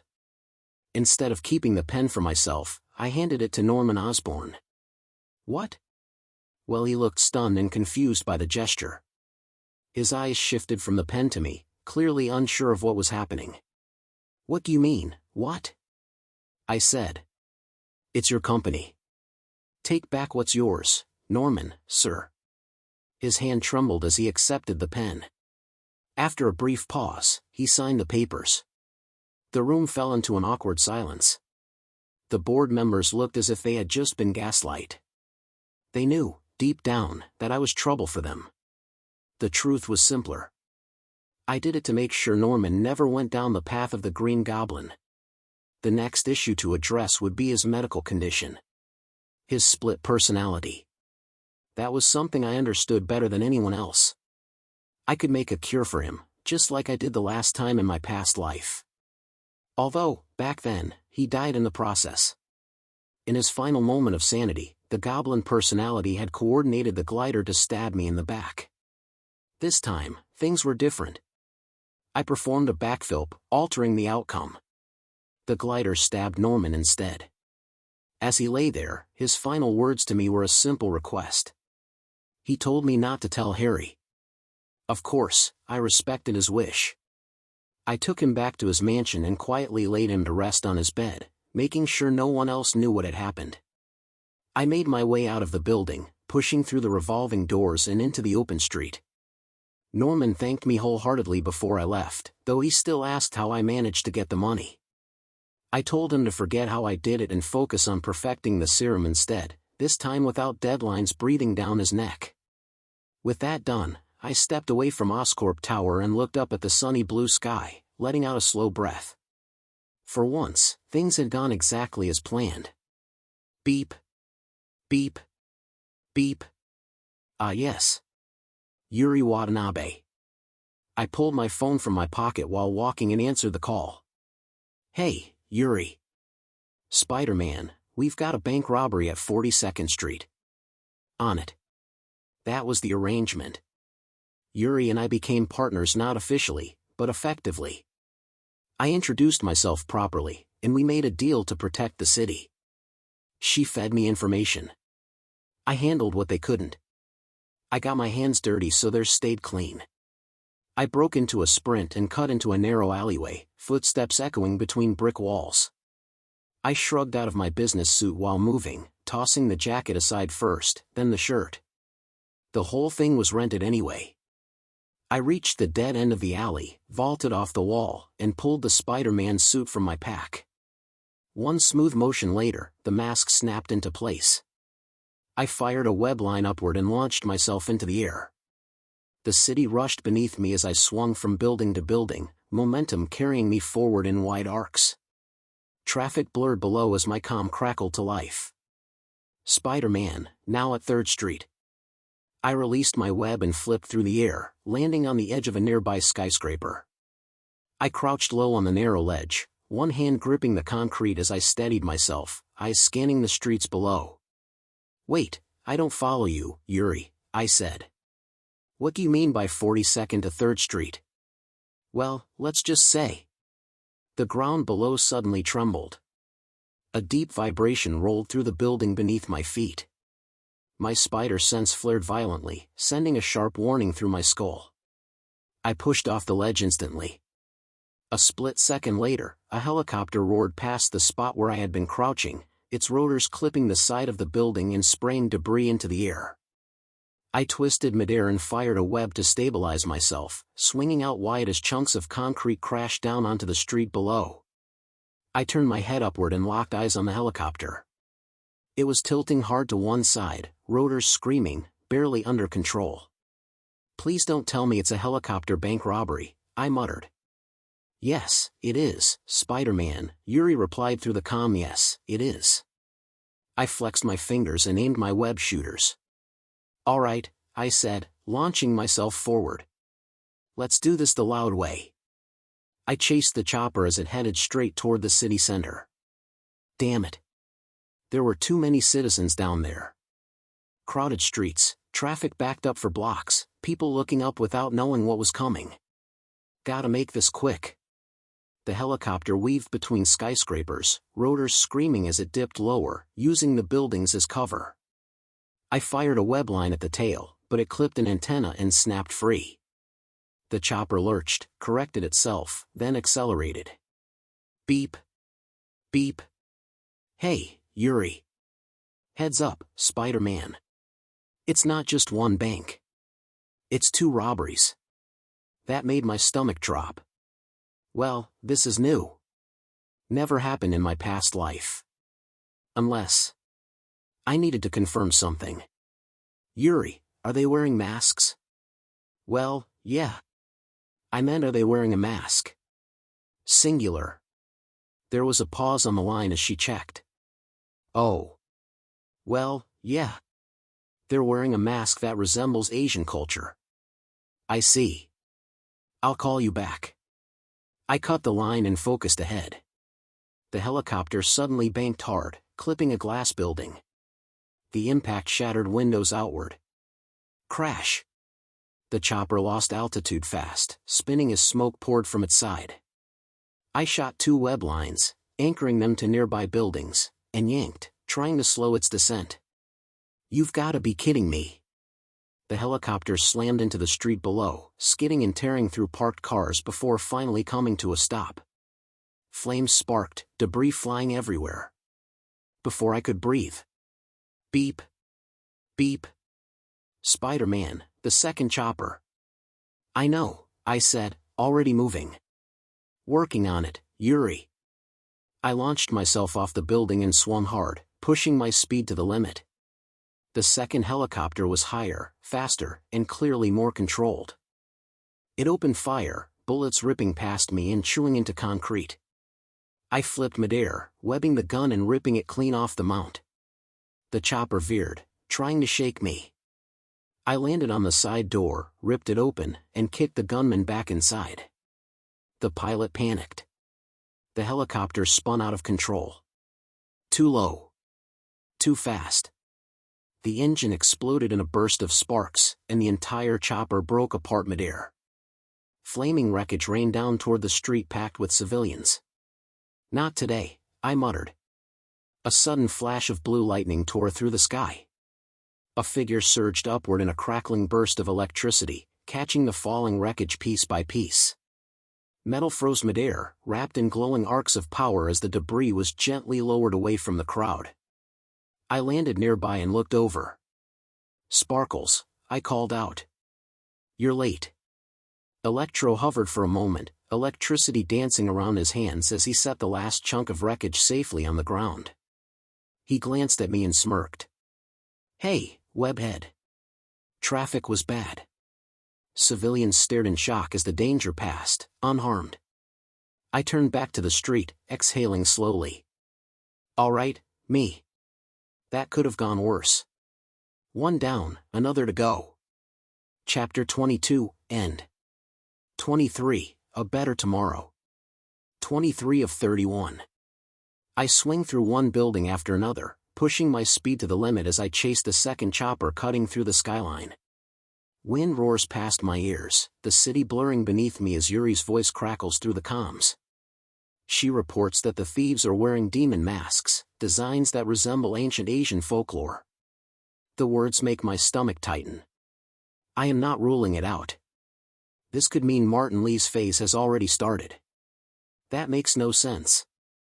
Martin didn't announce himself as Mr. Negative until I was 25. Right now, I am 15. This is wrong. Something is pulling events forward, twisting the timeline into something it was never meant to be. After this, I am heading straight to the secret sanctum. I need answers. I need to know what is causing this anomaly. Crash. The chopper clips a construction crane mid-flight. Metal screams as the impact sends massive crates and boulders breaking loose, plummeting toward the streets below. Civilians. No time to think. I fire web after web, anchoring the fallen crates and yanking with everything I have. My arms burn as the weight drags me downward, but the webbing holds. The boulders stop just meters from the ground, swaying violently before settling into place. I let out a sharp breath. Crisis barely avoided. But the chopper is already pulling away. Great. Now I am way off track. Unless. I shoot webs to both sides of the street, brace myself, and stretch them tight. My muscles coil like springs. Then I release. The city snaps forward in a blur as I catapult myself through the air, heart pounding as I rocket straight back into pursuit. I twist mid-flight and land feet first on the side of the chopper, fingers digging into the metal frame. I pull myself up smoothly and peer inside. Hey guys. Wonderful weather we're having, right? A fist comes flying at my face. I duck instinctively, crawling along the underside of the chopper as the punch slices through empty air. The wind howls around me, trying to tear me free. I flip upward, hook my legs, and swing myself inside in one fluid motion. I whip my body around and drive my foot into one of the goon's chests. He flies backward and out of the open door, screaming as he falls. Before he can drop too far, I snap my wrist and web him instantly, wrapping him into a tight cocoon that sticks harmlessly to the side of a nearby building. Another goon reacts fast. He pulls a gun. The muzzle flashes as bullets tear through the air. I twist and crawl along the interior wall, narrowly avoiding the shots. One round misses me by inches and slams straight into the turbine motor. That is bad. Sparks explode from the engine as it begins to whine violently. The chopper shudders. The blades slow, then grind to a halt. The tail rotor jams, locking at an unnatural angle. The entire aircraft lurches sideways. My grip tightens as the chopper starts to lose control, tilting toward the city below. My heart slams against my ribs as alarms blare inside the cockpit. Yeah. This just went from bad to worse. The chopper was losing control, spinning wildly as it twisted left and right through the air. The engine screamed in protest, metal rattling as the aircraft began to drop fast. Gravity was winning. It was coming down hard. I did not hesitate. I fired web after web at the chopper, wrapping the body as fast as my hands could move. The webbing stretched out and anchored itself to the side of a nearby building. I planted my feet against the wall and pulled with everything I had, muscles screaming as the tension nearly ripped my arms out of their sockets. The web lines tightened. Using the momentum like a massive swing, I yanked downward and then back up with all my might. The chopper dipped dangerously close to crashing, close enough that I could see people on the street below pointing and running. Then the force kicked in. The chopper was flung upward instead of down, jerking violently in midair. But the strain was too much. With a deafening snap, the tail section tore clean off, spinning away like a broken blade. My heart dropped. I twisted around instantly, eyes locking onto the falling tail as it tumbled straight toward the civilians below. I aimed without thinking, timing every second perfectly, and fired a web shot at the exact moment it passed between two buildings. The web caught. I yanked hard and redirected the tail's fall, slamming it into the side of a building and wrapping it tight. The metal groaned but held, dangling safely above the street. That should be easy enough for the authorities to retrieve later. I turned back just in time to see the main chopper swinging wildly in the sky, still suspended but unstable. I released my grip and leapt off, flipping through the air as I switched my webbing mode to rapid fire. My hands became a blur. I shot webs across two buildings, back and forth, layering them again and again until a thick webbed bridge formed between the structures. The chopper dropped and crashed onto the webbing, sinking into it as the strands stretched and held. It leaned downward immediately, the weight threatening to tear through. Not today. I fired more webbing, reinforcing the bridge, then shot directly into the chopper itself, sealing doors, engines, and landing struts in place. The webbing hardened, locking the aircraft securely between the buildings. The chopper was down. I flipped forward and landed cleanly on top of it, knees bending as I absorbed the impact. The webbing beneath me creaked but stayed firm. I straightened up, breathing hard, adrenaline still pumping. Yeah. That was an awesome landing. Beep. Beep. Hey Yuri, looks like you're getting less paperwork from here on out. Her voice comes back through the comms, skeptical as always. Was that the electric guy who caused massive damage a few months back? I winced slightly. Yeah. This is going to take some explaining. Well, I've got a lot of explaining to do. I clear my throat and try to lighten the mood. I'll fill you in later.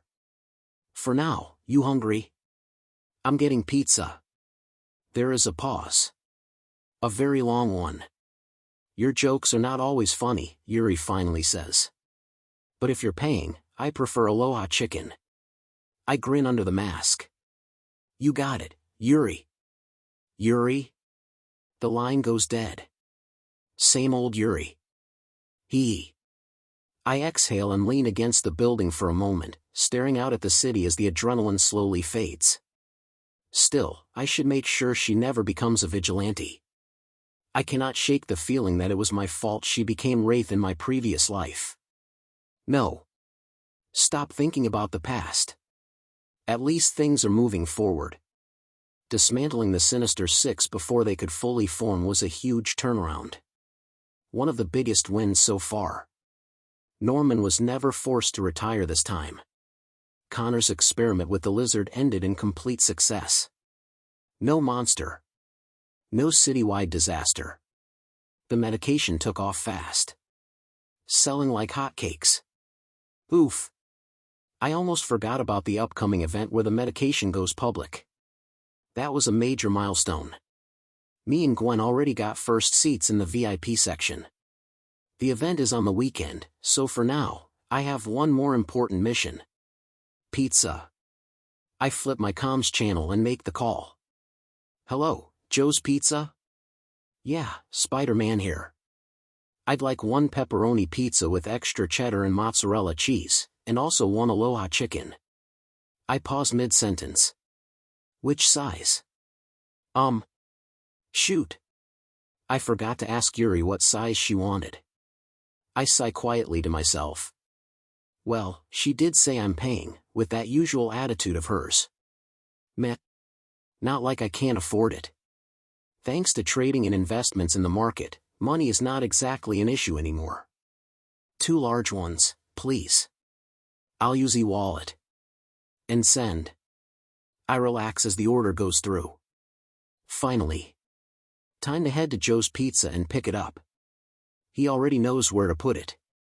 I shoot a web forward, launch myself into the air, and swing toward my favorite pizza place, the city glowing beneath me as the night settles in. Later in the evening, I swing by the police station with the stacked pizza boxes secured under my arm. The city lights glow softly as I land on the rooftop. Yuri is already there, standing by the railing, hands resting on the cold metal as she looks out over the city far below. Quiet. Thoughtful. Distant. Pizza time? Kaya. She jumps and spins around, hand flying toward her gun before she realizes it is just me. The reaction makes me chuckle. Well, that was a cute yell. Especially for someone so strict about duty. Omewa, Hanto ka. Yuri mutters, clearly annoyed and embarrassed at the same time. Gomen, Yuri-san, I say, apologizing in her mother tongue. She blinks and stares at me. I'm still surprised you know Japanese. I shrug casually. I like to learn new things. For example, rhino. Her face tightens immediately. Please don't remind me about that dumb Russian guy. By far the dumbest criminal I have ever seen.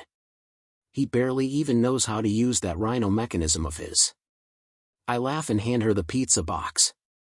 We sit down on the rooftop floor, backs against the wall, the city stretching endlessly in front of us.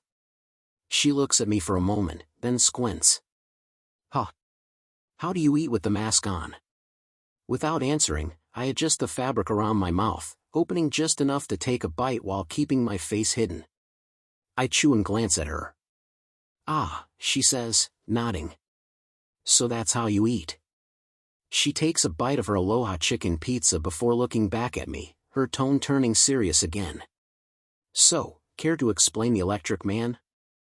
I tell her everything. About Electro. About how he was scared back then and just wanted help. About how things spiraled out of control because no one reached out to him in time.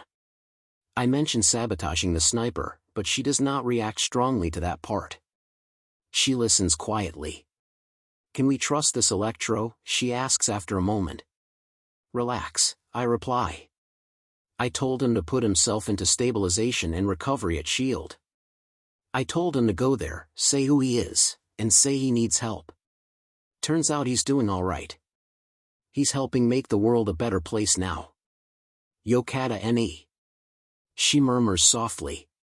Yeah, I say, taking another bite. If it wasn't for me intervening, just imagine the chaos if he turned full villain. Agree. Yuri nodded with agreement as I made the right call in telling Electro to turn himself in at S.H.I.E.L.D.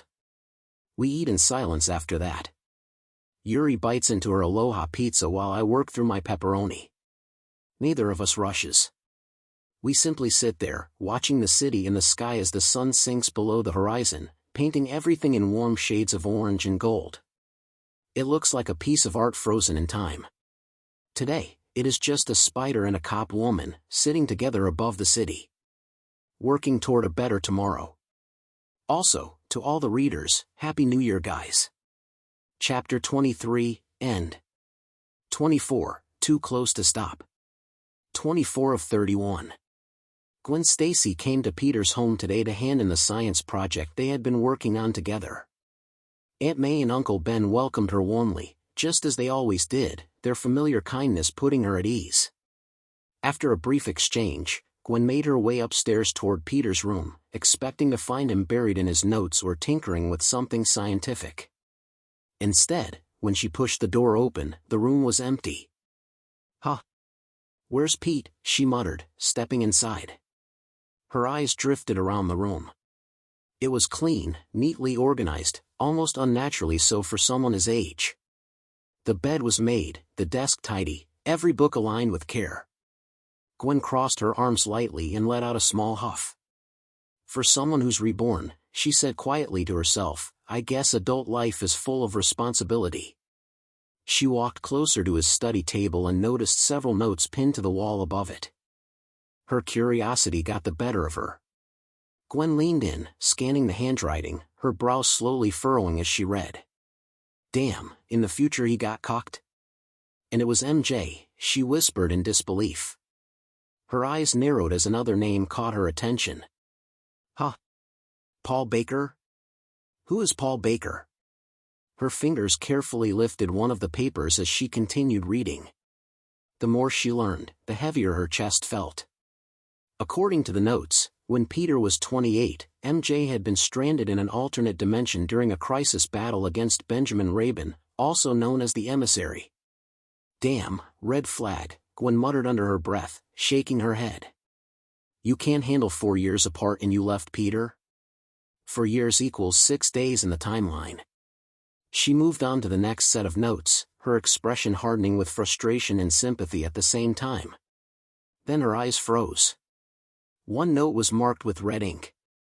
Gwen Stacy, she said softly, her voice barely above a whisper. Her heart began to pound as she read through the pages beneath it. The words felt unreal, like they didn't belong to her life, yet they spelled out her fate with terrifying clarity. After stopping Max Dillon, Harry attacked Peter as the new Green Goblin, blaming him for his father's death. Consumed by rage, Harry kidnapped her and threw her down. Gwen swallowed hard, her fingers trembling slightly as she turned the page. She read until there was nothing left, then slowly closed the notes. The room felt quieter than before. Well, she said after a moment, forcing herself to breathe evenly, Norman Osborn is getting better now. Thanks to Peter, Norman was able to get back his company. She placed the school notes they had worked on together neatly on Peter's table, careful not to disturb anything else. As she turned to leave, something at the side of the desk caught her attention. A small container sat there, pristine and oddly out of place. Huh? Gwen leaned closer. Why does this look so perfectly? Ouch! A sharp sting shot through her wrist. She recoiled instinctively, clutching her arm as she looked down in shock. A spider clung to her skin for a brief moment before dropping away. A wave of dizziness washed over her almost immediately, her vision blurring as her legs grew weak. What? She murmured, stumbling backward. She collapsed onto Peter's bed, her body going limp as consciousness slipped away. As for the spider, it calmly crawled back into its container, as if nothing had happened at all. Peter's POV. All right, another day's work for yours truly, Spider-Man, I muttered to myself as I clung to the side of a building. Now I gotta head back home. Gwen must be there by now. I swung through the city, the night air rushing past me, my muscles still warm from the fight earlier. After taking down those 2 helicopter robbers and grabbing pizza with Yuri, exhaustion finally began to settle in. My mind replayed the conversation we had. Yuri said she would look into the matter about the mask. I tightened my grip on the web line as a knot formed in my chest. I hope it's not Martin Lee. I really pray it isn't him. A few swings later, I landed near my block, just 2 streets away from home. I slipped into an alley, peeled off my suit with practiced efficiency, and stuffed it into my backpack. In my everyday clothes again, I took a breath and walked the rest of the way, trying to look like a normal teenager instead of someone who just stopped an armed robbery. As soon as I stepped inside, the familiar smell of food greeted me. "Peter," Aunt May called from the kitchen, her voice warm. "Gwen's napping in your room." "Napping?" I repeated, pausing mid-step. Aunt May was busy prepping dinner, moving around the kitchen with effortless grace. She glanced at me with a knowing smile. "Yes, Peter. And make sure you take good care of that girl," she said, followed by a playful, teasing laugh. Foo-foo-foo. I rubbed the back of my neck awkwardly. Yeah, Aunt May definitely thought she could see right through me. I mean, I hadn't even asked Gwen out to prom yet. Though I was planning to do it today. My heart beat a little faster as I headed upstairs. I reached my room and gently opened the door. Gwen was lying on my bed, but something immediately felt off. She was sleeping in a strange posture, one arm hanging awkwardly at her side, her breathing shallow. My chest tightened. Then it hit me. My spider sense flared violently. "Gwen." I rushed to her side, panic surging through me. I gently shook her shoulders, my voice trembling despite my effort to stay calm. "Hey, Gwen." "Gwen." No response. My hands moved on instinct. I grabbed my water bottle from the desk, twisted it open, and sprinkled water onto her face. "Come on, Gwen," I pleaded, my heart pounding in my ears. "Please wake up." I watched her closely, fear clawing at my chest as I waited for any sign that she would move.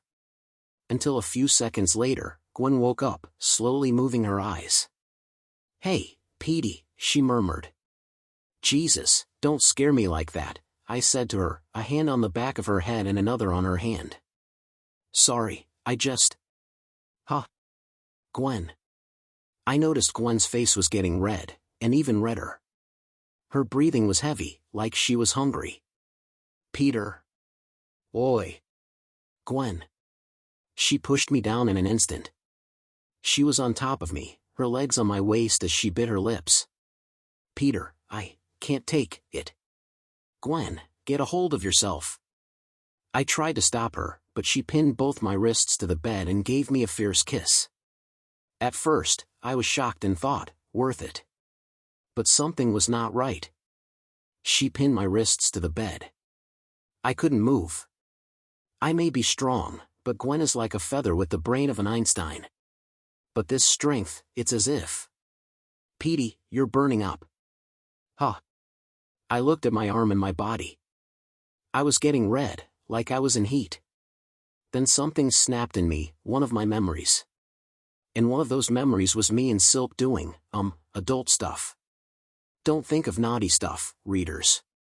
I can see you thinking about NSFW shit. Back to where we were, I noticed there was a reddish bite on her hand and grabbed her wrist forcefully to check.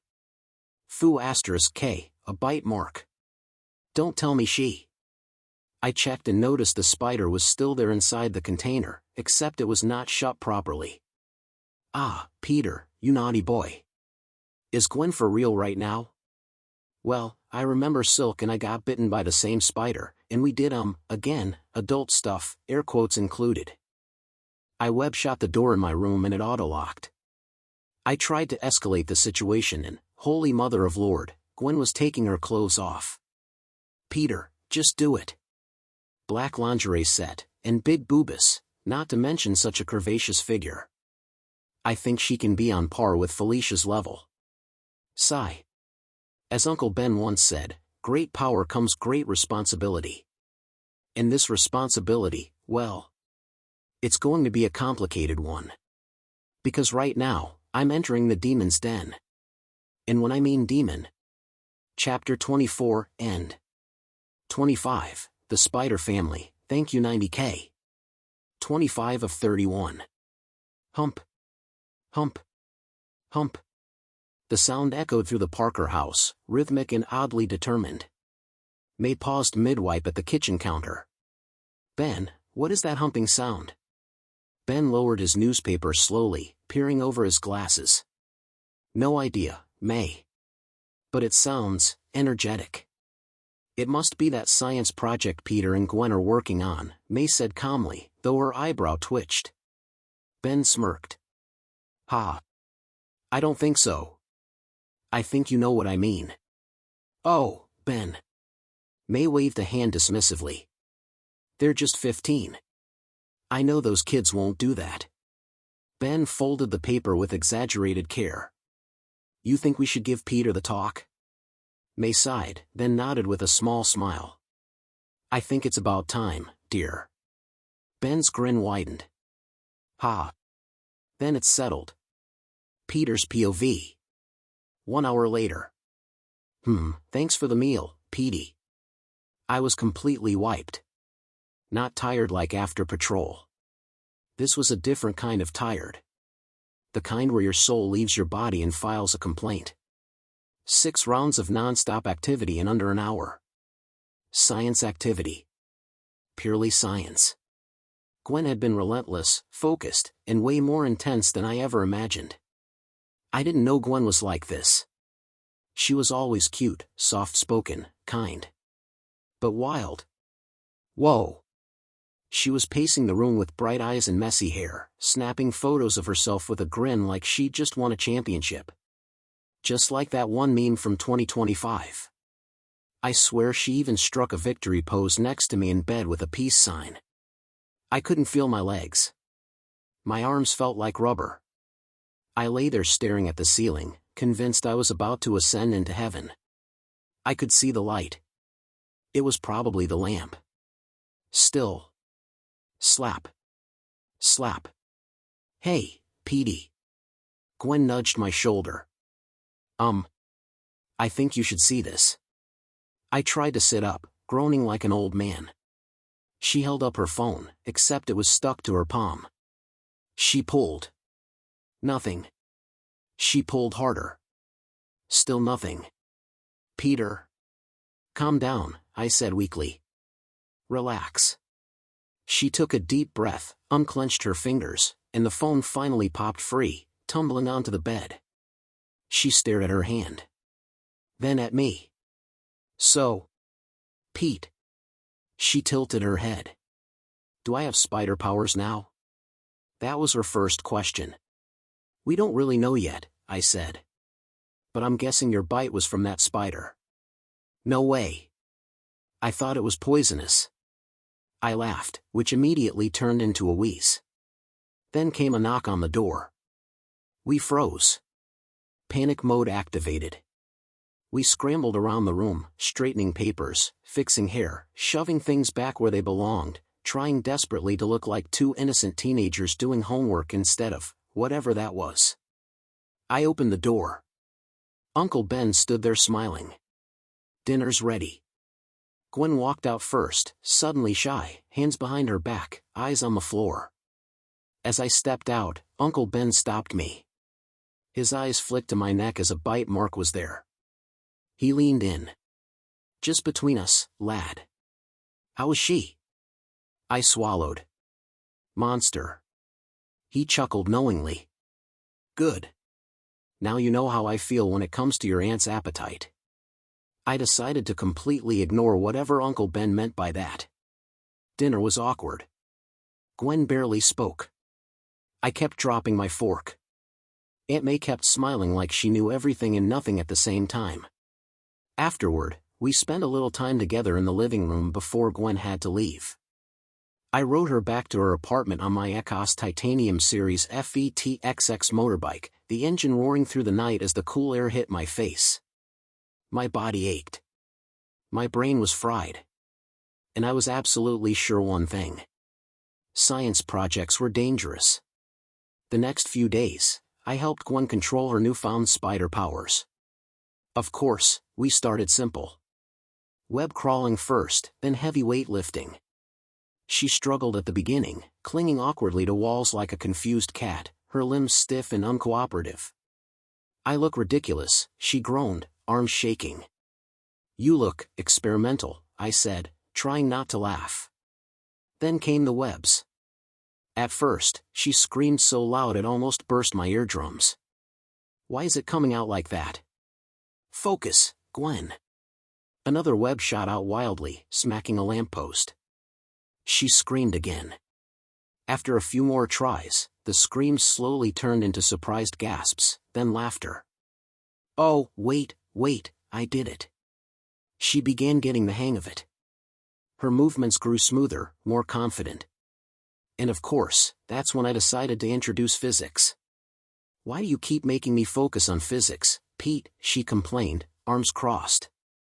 I rolled my eyes so hard I swear I could hear the Astronomia coffin dance song playing in my head. "All right," I said. "Pop quiz." She groaned loudly. "If a pendulum is 50 meters long and attached at a 50-degree angle, how far will it fall at its lowest point?" Gwen answered almost instantly. 17.9 meters. "But why does that matter?" I pointed at her. "It matters a lot if you're the pendulum, Gwen." Her eyes widened. "The F? So all these years of being Spider-Man, even now as a Reborn, you do these equations in your head all the time? Even when swinging?" "I had to," I said calmly. "And so will you if you want to get good at it." "Well, if you want to. Of course, I don't want you going down this path." She stared at me. Then rolled her eyes hard. "Peter Parker." Oh no. Full name. Every man's worst nightmare when a woman uses it. "I live my own life," she said firmly. "And if I want to be like you, that's my decision." "Got it, bucko?" "Yes, ma'am." "She's scary." As time passed, a new year started for us. Gwen learned fast with the webs, adapting quicker than I expected. She even made her own costume. Full white. Black corset. Pink neon accents. It fit her perfectly. Her movement style was different from mine. More gymnastic. More fluid. Almost dance-like. Where I relied on raw instinct and improvisation, Gwen flowed through the air like she was performing. Watching her swing for the first time without hesitation, without fear. Yeah. She was meant for this. But every day, I still prayed at church, hoping Gwen wouldn't get hurt, or worse, walk a path darker than mine. "All right, Gwen," I said, tightening my gloves. "First day. First time as an official member of the Spider family." Gwen snorted immediately. "Spider family?" She tilted her head. "Who else is there besides us, babe?" "Well..." I rubbed the back of my neck and told her the names of future spiders. "There's Felicia Hardy, Miles Morales, Cindy Moon, Jessica Drew, Cassandra Webb, Charlotte Witter, Anya Corazon, Pavitra Prabhakar, Hobie Brown, Miguel O'Hara, Max Brown." I could have kept going, but Gwen was already swaying slightly, eyes unfocused. "Okay, stop," she said, holding up a hand. "That's a lot. I have questions, but I don't want answers." "But, wait. Why Cindy? My best friend?" "Oh." I winced. "Yeah, about that. I can rule her out." She frowned. "Why?" "Because her place is kind of taken." "Taken?" Gwen blinked. "By who?" I pointed at her. "Me?" "Yeah, Gwen. Remember that weird phase we went through last year? When neither of us could explain why we were acting so strange." Her face slowly turned pink. "Yes. We both lost control. In another future," I explained carefully, "Cindy and I went through something similar. Same spider. Same effects." Gwen stared at me, processing. "So, that whole thing earlier wasn't just nerves or adrenaline?" "I really don't want to talk about it," I said quickly, waving my hands. There's this saying that the human brain holds a lot of hidden mysteries. And if a radioactive spider can mess with instincts like that. I shuddered. Then there's definitely more than meets the eye. Gwen crossed her arms, then sighed. Great. Superpowers and complicated science feelings. Welcome to my life. She smirked anyway, adjusting her mask as she stepped toward the edge. All right, Parker. Spider family or not, let's see if I can keep up. Watching her leap forward, graceful and fearless, I could only hope my prayers were strong enough. Because once you start swinging, there's no turning back. We swung through the city together, web lines snapping and releasing in perfect rhythm. Below us, the onlookers, ordinary civilians just trying to live their lives, stopped dead in their tracks. Phones came out instantly.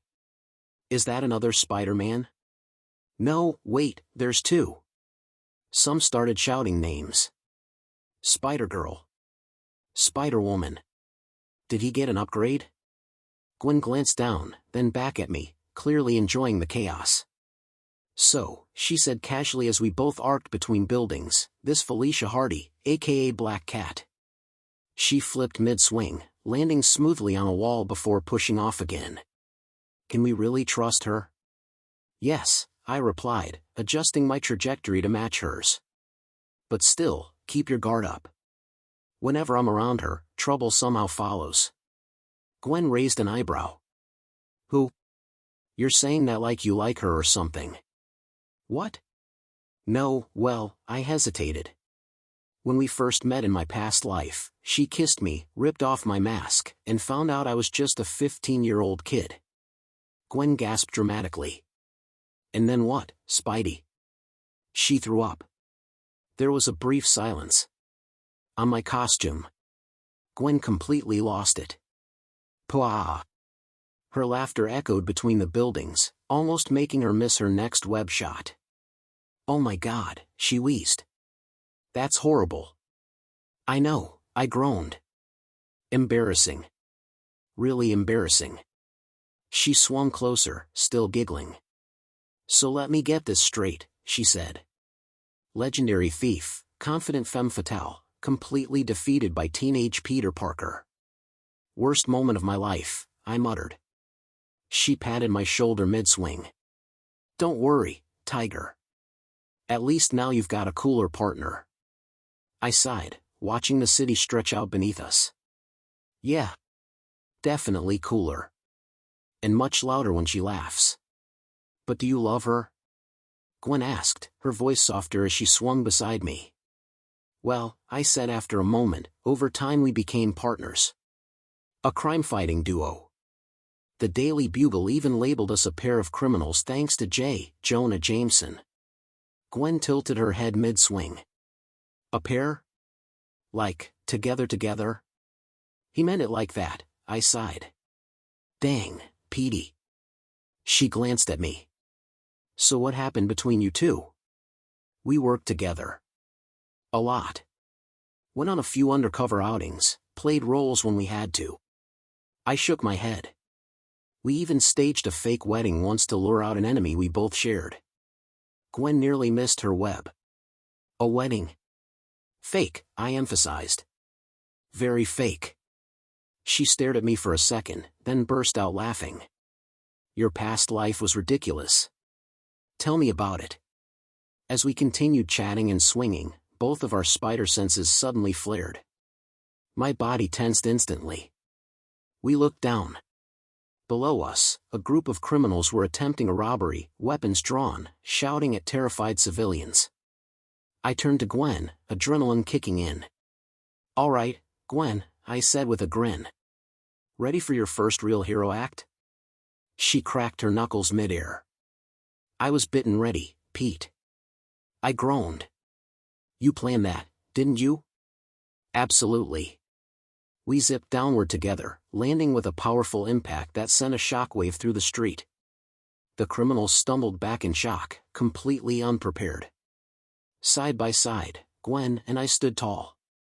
No hesitation. No fear. Just us. Ready to fight as a duo. Chapter 25, End. 26, Spider Heat. 26 of 31. As we got ready, one of the robbers suddenly rushed forward, swinging a heavy club toward us.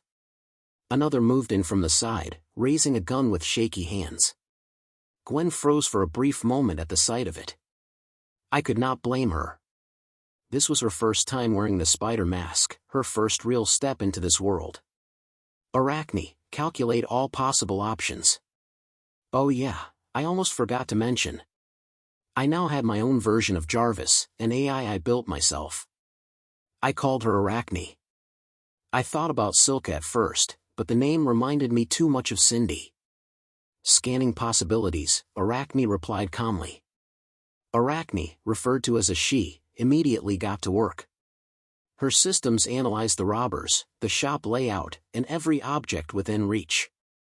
There are approximately 41 possible ways to immobilize the situation. One of the robbers lunged at me.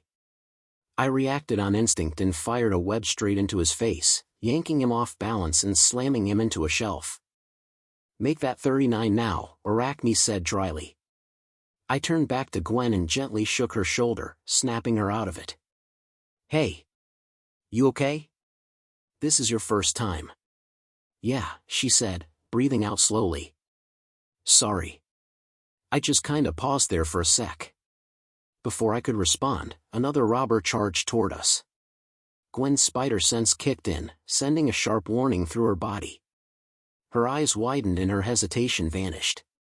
She fired a web at a nearby metal can and pulled it back with force, her movement fast and almost instinctive.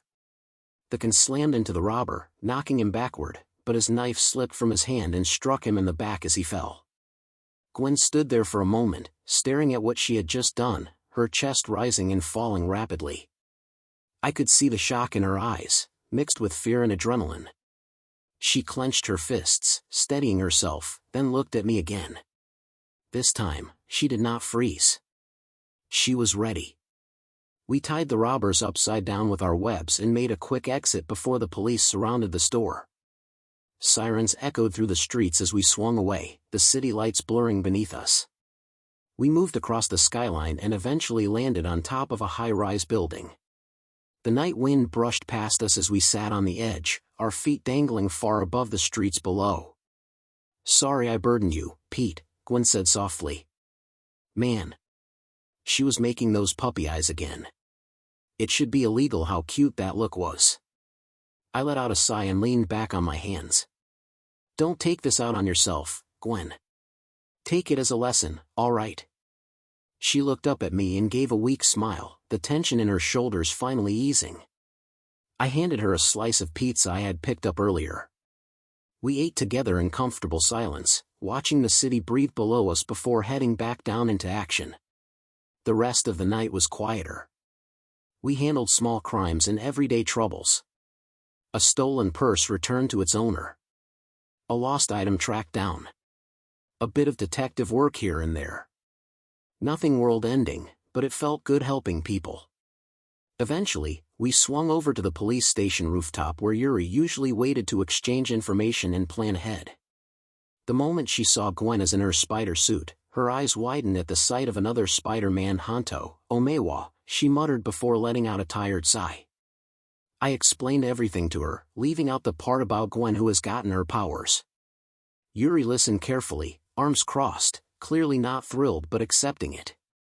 She then filled me in on the mask I stopped last year, telling me it was tied to a dynasty period. That information immediately pushed Martin Lee higher on my list. Still, something bothered me. I remembered meeting him for the first time when Aunt May created an organized charity community. And she hired Martin Lee for the job since his resume did add high praise of him being a manager. Now though, I had no idea where he lived or what he was doing. All right, I'll get back to you in a day's work, Yuri, I said, hanging upside down just to mess with her. Remember, no spider cop this time, she replied without looking back. I gasped dramatically. You can't stop Spider Cop. You know Spider Cop is a bad cop with a bad side, Yuri. I could clearly hear Gwen struggling to hold in her laughter under her mask. As Yuri left, Gwen suddenly jumped onto me again, wrapping her arms around my shoulders. "Really?" I asked. "Sorry," she said, pressing closer. "But yeah. I'm burning up again. Damn it." One of these days, when I finally had time, I was definitely going to make an anti-serum for this. I should call it anti-horny serum. Comedy, right? Right? She took off her mask and licked her lips, then pulled down the top part of her suit and untied her bra. "String tied?" I blurted out before I could stop myself. She tilted her head and smirked. "Like what you see, tiger." Damn it. Big boobs bouncing. My only weakness. She had her way with me for an hour, and by the time it was over, she finally pulled her spider suit back on. The strange spider heat between us slowly settled down, leaving the air heavy and warm. "Sorry about that, Petey," she said, sounding almost shy now. "No worries," I replied, though my body very much disagreed. My back hurt, and there were those puppy eyes again. How was she even doing that? We swung back to my place and quickly changed back into our regular clothes. The moment our feet hit the floor, we rushed upstairs as fast as possible, trying not to make too much noise. Halfway up the staircase, Uncle Ben caught us. He looked us over, noticing how red our skin still was, and smiled knowingly. He made a quiet humming sound and held something out. "Use these." He handed me a small box and headed back downstairs like nothing happened. I looked down and realized what it was. Condoms. "Is your Uncle Ben trying to play Cupid?" Gwen asked, clearly amused. "Ah no. Not this again, Gwen," I groaned. We hurried into my room. I tossed the box aside and we sat down to work on homework. "Of course." Gwen struggled with a few questions, leaning closer until I walked her through them step by step, like always. "Huh. You're easier to understand than the textbook," she said. "Were you a teacher in your past life too, Pete?" I chuckled. "For your information, I got into Empire State University. And when I hit 40, I started teaching there as a lecturer. For some reason, though, all the teenage girls looked at me differently." Gwen immediately shot me a glare filled with jealousy. "How differently, Peter Parker?" I hesitated. I had a beard and a goatee. "And glasses." Before I could say anything else, Gwen pushed me down onto the bed and climbed on top of me. "Again?" I protested, trying to sit up, but she pinned me down effortlessly, staring at me like I had personally offended her. "I can picture it perfectly in my mind, Peter Parker," she said. She reached over, grabbed the box I had tossed aside earlier, and used her teeth to tear it open, pulling one out with deliberate intent. She looked down at me with hungry eyes again, but this time there was something more behind them. Something focused. "I'll just have to make sure," she whispered, "that in the future, you're marked forever, Daddy." Oh. Yeah. Now I finally understood why those girls were looking at me like that back then, when I was a lecturer at ESU.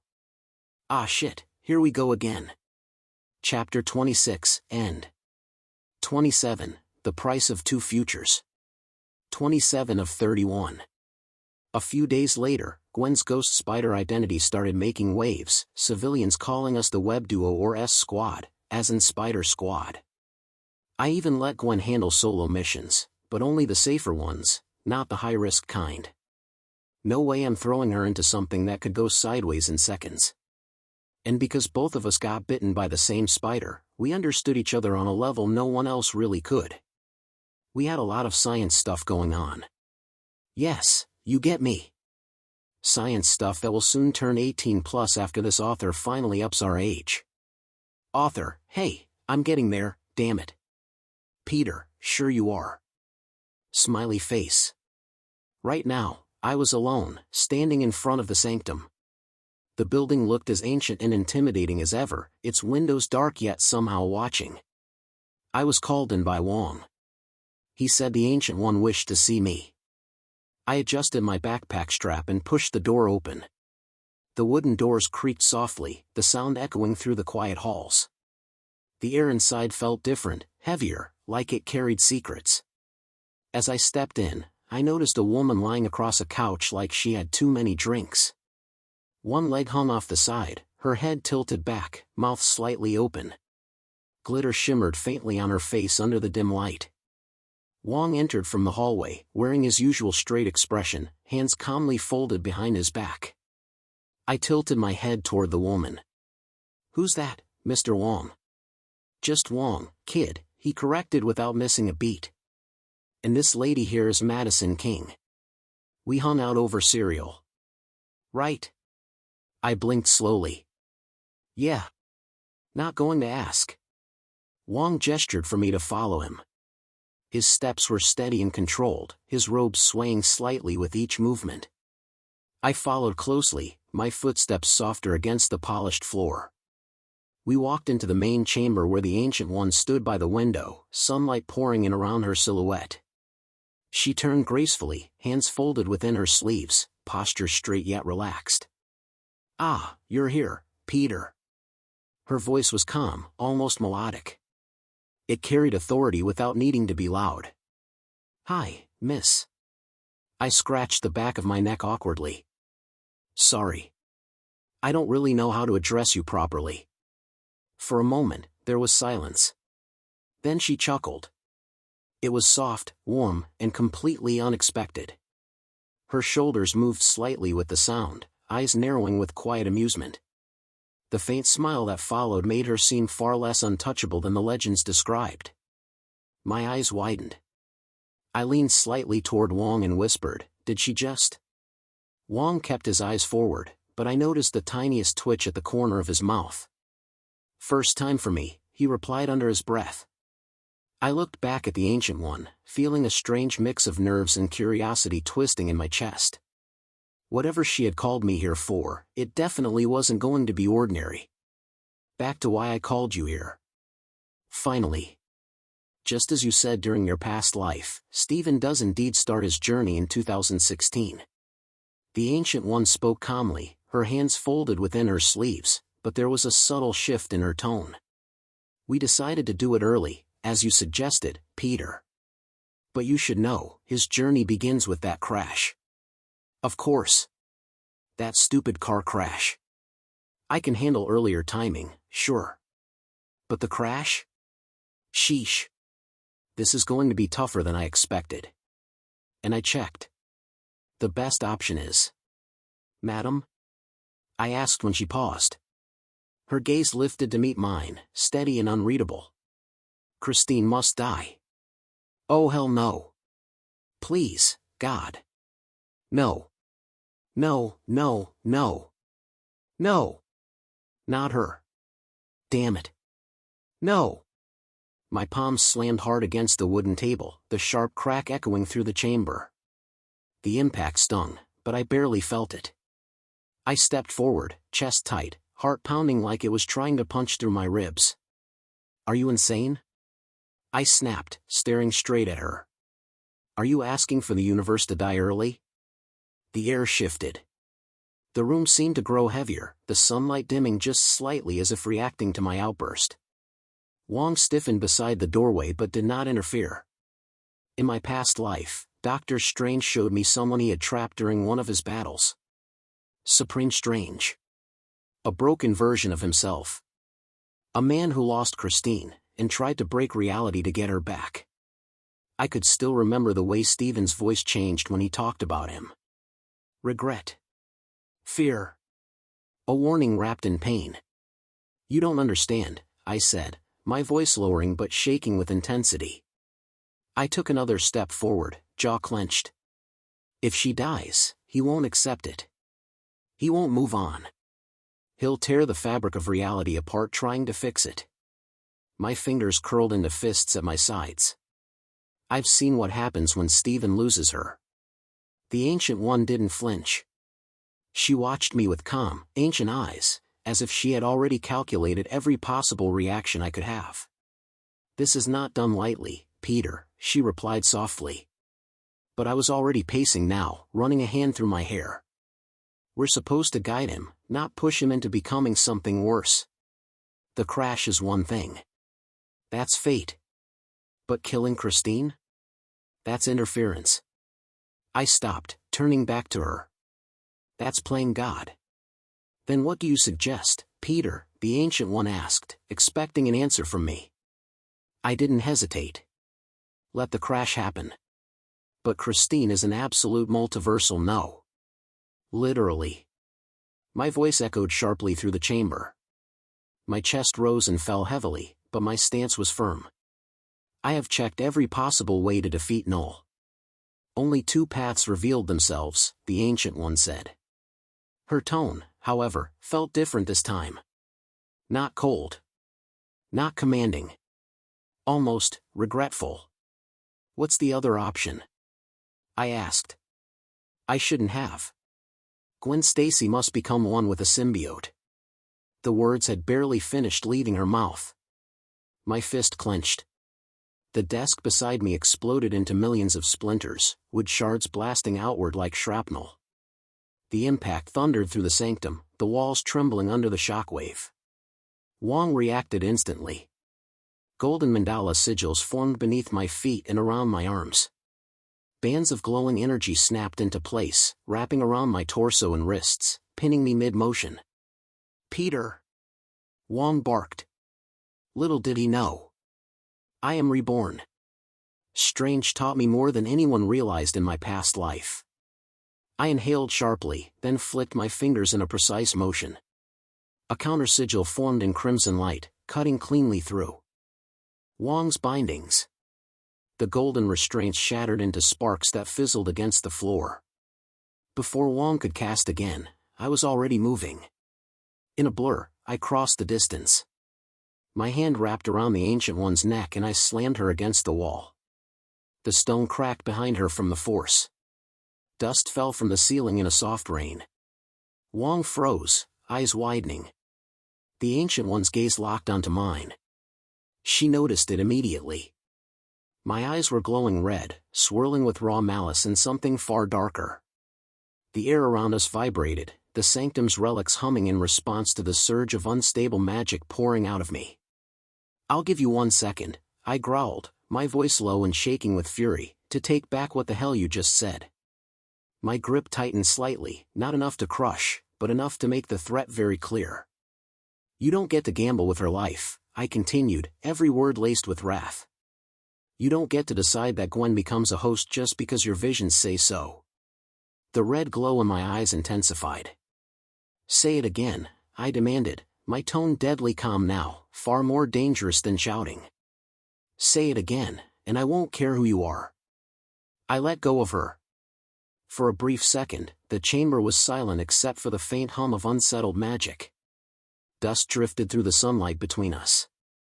I stepped back, grabbed my bag from the floor, and slung it over my shoulder. Meeting adjourned, I said coldly as I headed toward the exit. If this is how your vision works, then you're more blinded than anyone. My footsteps echoed heavily across the stone floor. Just before I pushed the door open, I stopped without turning around. One more thing, I said, my voice calm now, but carrying something far more dangerous than anger. Touch my woman, and I will show you what holding back really means. The warning hung in the air. Then I slammed the door shut behind me and exited the sanctum. Narrative view. The chamber remained still for several long seconds after Peter left. The fractured wall slowly repaired itself with faint golden light. Splinters of wood rose from the ground and reassembled into a restored desk. Wong lowered his hands, the lingering energy around his fingers fading. Why did you say that, Master? He asked, confusion clear in his voice. The Ancient One adjusted her sleeves calmly, her expression unreadable as always. Because I wanted to see if he truly meant what he said, she replied softly. Wong frowned slightly. Meant what? That Stephen would become the next Sorcerer Supreme.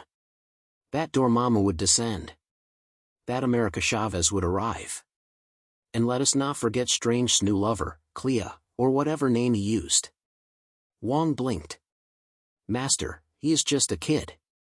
The Ancient One's gaze shifted toward the sanctum doors, as if she could still sense Peter's fading presence beyond them. A kid, she repeated quietly. Then her eyes narrowed slightly with thought. A kid with the mind of a reborn man. But is it true that his girlfriend can end null? Wang asked carefully. The Ancient One remained silent for a moment. She exhaled slowly. I am going to the church, the temple, and the mosque to pray. Wang blinked. Pray? I have never seen you pray. She gave him a faint, distant look. I pray it does not come to that. And when I return, I will use the eye again. I will look deeper. Her tone grew quieter. I am hoping there is another way to kill Null. Peter's POV. I swung across the city in my spider suit, the wind rushing past my ears. My mind was a complete mess thanks to that woman. Gwen becoming a symbiote? Over my dead body. Why is it always Gwen? As if this universe keeps trying to take her away from me. I know she died at the hands of the goblin in my past life. But I already stopped that tragedy. Even though Gwen was bitten by the same spider I kept in my room, there has to be another way. There has to be. A notification flashed across my mask display. Arachne, my AI assistant, basically my version of Tony's JARVIS, played the message. It was Gwen. She asked me to swing by her place. The rooftop. Of course I accepted. I would never say no to her. I swung toward her building but landed on the rooftop instead. No way I'm walking through the front door in a spider suit. Her dad would pull out his gun before I could say hi. I landed lightly and looked around. Gwen. I called out. The rooftop door opened. And there she was. She stepped out in a beautiful bright red dress. Thin straps rested on her shoulders, the fabric flowing down with a side cut that revealed her long, elegant leg. For a second, I forgot how to breathe. She looked like a model under the city lights, confident and radiant. She walked up to me slowly and reached for my mask, pulling it off gently. Happy Valentine's Day, Petey, she said softly, handing me a small box. I took it carefully and opened it. Inside was a heart-shaped locket split into two pieces. She took one half and placed it around my neck, then put the other around hers. The pendants clicked together magnetically when we leaned close. What do you think? She asked, giving me those wide, hopeful puppy eyes. I made it myself. I didn't answer with words. I stepped forward and kissed her. She melted into it instantly. I felt her lips part, her breath warm against mine. French kiss? I teased softly. Maybe, she smirked. She handed me a black evening suit. Get dressed. I made dinner. Dinner? She can cook? I followed her inside, changed quickly, and returned to see a neatly arranged table with candles and carefully plated food. We sat together. I took a bite.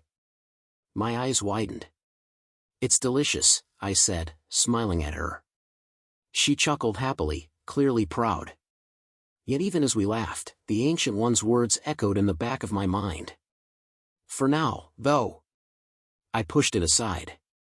Let me enjoy this peace with her. Ah crap. I forgot to get her a present. Wait. Hey, Gwen, I said casually, trying not to look nervous. Want to go out tomorrow? My treat for Valentine's Day. She agreed instantly. After dinner, things grew warmer between us. The night air on the rooftop wrapped around us as we held each other close, sharing kisses and quiet laughter beneath the city lights. Later, we lay side by side, staring at the skyline. Since when were you this good? Gwen asked playfully, catching her breath. Don't ask, I grinned. Let's just say I learned a thing or two in another life. She rolled her eyes but smiled. Well, right now, I took your first and you took mine, she said softly before kissing my cheek. We stayed there for a while, just listening to the distant sounds of the city. Eventually, I swung back home, making sure to use the entrance like a normal person this time. I headed to my room and started planning tomorrow's date. I'm going to make her the happiest girl ever. Chapter 27, End. 28, The Last Thread. 28 of 31. The next day, I waited for Gwen Stacy at the coffee shop near her apartment. I still can't believe I wiped my web on her back at the rooftop balcony and pulled her into a deep kiss when she invited me to her family's dinner. Ah, it's still fresh. That delicious red cherry of her luscious lips. What am I even talking about? It makes me sound like a pedophile. Is it? Nah. I'm 16 now. Everything has changed in this past year. I stopped Max Dillon from becoming a villain. Now he's being recruited by S.H.I.E.L.D. agents. Norman Osborn's glider became phenomenal, and the super soldier serum became a hit for our army. It's not as perfect as Captain America's, but still, a win is a win. Gwen's fate is spared. Cindy Moon is out of the picture. Morlun would have been a problem since his target was Cindy, but now, without the spider bite, I don't think Morlun, or Ezekiel, will ever bring her anxiety, isolation, or PTSD again. Still, why can't I shake this feeling from my head? Hey Pete, did you wait that long? I turned to see Gwen, smiling as she adjusted her hair, her backpack slung lazily over one shoulder. She looks like she's glowing under the morning sunlight, the kind of glow that makes everyone else in the street look dull in comparison. Nah, I say, trying to sound casual. I was just sipping on coffee, waiting for my cutie. Coffee at 16, Peter? Ha, old man. I roll my eyes and stand, sliding a few bills across the counter to pay. She gives me that smile again, the one that makes my chest tighten. I grab a strawberry milk for her because those puppy eyes, she's mastered them perfectly, are impossible to resist. Literally, she must have inherited them from her mom's side. We step outside, Gwen looping her arm through mine, a small squeeze that sends sparks through me. She hums softly as we walk, her steps light, almost dancing to a rhythm only she can hear. We head to the movies first.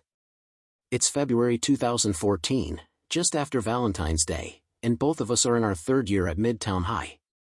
Gwen wants to watch The Hobbit, The Battle of the Five Armies. Don't give me spoilers, Mr. Future Man, she says, pointing a playful finger at me. Honestly, I'm not much of a Hobbit person. I keep imagining Bucky Barnes and Sam Wilson arguing in a Tolkien universe. I did watch the film in my past life, but only enough to know it was. Tomatoes gave it 59%, popcorn 74%. I keep my mouth shut and make sure she stays unspoiled. I grab a huge tub of popcorn with extra butter and a giant Coke. I booked VIP seating because, yeah, I'm rich. Peace. I smirk to myself, thinking about the fortunes I've made in the stock market and the fact that I hold about 70% of Norman Osborn's company shares. It's ridiculous, but I'll take it. Gwen leans closer to whisper something about the previews, and I feel my stomach twist in a familiar, exciting way. I brush a loose strand of hair behind her ear, trying not to let my hand linger too long, but the warmth of her shoulder under my fingers makes it impossible to be casual. We sit down in our VIP seats, the leather cold under our hands. Gwen's knee brushes mine, and she giggles, whispering, "Don't kick the popcorn, Mr. Future Man." I laugh quietly, trying to act normal, but inside, my heart is doing flips. Her eyes glimmer in the dim light of the theater, and I feel lucky, like I've somehow won a prize I didn't even know I wanted. And as the previews start rolling, I glance at her again. She's completely focused on the screen, but the small smile tugging at her lips is for me. Just for me. It's a normal day. A simple date. But with Gwen, everything feels like it's on fire in the best way possible. As the movie started, Gwen was up out of her seat, screaming and jumping when the dragons attacked the army or when Bilbo tried to save Thorin from the collapsing halls of Erebor. Her hands clutched the edge of the seat, her eyes wide, completely absorbed in the chaos and heroics on the screen. I couldn't help but grin at her. She looked so alive, so her. Every cheer, gasp, and laugh made me feel like I was watching her more than the movie. When the credits finally rolled, we stretched and stepped out into the crisp February air. The city buzzed around us, but for a moment, it was just Gwen and me. We wandered into the nearby mall, passing bright shop windows and bustling crowds. "Oh, what do you think of this bikini?" Babe, she asked, holding up a tiny, neon-colored piece. That's a micro-bikini, Gwen, I said, raising an eyebrow. It was clearly made for adults only. Pfft, I know that, she said with a playful smirk. Just saving it for when we, going full throttle. I gave her a slow smile, my chest tightening just a bit. In the end, I bought her the bikini, but only until we were both 18. A little promise for the future. Outside the mall, I revved up my motorbike, the engine growling beneath us.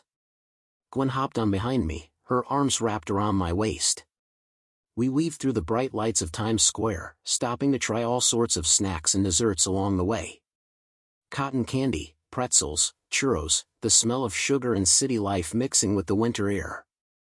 Next, we headed to the amusement park. Gwen's first choice was the Tunnel of Love. She leaned closer, her breath warm against my ear. "Wanna make out in the Tunnel of Love, Petey?" Hi. This girl, she never stops. "Okay," I said casually. She squeaked. She thinks I'm serious. Well? Hopin', Gwen. Yeah, sure, she giggled, climbing into the boat. All talk and no bite, now it was my turn to tease her. I let the boat drift slowly into the darkness, our reflections flickering against the water and the colored lights above. The soft hum of the ride, mixed with her nervous laughter, made my heart race. Meanwhile, I caught glimpses of our day's earlier adventure in my mind. Bilbo holding the Arkenstone, Thorin's desperate courage, the dragon's fiery wrath, it reminded me of us in a way. Not the fighting, exactly, but the way we dove headfirst into chaos and somehow came out laughing at the end. Gwen's excitement, her screams at the screen, mirrored the thrill we shared now, racing through New York streets, daring each other with jokes and teasing glances. And as the boat turned a corner, I leaned slightly closer, letting my hand brush hers. Her pulse jumped under my touch. The night felt alive, like we were the only two people in the city, caught in a world of dragons, love, and endless possibilities. We kissed in each other's arms, the heat between us coming back again, thanks, of course, to the same spider that bit Gwen and me. So, we kinda did it in the tunnel. Just once, mind you, before we snapped back to reality in our thoughts, hearts racing like roller coasters. After that, we went on more rides and played at the stands. Her favorites were the roller coasters and bumper cars, screaming and laughing like kids with no cares. I loved seeing her so alive, so free. At one of the game booths, I won her a brown teddy bear from the crane lift machine.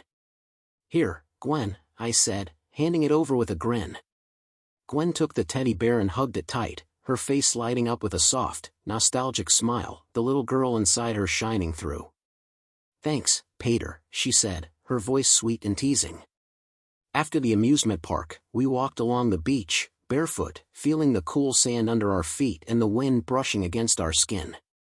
Gwen looped her arms around mine, resting her head lightly on my shoulder. "This is the best late Valentine's ever, Peter," she said, her voice warm and soft. I let out a small sigh, brushing a loose strand of hair from her face.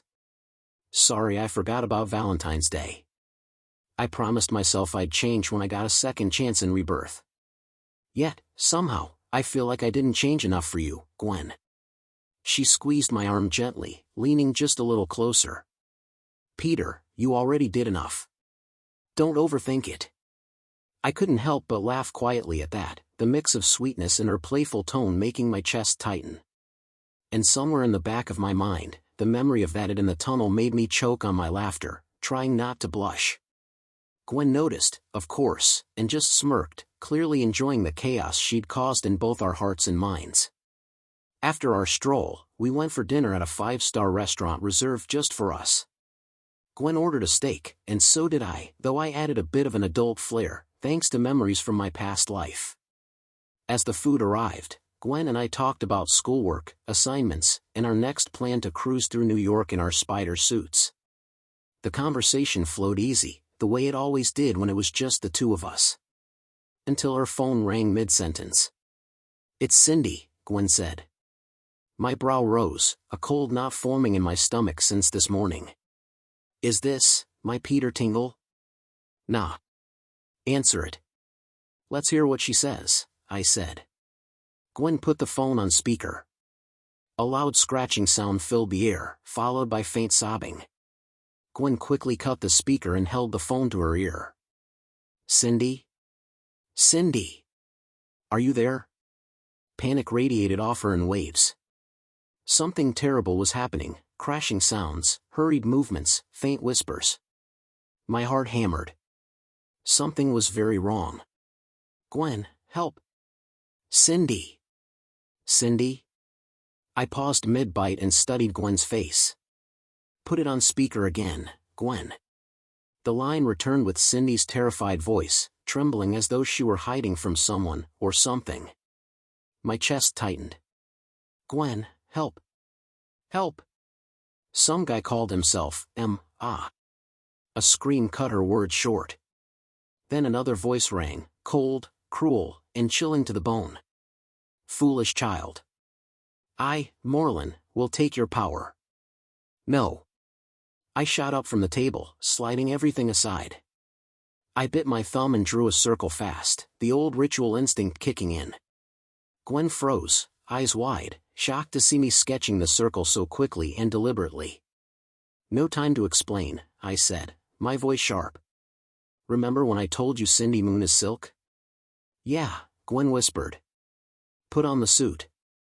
Before she could respond, I cast a portal. In the blink of an eye, we were sucked into it, changing into our suits mid-flight. When we arrived at Cindy's home, it was in shambles. Furniture overturned, windows shattered, claw marks scoring the walls. My skin went pale, blood boiling with rage. I gritted my teeth, recalling the 12-hour battle I'd fought Morlin in my past life. Every second of it replayed, his inhuman strength, his relentless assault, the fear he left behind. Get your hands off her!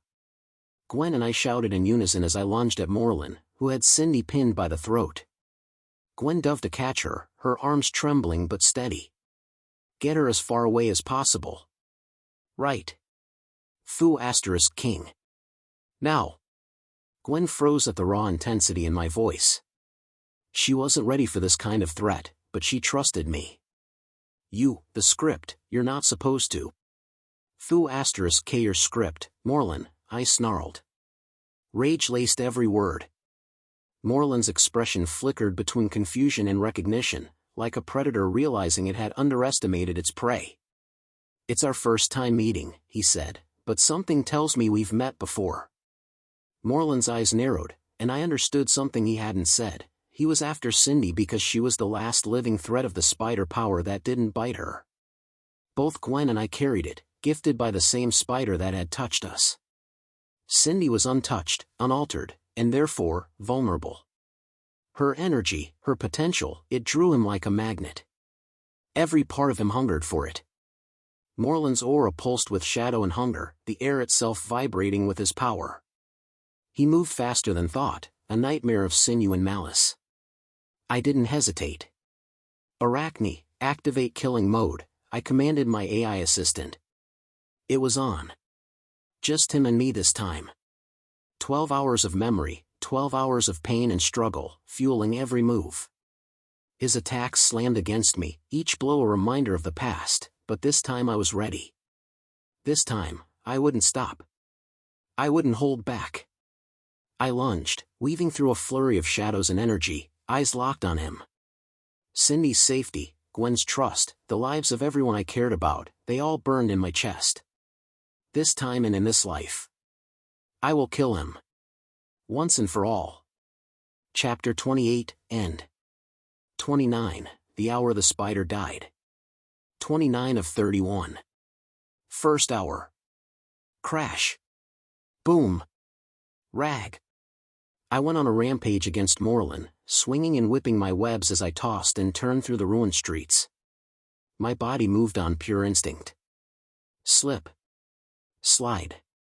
Dash. Every muscle in my body screamed, every vein felt like it was about to burst, but none of it mattered. None of it Fu * King mattered if this monster in front of me just would not die. Fu * King die. Boom. Crash. PSSH. My throat burned as I screamed and slammed him to the ground in a spider stance. The concrete shattered beneath his body. Dust exploded around us. Then I raised my fist. And I started punching. I punched again. And again. And again. My knuckles split open. Skin tore. Blood splattered across his face. I could feel bone grinding beneath torn flesh, but I did not stop. I could see the white of my own knuckle bone through the blood and torn skin, and I still did not stop. I kept punching like a Fu*King animal. I would kill this Fu*King demon if it was the last thing I ever did. I will not let him hurt Cindy. Never ever Fu*King again. Rafa. I grabbed his collar and hurled him forward. Crash. His body blasted through a building wall like a cannonball. I followed instantly. Another swing. Another crash. Another building shattered as I smashed him straight through it. Again. And again. And again, and Fu*King again. Glass rained from the sky like deadly snow. I lunged forward and drove my fist straight up. An uppercut smashed into his Fu*King chin and launched him flying high into the air. Before he could escape, I fired webs. Thwip. The strands wrapped around his body and I yanked him down with everything I had. Get back here. I slammed him straight into a construction building standing tall with metal beams and unfinished floors. Crash. His body tore through the first floor. Then the second. Then the third. Each level exploded as his body smashed through concrete and steel like paper. Floor after floor after floor. Until finally he crashed into the ground level in a gigantic explosion of dust and rubble. Boom! The shockwave blasted debris across the street. I landed on a twisted metal beam nearby, breathing heavily. My chest rose and fell violently as I stared down through the dust cloud. My fists trembled. Blood dripped from them steadily onto the metal beneath my feet. Then the dust cleared. Moreland stood up slowly. He casually brushed dust from his shoulder. No injuries. No scratches. Not even a bruise. My eyes twitched in fury. Is that all, child? Like Fu*King hell, I stop. I launched forward again before he could finish talking. Second hour. Everything hurt. My lungs burned. My bones screamed with every movement. But I kept fighting. Moreland suddenly grabbed me by the neck mid-swing. His hand clamped down like a steel vise. Before I could react, he smashed his forehead into mine. Crack! My vision exploded with stars as the headbutt sent me flying backward. I crashed straight into a building wall. The entire structure collapsed around me in a storm of concrete and steel. Peter! I forced myself up from the rubble, coughing blood. Then I saw them. Gwen stood there in her ghost spider suit. Cindy was in her arms. Fear filled Cindy's eyes. My heart nearly stopped. I told you to Fu*King get her out. Crash. Moreland appeared behind me like a nightmare. His fist slammed straight into my gut. Pain exploded through my body as the air was blasted from my lungs. Blood sprayed from my mouth as I vomited it onto the ground. My knees nearly buckled. Found you. His hand slowly reached out toward Cindy. Before he could take another step, I lunged forward and grabbed him by the throat. My fingers dug deep into his neck. Moreland's eyes widened slightly as he looked into mine. Blood was pouring from my eyes like tears. My veins bulged violently across my body. My heart pounded so hard it felt like it was trying to explode out of my chest. Every ounce of strength I had built for this day surged through my body. You have potential, Moreland said calmly. Yet you are reckless, boy. I may be reckless in your eyes.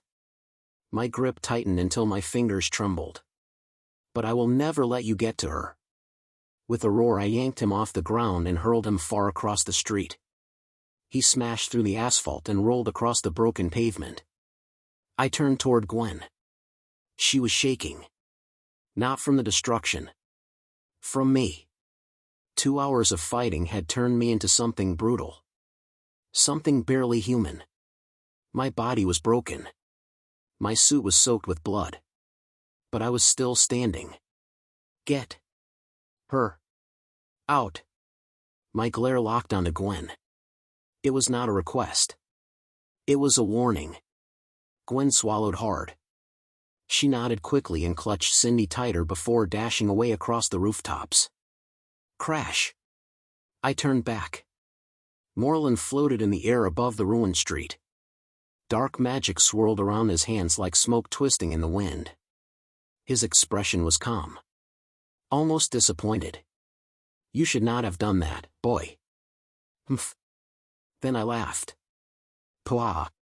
The laugh came out cracked and bloody, but I did not care. I raised both fists and slammed them together, cracking my own knuckles painfully. Heh. Please. I spat blood onto the ground. Spare the shitty chat and bring it, Fu asterisk cur. Moreland raised an eyebrow. Then he chuckled softly. Hee hee hee. His eyes gleamed with excitement. This is going to be fun.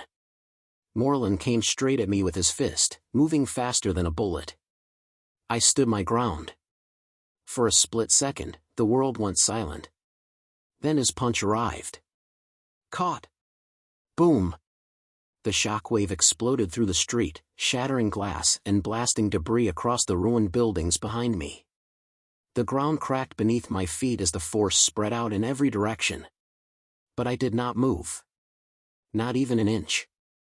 My hand was raised. 2 fingers extended. My index finger. My middle finger. They held his fist in place. Moreland's thoughts. What the? He caught it? This human caught it? Not just that. He caught my fist with his bare hand. With only 2 fingers. What's wrong, Moreland? My voice was low. Calm. Almost amused. He tried to pull his fist back. But it would not move. Yes. I caught your fist with my index and middle finger. So what? I tilted my head slightly, staring straight into his eyes. Does it bother you? My gaze flicked briefly to his other hand.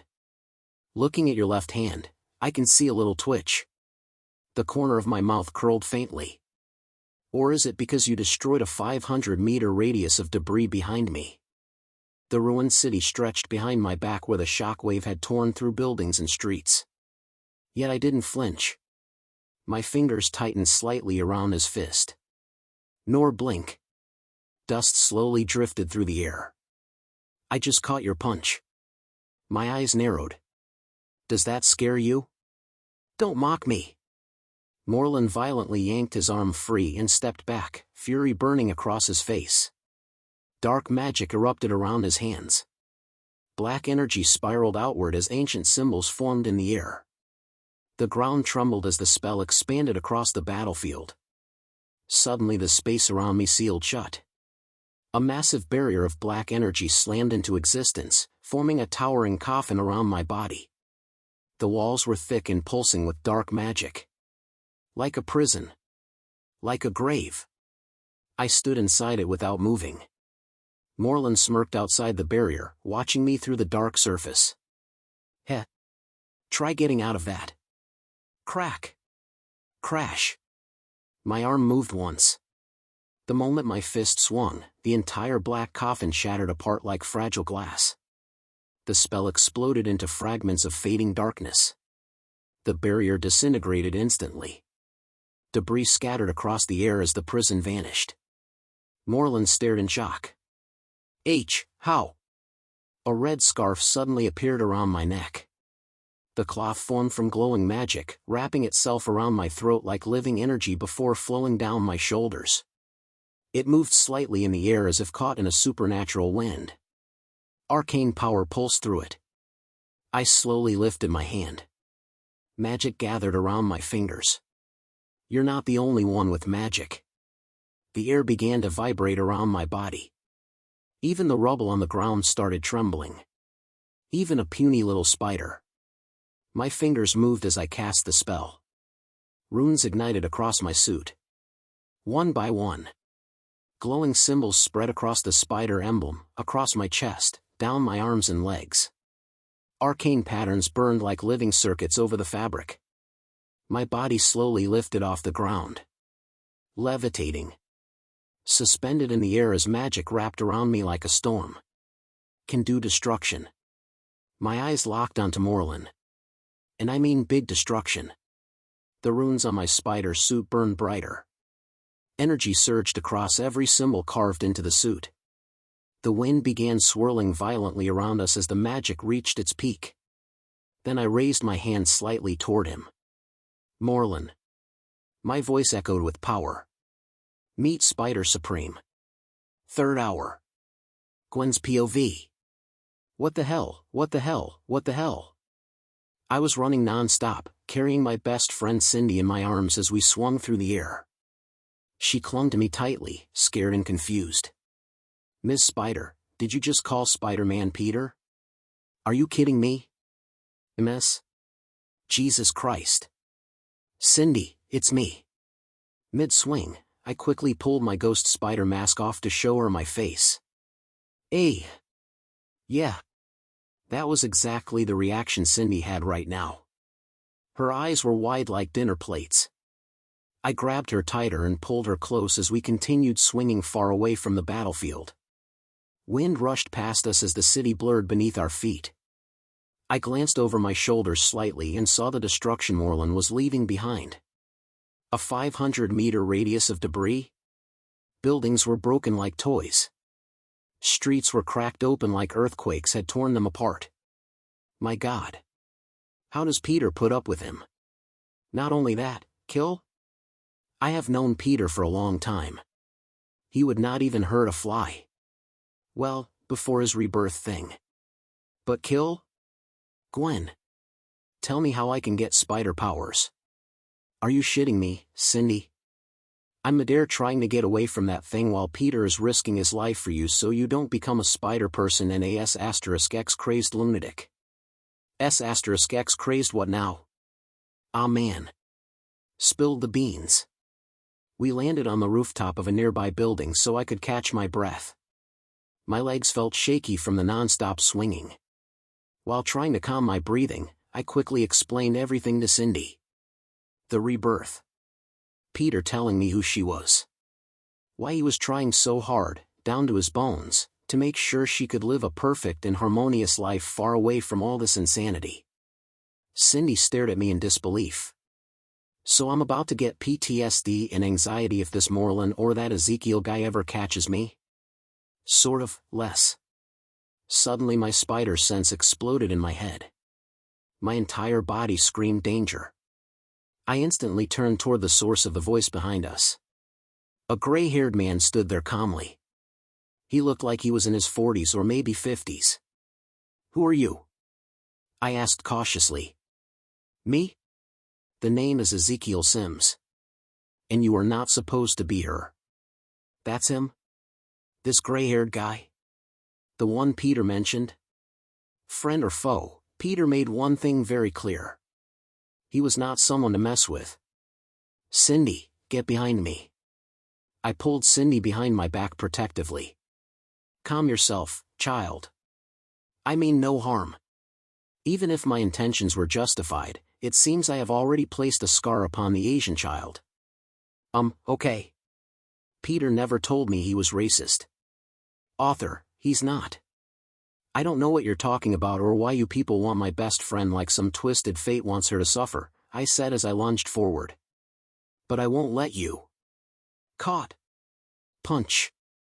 Crash. Pwah. Huh. Is this blood? My blood? Ezekiel had caught my punch effortlessly. Then his fist slammed into my stomach with terrifying force. My body flew backward and smashed into the concrete floor. Pain exploded through my entire body. Weak, yet filled with so much potential within the Spider Society. Spider Society? The one Peter mentioned? Wait, cough, cough. I tried to stand. My legs trembled. I felt so weak. Is this what Peter meant when he said I wasn't ready yet? How? Why? How could Peter stand his ground against monsters like this all by himself? Just how many years has he lived since my death back then? Peter. I'm sorry. I was wrong. I could never stand by Peter's side. He had years of experience. Years of battles. And me? I'm just. My vision blurred. I lifted my hand weakly and saw Ezekiel reaching for Cindy. Darkness slowly crept into my sight. Someone. Anyone. Please. Save Cindy. Sorry if I was late, baby. My eyes opened slightly. I looked up weakly. Peter? And a scarf around his neck? Wait. Are those runes on his suit? Is that magic? So you finally came, Peter Parker. Or perhaps we have met before. In another timeline, I suppose. She is no concern anymore, Sims. The girl is everything. But it is a pity. Her fate now lies in the hands of that blonde girl. Is he pointing at me? The two of them were talking like they were having a normal conversation. Morlun? Down for now. You? She's here. Damn it. Just when I thought we had time. Damn it? What does Peter mean by damn it? I'm still figuring out how Morlun caught her. You're telling me, Sims. Shathra is child's play compared to Null. But for us? Fu asterisk K. Shathra? Who is she? Another spider person? Ah shit. Hold on, Gwen. Peter lifted the rubble off my body carefully. Then his hands began glowing with magic. Warm energy flowed into my wounds as he started healing me. This feels warm and soothing. I never knew Peter have magic. 4th hour. Peter's POV. Okay, recap after I became Spider Supreme. Yes. Spider-Man Sorcerer Supreme, gentlemen. Did not see that multiverse madness coming, huh? Though it is not complete. Even if this form is enough to kill Morlun, I am still weak. Not fully stabilized yet. Flop. Flop. Yeah, I know, I muttered. My scarf floated beside my head, fluttering like it had a mind of its own. It moved slightly in the air, reacting to my thoughts. It had the same senses as Doctor Strange's cape. Sorry I did not summon you when I woke up from my rebirth, I said quietly. I was waiting for the right time. The scarf flapped once, almost like it understood. Then the fight resumed. The two of us exploded toward each other again. Me. Against Morlun. Morlun struck first, moving like a living missile. Before his fist could connect, I snapped my fingers. Time stopped. Everything froze. Dust hung motionless in the air. Morlun stood frozen mid-punch. I casually stepped forward and flicked his forehead. Time resumed. Boom! The flick launched him backward like a cannonball. He smashed through a pile of ruined buildings and disappeared into the rubble. Wrath. Seconds later Morlun burst out of the debris in pure rage. Yeah. Same anger issues as before. Even across timelines. Oh great. Now he is draining another life force. Dark energy swirled around his hand as he pulled power from one of the totems he carried. The energy flowed into his body like liquid lightning. In a flash he appeared right beside me. His fist came down like a hammer. I raised one hand.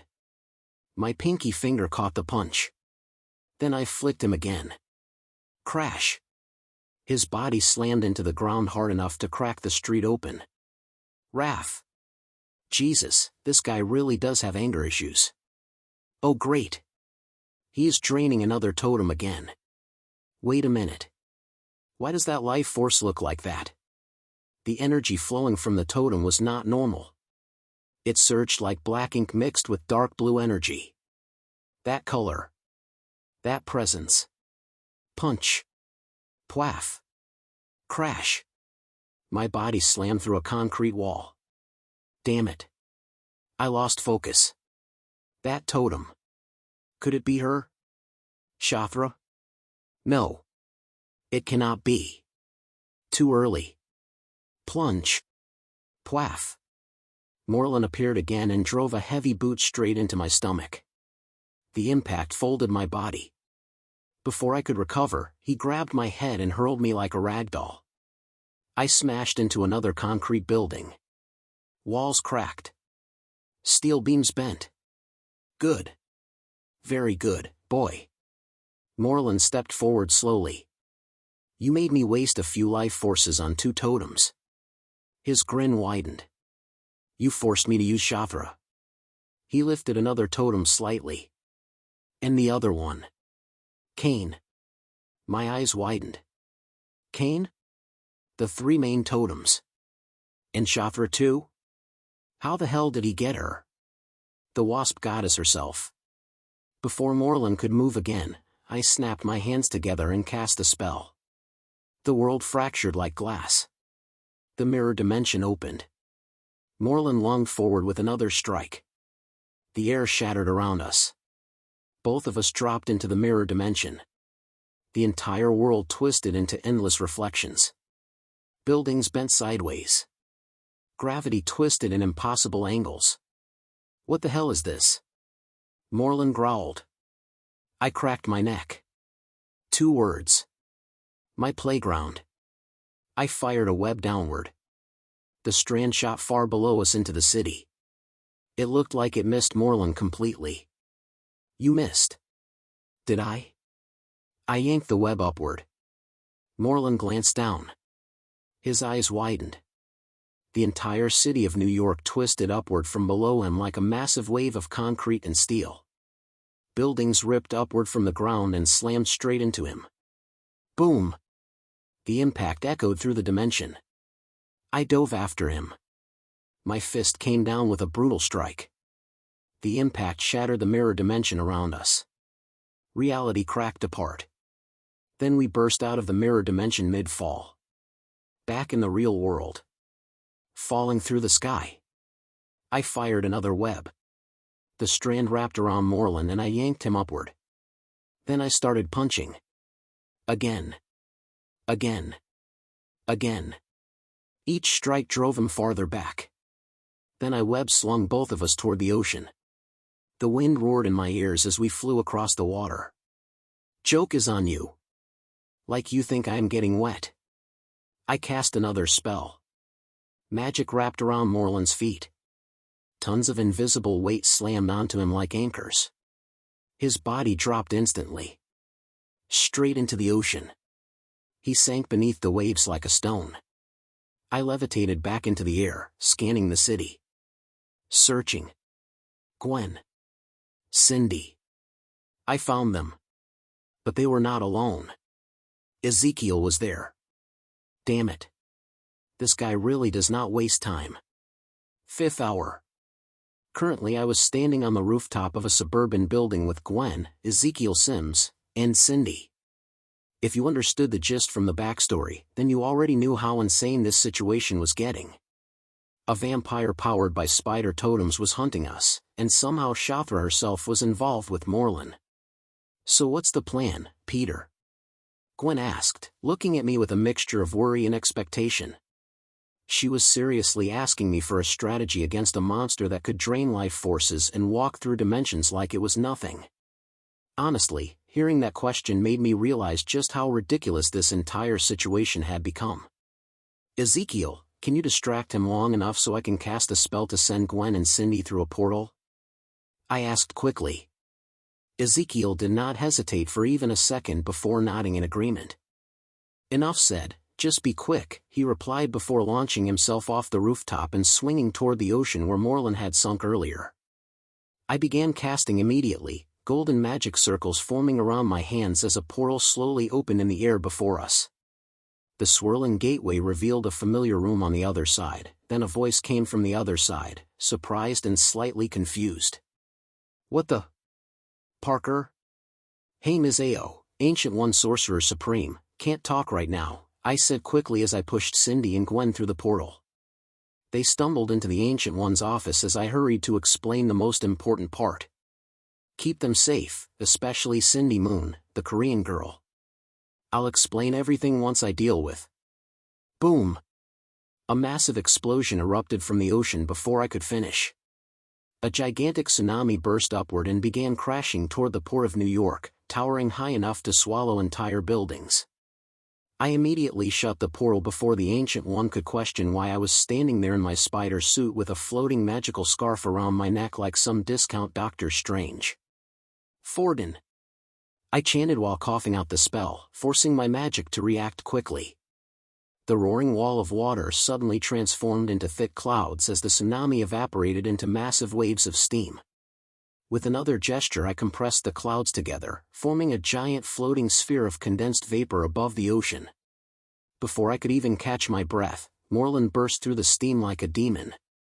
In his hand he held Ezekiel by the neck, lifting him effortlessly as if the older man weighed nothing at all. Pathetic old baboon, Moreland sneered. You think you can jump from dimension to dimension, warning them all?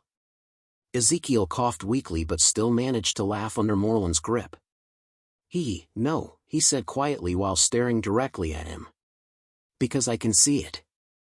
Your death, so clear and so vivid. My death?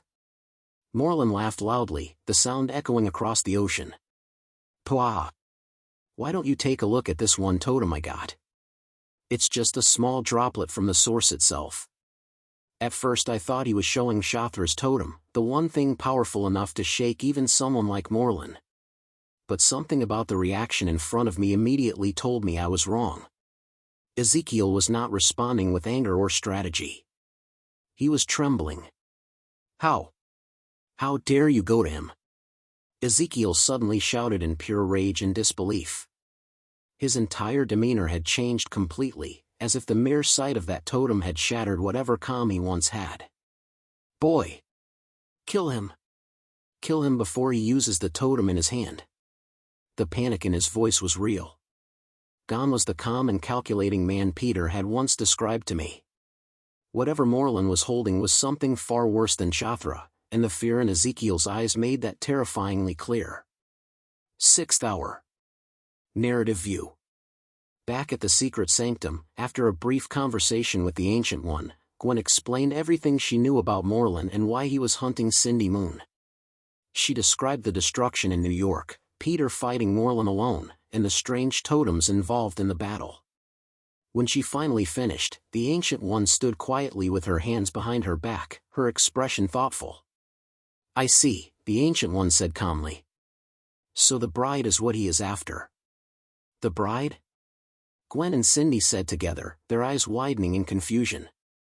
Whoa, wait, hold on, Cindy blurted out, waving her hands nervously. Don't tell me he is after me because he wants to marry me. Like literally I am 16 and that sounds kinda pedophile. Off. The Ancient One flicked Cindy on the head with a sharp knock. Watch your tongue, child, she said sternly. This is not that kind of bride. Cindy rubbed her head painfully while Gwen struggled not to laugh. The Ancient One sighed and rubbed her temple, clearly annoyed by the chaos of the situation. How on earth did you become the bride totem? She muttered quietly. So what do we do? Gwen asked, her voice turning serious again. The Ancient One slowly walked across the room toward a circular window overlooking the city. Golden runes faintly shimmered in the air as she began weaving a small spell, summoning ancient diagrams of webs and symbols that floated like glowing constellations. The spider totems are not merely powers, she explained. They are cosmic rolls woven into the web of life and destiny itself. A glowing image appeared in the air showing strands of an infinite web stretching across countless worlds. Each spider chosen by fate becomes a protector, a hunter, or a guardian of the web, the Ancient One continued. But rarely, extremely rarely, the web creates something far more important. The floating web shifted, and a bright golden thread appeared at its center. The bride. Cindy pointed nervously at the glowing thread. Okay. I am already not liking how that sounds. The bride is not a lover or a partner, the Ancient One said calmly. She is the living anchor that binds the spider lineage together. Gwen frowned in confusion. You mean like a queen? In a sense, the Ancient One replied. Without the bride, the spider totems cannot properly propagate across the multiverse. More glowing images appeared, showing countless spider heroes across different worlds. The bride ensures that the web continues, the Ancient One explained. She carries the essence of creation for the spider lineage itself. Cindy blinked several times. So, I am basically spider royalty. You are a cosmic target, the Ancient One corrected. Before the explanation could continue, Gwen suddenly stepped forward. Wait. That doesn't make sense. The Ancient One turned toward her.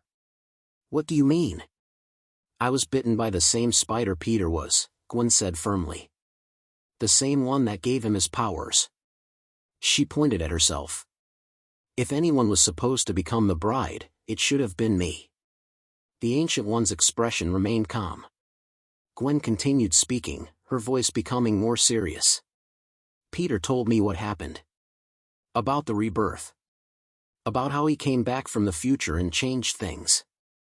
Cindy blinked in confusion. Wait, rebirth? Gwen rubbed her face. It's complicated. Peter basically regressed from the past into this timeline and changed the future. The Ancient One gave a small, knowing smile. Yes. I know. Both girls froze. You know? Gwen asked. Peter Parker and I have had many conversations, the Ancient One said calmly. Most of them while you were not present. Gwen's eyes widened. You mean, behind my back? He sought knowledge, the Ancient One replied. About fate, timelines, and the consequences of altering the web. She waved her hand slightly, and the glowing web diagram shifted again. The spider that bit both of you should have chosen you as the bride, she admitted. However, Peter's regression disrupted the original flow of destiny. The web changed again, showing a thread that had been bent and twisted. His return created a divergence within the web of life. Cindy slowly raised her hand. So, basically Peter broke reality? In a simplified explanation, the Ancient One said calmly, yes. Gwen stared at the glowing web. So because Peter changed the timeline. The role shifted, the Ancient One finished. The golden thread moved across the web until it settled on Cindy. The web chose the nearest compatible anchor. Cindy pointed at herself. Which is, me. Correct. Cindy groaned and leaned back in the chair. Great. So now I'm cosmic spider bait. The Ancient One studied her carefully. But there may still be a way to protect you. Both girls immediately looked up. How? Gwen asked. The Ancient One's eyes narrowed slightly. By hiding you somewhere even the web itself cannot easily see. No! Gwen yelled in anger. Peter told me everything about Cindy in his past life. About how she was kept in an underground web laboratory for like 10 or 20 years. Gwen's web shot forward and wrapped around her fist, glowing faintly as she clenched it tightly. I may have died in my past without knowing my own best friend was trapped somewhere suffering from PTSD and anxiety. I won't let that happen to her. Wait, you died? Cindy raised an eyebrow in confusion. You didn't tell her, the Ancient One asked Gwen calmly. Gwen looked between Cindy and the Ancient One before letting out a long sigh. It was clear she had been avoiding this conversation for a long time. Finally, she began explaining everything about her fate. She talked about getting a scholarship to Oxford and how excited she had been for her future. Then she explained how everything went wrong when the Green Goblin appeared, the father of Peter's best friend, Norman Osborn. Norman had kidnapped her. Then he threw her off a high skyscraper building. Silence filled the room as Gwen continued her story, her voice trembling slightly. After her death, Cindy had mysteriously gone missing until Peter eventually discovered a hidden laboratory. Inside that underground facility, he found Cindy locked away and broken, suffering from years of PTSD and anxiety. Gwen also mentioned the strange science and spider experiments involved with the two of them. Wow, awkward to imagine myself spreading my legs for pet. Gwen instantly fired a web into Cindy's mouth. Don't even say that last part. Gwen snapped. The point is Peter suffered too much. Well, I wouldn't say too much, the Ancient One said calmly. Both girls turned toward her at the same time. Eh? The Ancient One sighed softly before raising her hand. Golden magic appeared in the air as she decided to show them something. Images began forming around them like memories brought to life. She showed them Peter's life before his rebirth.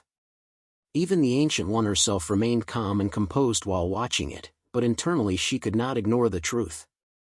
A 16-year-old boy had been forced to carry responsibilities meant for an adult. The visions continued. Then the two girls saw the moment that changed everything.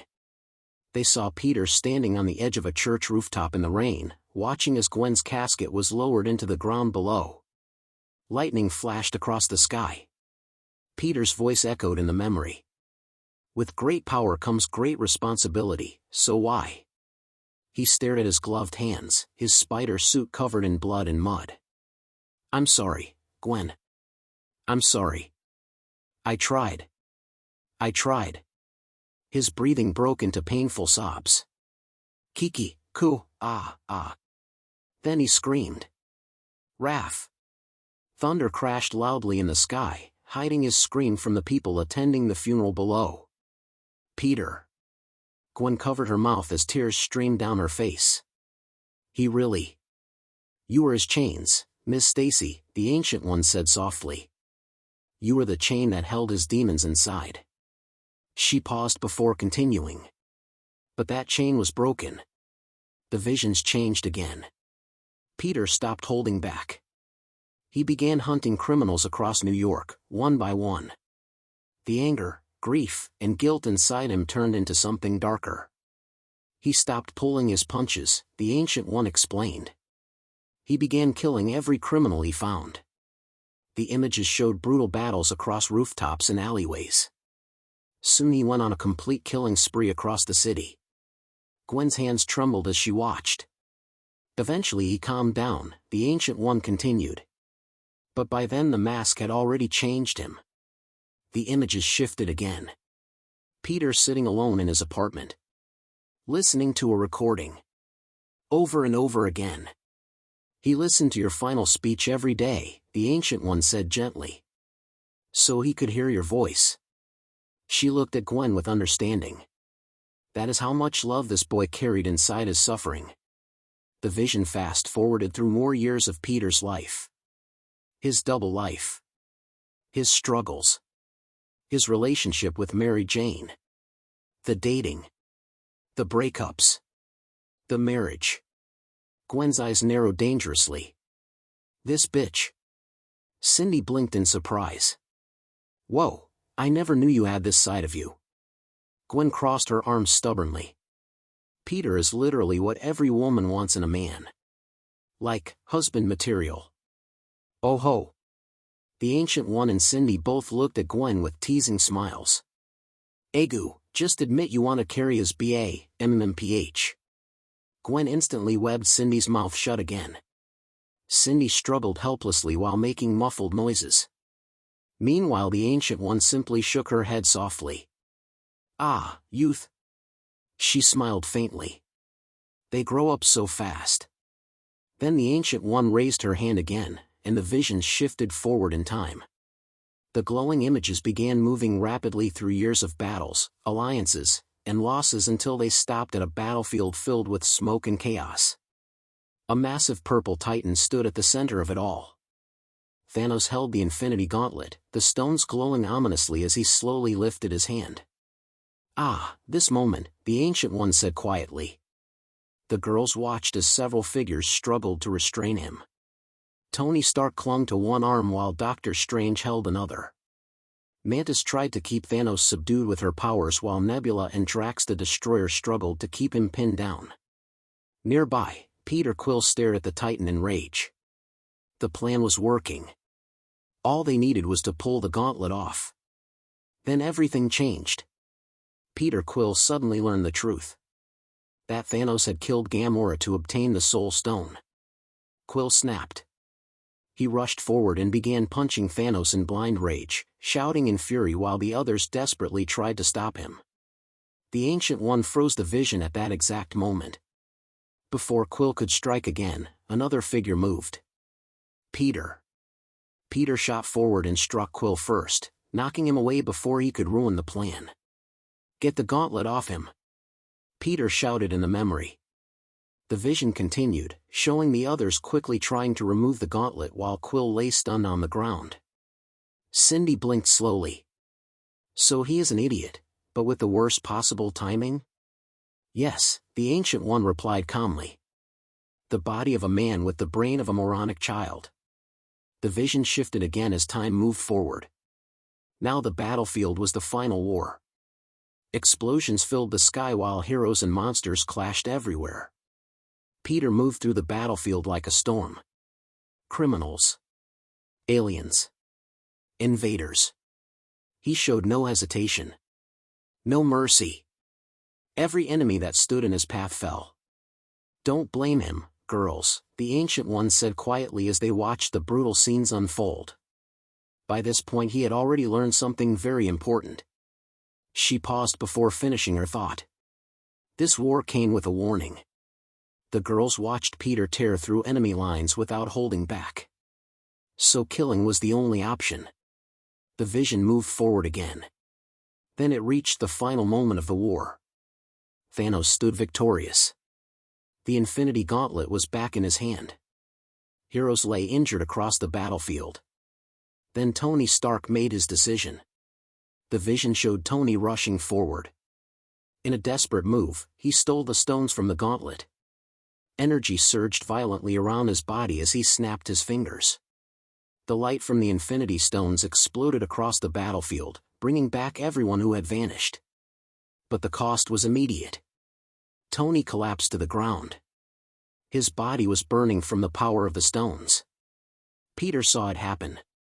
The vision slowed as Peter rushed to Tony's side, panic filling his voice. "Mr. Stark. Mr. Stark, we won. You did it." But Tony was already fading. Peter's hands trembled as he held his mentor. To Peter, Tony Stark was never just a hero. He was a teacher. A guide. A father figure. And now he was dying. The moment Tony finally stopped breathing, Peter broke completely. The memory showed him kneeling beside Tony's body, silent tears running down his face. The battlefield around him faded away. The Ancient One gently closed her hand, and the vision slowly disappeared. Silence filled the sanctum. Even Cindy looked shaken. "Wow," she whispered quietly. Gwen lowered her head, her fists clenched tightly. Now she finally understood just how much Peter Parker had endured before his rebirth. The Ancient One raised her hand again and the vision shifted forward through time. The battlefield vanished and was replaced with the bright skyline of New York. This time Peter was swinging freely through the air between skyscrapers, the wind rushing past him as the sun reflected across the glass towers. But he wasn't alone. "Wait, don't tell me it's her," Gwen said slowly, narrowing her eyes. "Who?" Cindy asked excitedly. Gwen crossed her arms and groaned. "That MILF of a cat." The vision cleared and revealed Black Cat, also known as Felicia Hardy, flipping gracefully through the air beside Peter. The two swung across New York like acrobats dancing through the sky, sometimes racing each other between buildings and sometimes landing together on rooftops just to tease one another. "Well, at least he looks happy, right?" Cindy said. Gwen snorted. Try telling that when she puked on Peter's spider suit, right at the groin area, when she realized she had been flirting with a 16-year-old when they first met. Pwah! Cindy nearly collapsed laughing. The visions continued shifting through different memories of the two of them. Their partnership had started during one of Felicia's heists, when Peter accidentally interrupted her while she was stealing from a criminal auction. Instead of fighting each other the entire night, the two ended up working together to take down the smugglers running the operation. Felicia used charm, deception, and acrobatics while Peter quietly disabled weapons and security systems. By the time the night ended, the criminals were tied up for the police and the stolen goods were recovered. It was the first time Felicia realized that Spider-Man wasn't the naive hero everyone thought he was. And Peter quickly realized that Felicia wasn't just a selfish thief either. Over time their missions together became more frequent. They chased criminals across rooftops, broke into underground hideouts, and saved each other's lives more times than either of them could count. Somewhere between those dangerous nights and reckless adventures, their respect for each other slowly turned into affection. Then one memory made Cindy choke with laughter. During one mission, Felicia suddenly grabbed Peter and announced dramatically that she was pregnant. Peter froze. Completely. For a full 10 seconds he looked like his brain had stopped functioning. Then Felicia burst into laughter and admitted it was a prank to distract the enemies chasing them. Even the memory showed Peter staring at her like his soul had left his body. That was legendary, Cindy wheezed. Did they foo MMF? Gwen instantly webbed Cindy's mouth shut again. The Ancient One raised an eyebrow slightly. Does she always possess such a colorful imagination? Gwen sighed. She's like a Cupid, but with a dirty mind. The final memories played out more quietly. Despite how much they cared about each other, Peter and Felicia eventually realized their lives were too chaotic for a normal relationship. Too many enemies. Too many secrets. Too many responsibilities pulling them in different directions. So they made a decision together. They ended their romantic relationship. But they didn't end their partnership. They continued fighting crime together whenever their paths crossed, trusting each other in ways few people could understand. They remained close friends who knew each other's scars, weaknesses, and strengths. Cindy tilted her head thoughtfully. So, basically friends with benefits? Gwen groaned and buried her face in her hands. Why do you always summarize things in the worst way possible? The Ancient One simply smiled faintly. In her own crude way, Miss Stacy, she is not entirely wrong. The vision shifted again, and this time Peter and Felicia were on a quiet, normal day, swinging between rooftops and laughing as if the world outside didn't exist. They landed softly on a small cafe terrace, sharing coffee and teasing each other like ordinary friends, the tension of their past missions momentarily forgotten. But their calm was broken when their eyes caught another pair walking down the street. Mary Jane Watson, smiling alongside a man named Paul Rabin, moved with the ease of a couple despite insisting they were just friends. Both Felicia and Peter froze, their gazes locking on Mary Jane and Paul as if silently marking Peter Parker as their own. Cindy leaned closer to Gwen, grinning wickedly. Damn, a cutting board against a mommy tank, she whispered, and Gwen shot her a glare that could melt steel. Cindy only laughed harder, the fire in her teasing like an unstoppable flamethrower. The Ancient One, as ever, remained calm, watching silently as the memory played out. The girls laughed and groaned in equal measure, but the moment of levity soon faded. Then the Ancient One shifted the vision again, and the world became unrecognizable. Smoke and ash choked the skies, cities lay in ruins, and the sounds of battle echoed like the cries of a dying universe. Every hero, every god, and every villain who had once stood against each other had fallen. Only two figures remained, one was Peter Parker, battered and bloodied but refusing to fall, the other a towering, terrifying entity shrouded in black and shadow. Gwen's eyes widened in horror. Who is that? Who is Peter fighting against? Answer me. The Ancient One's normally composed face was grim, her brows furrowed as the memory pressed down on them like a weight. That is Null. She whispered, the name trembling on her tongue. The god of the abyss. The primordial deity of darkness before the world as we know it existed. He predates the first stars, the first planets, the first gods. Null wields the power to corrupt, to consume, to bend reality to his will. He created the symbiotes, yes, the living weapons that bond with hosts, but he himself is a force far beyond any mortal comprehension. Entire civilizations fell in his hand before the universe even learned to fear. He is the embodiment of nothingness, the void given form. Gwen's hands trembled as she tried to process it. All those monsters, villains, nothing compares to him? The Ancient One shook her head slowly. Nothing. Not the combined might of all gods, heroes, or monsters can face him without catastrophe. Null does not fight for conquest, he fights for annihilation. He seeks to unmake all life, and he has returned to claim everything Peter Parker stands for. Cindy swallowed hard, her voice small. Then, how does Peter even stand a chance? The Ancient One's eyes softened for a moment, looking at both Gwen and Cindy. That is why you must understand the stakes. Null is not just a threat to your world. He is a threat to the very concept of existence. And Peter, he fights not just for survival, but for every life that ever was and ever will be. You will see, but be prepared. The darkness he brings is absolute. They watched as Peter, bloodied and battered, stood tall against Null. The godlike entity loomed over him, holding a shredded head, the skull of a century ripped from existence.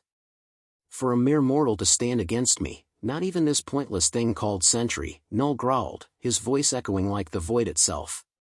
Stood against me, but I give him props for a warm-up, Null continued, his grin widening with cruel amusement. But the audacity, my children, to betray me. Gwen and Cindy exchanged confused glances. Wait. Peter is Null's son? Cindy whispered, her voice barely audible. Just watch. The final outcome, the Ancient One said firmly, Gwen giving a glare at Cindy so hard, so sharp it seemed to web her in place if she interrupted. Then, from Peter's body, a forms emerged. Black and white, writhing, yet unmistakably protective, anti-venom symbiotes. I betray you because I saw the way out of your control, they hissed in unison, their voices merging with Peter's. This man gave me hope to live. Death or not, we will end you. Peter? Peter spat blood, gripping his magical scarf, a torn, tattered relic of Doctor Strange's cape, around his neck. The Ancient One muttered under her breath, not even Stephen could stop him. Null raised a brow, a deadly smile spreading across his face. The raw malice emanating from him made Gwen and Cindy instinctively look down. But when they dared to look back up, Peter's red eyes glared at Null with sheer bloodied intensity, a burning hatred that made the air itself tremble. Jesus. Peter's got balls, Cindy muttered. But still, did he win? Null's grin widened further, cold and horrifying. Null, you, he hissed, then bellowed, Peter. Peter Parker. Peter's voice rang out in defiance. The friendly neighborhood Spider-Man. Tuck. Clash. The two charged each other with such immense speed that even the Ancient One could barely track their movements. Trillions of magical spells and curses blasted from Peter's fingers, tearing through reality, only for Null to catch them and slam them to the ground with terrifying strength. Anti-venom surged from Peter's back, forming a living armor around him, stitching together broken bones and torn flesh in an instant. That's 400 shattered bones, Peter, anti-venom reported from inside him. Are they healed? Peter asked, coughing. Heh. All done, the symbiote replied. Thanks, brother, Peter said. Anytime, brother. Null lunged again, swinging a massive blade, only for Peter to catch it mid-strike. An eerie silence blanketed the battlefield as life itself seemed to pause. Then, with a brutal push, Null was sent flying skyward. Peter appeared in front of him in a blur, summoning the sun to descend onto the earth. Fool! You'll kill yourself, suicidal, ha ha ha. Give me that blood, boy. Null taunted. Peter's reply was simple, cold. You talk too much. With a single slam of his fist, Peter struck, not just one sun, but 500 suns multiplied across eons, impacting reality itself. Null had never seen it coming. Not bad. Not bad. Ah! Null screamed, caught entirely off guard. Then the vision blurred. The last of Peter's memories faded from the Ancient One's spell. Wait? What happened? Gwen yelled, tears streaming down her face. What happened to my Petey? He's dead, the Ancient One said quietly, her voice heavy. And that thing? Cindy asked, fear gripping her throat. The Ancient One fell silent, her gaze distant. That silence spoke volumes. You're kidding me. Gwen collapsed to her knees. Peter, he went up against that and died, but it survived? Mostly injured, in my assumption, Miss Stacy, the Ancient One replied carefully. Gwen's tear-streaked eyes looked up. What do you mean? 7th hour, Peter's view. Clash. Slash. Swing. Shit. This guy is really holding nothing back, just like in my past life. And it's worse now, he's already consumed a few more totems. One of them looked like a 2099 variant of Spider-Man. Shit. Die. I get it, god damn it. I yelled back. We had already been fighting for nearly an hour since Ezekiel went down, badly wounded. It was just me and Moreland now, trading blows across rooftops, streets, and skyscrapers. I threw everything at him, every spell I knew combined with my spider powers. Still not enough. We crashed through buildings, tore up streets, then blasted into the sky before he ripped open reality itself. The next thing I knew, we were tumbling through dimension after dimension like two meteors smashing across the multiverse. We crash-landed somewhere that looked like hell. What the? A red demon started to say. Zip it, Mephisto! I yelled while Moreland punched me through another portal. The next dimension was chaos. Storms, lightning, broken land floating in midair. For a split second, I saw a white muscular figure battling an old bearded man. I will have my revenge. Insolent child. I will not tolerate your arrogance anymore. Damn. Family drama. Before I could even process it, Moreland slammed into me again and we fell into another dimensional rift. Aha. Oh my. I'm getting me mallet. Huh. I blinked. A purple dog, an old lady, and a grumpy bald husband stared at us from what looked like the middle of nowhere. Typical Tuesday. We smashed through their house and into another dimension. This time we landed in the middle of a battlefield filled with men in black suits. One guy with long hair and a pencil paused mid-reload. Yeah. He muttered calmly. Baba Yaga, he said. I stared. Yeah, nope. Before I could deal with whatever assassin hell that was, Moreland dragged me through another portal again. Multiverse of madness, my ass. We crashed again. This time a man in a bat suit was holding a clown by the collar.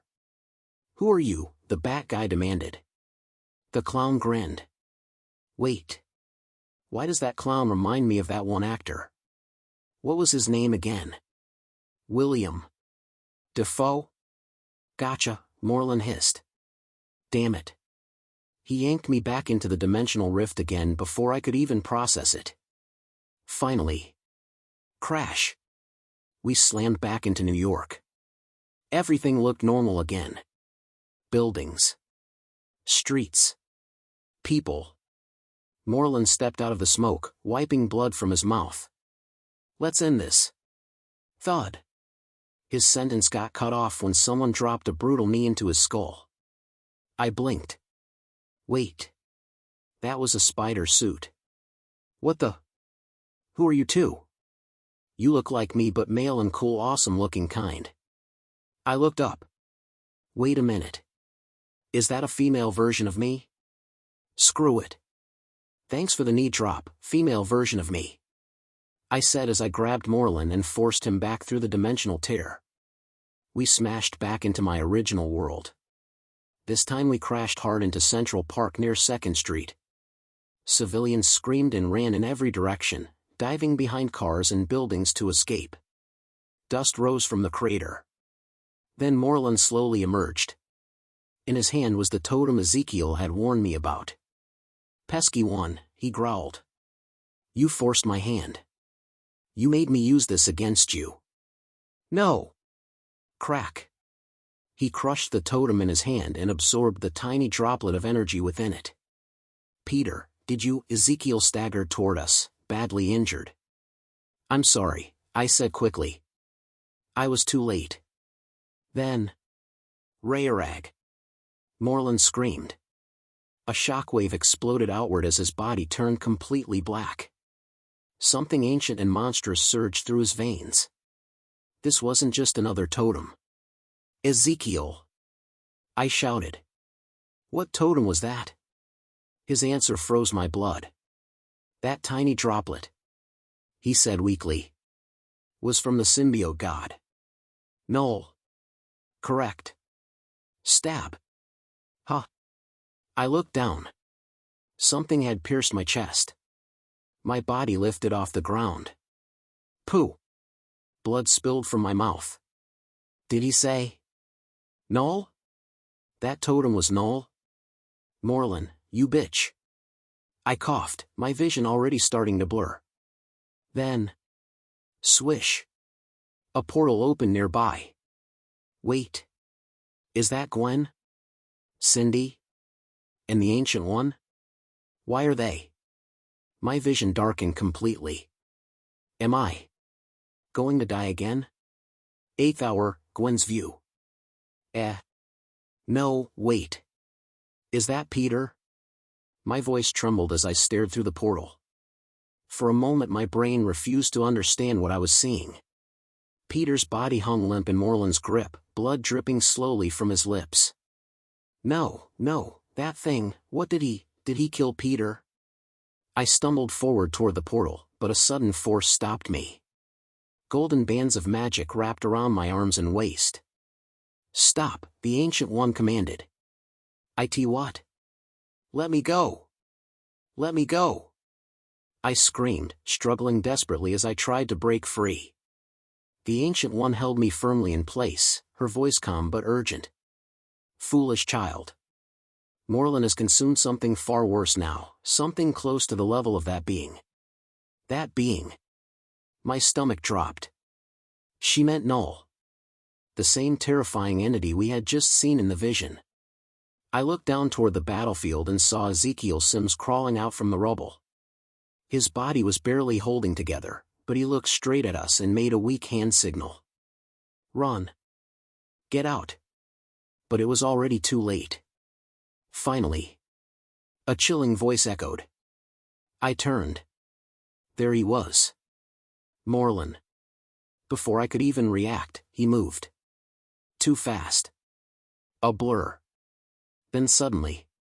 His hand wrapped around my neck. Crack. Kiowa. Pain exploded through my body as his grip crushed against my ribs. I couldn't breathe. My vision blurred instantly as my bones screamed under the pressure. Then he tossed me like I weighed nothing. My body flew out of the portal and slammed across the battlefield, bouncing across broken concrete like a skipping stone before finally crashing into a pile of rubble. I lay there, barely conscious. My eyes slowly opened. And the first thing I saw was Peter. His body lay only a few feet away from me. Blood slowly dripped from his mouth. His eyes were still open. But there was no life in them. My heart shattered. I forced my head up and saw the Ancient One standing between us and the vampire. Foolish sorcerer, Moreland sneered. Where's my bride? Like hell, demon, the Ancient One replied coldly. They clashed instantly. Magic exploded across the battlefield as the Ancient One unleashed spell after spell, golden energy colliding violently with Moreland's monstrous power.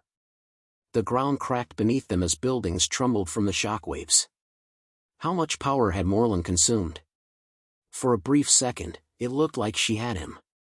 The Ancient One struck him with a massive spell that blasted him straight into the ground. My heart lifted.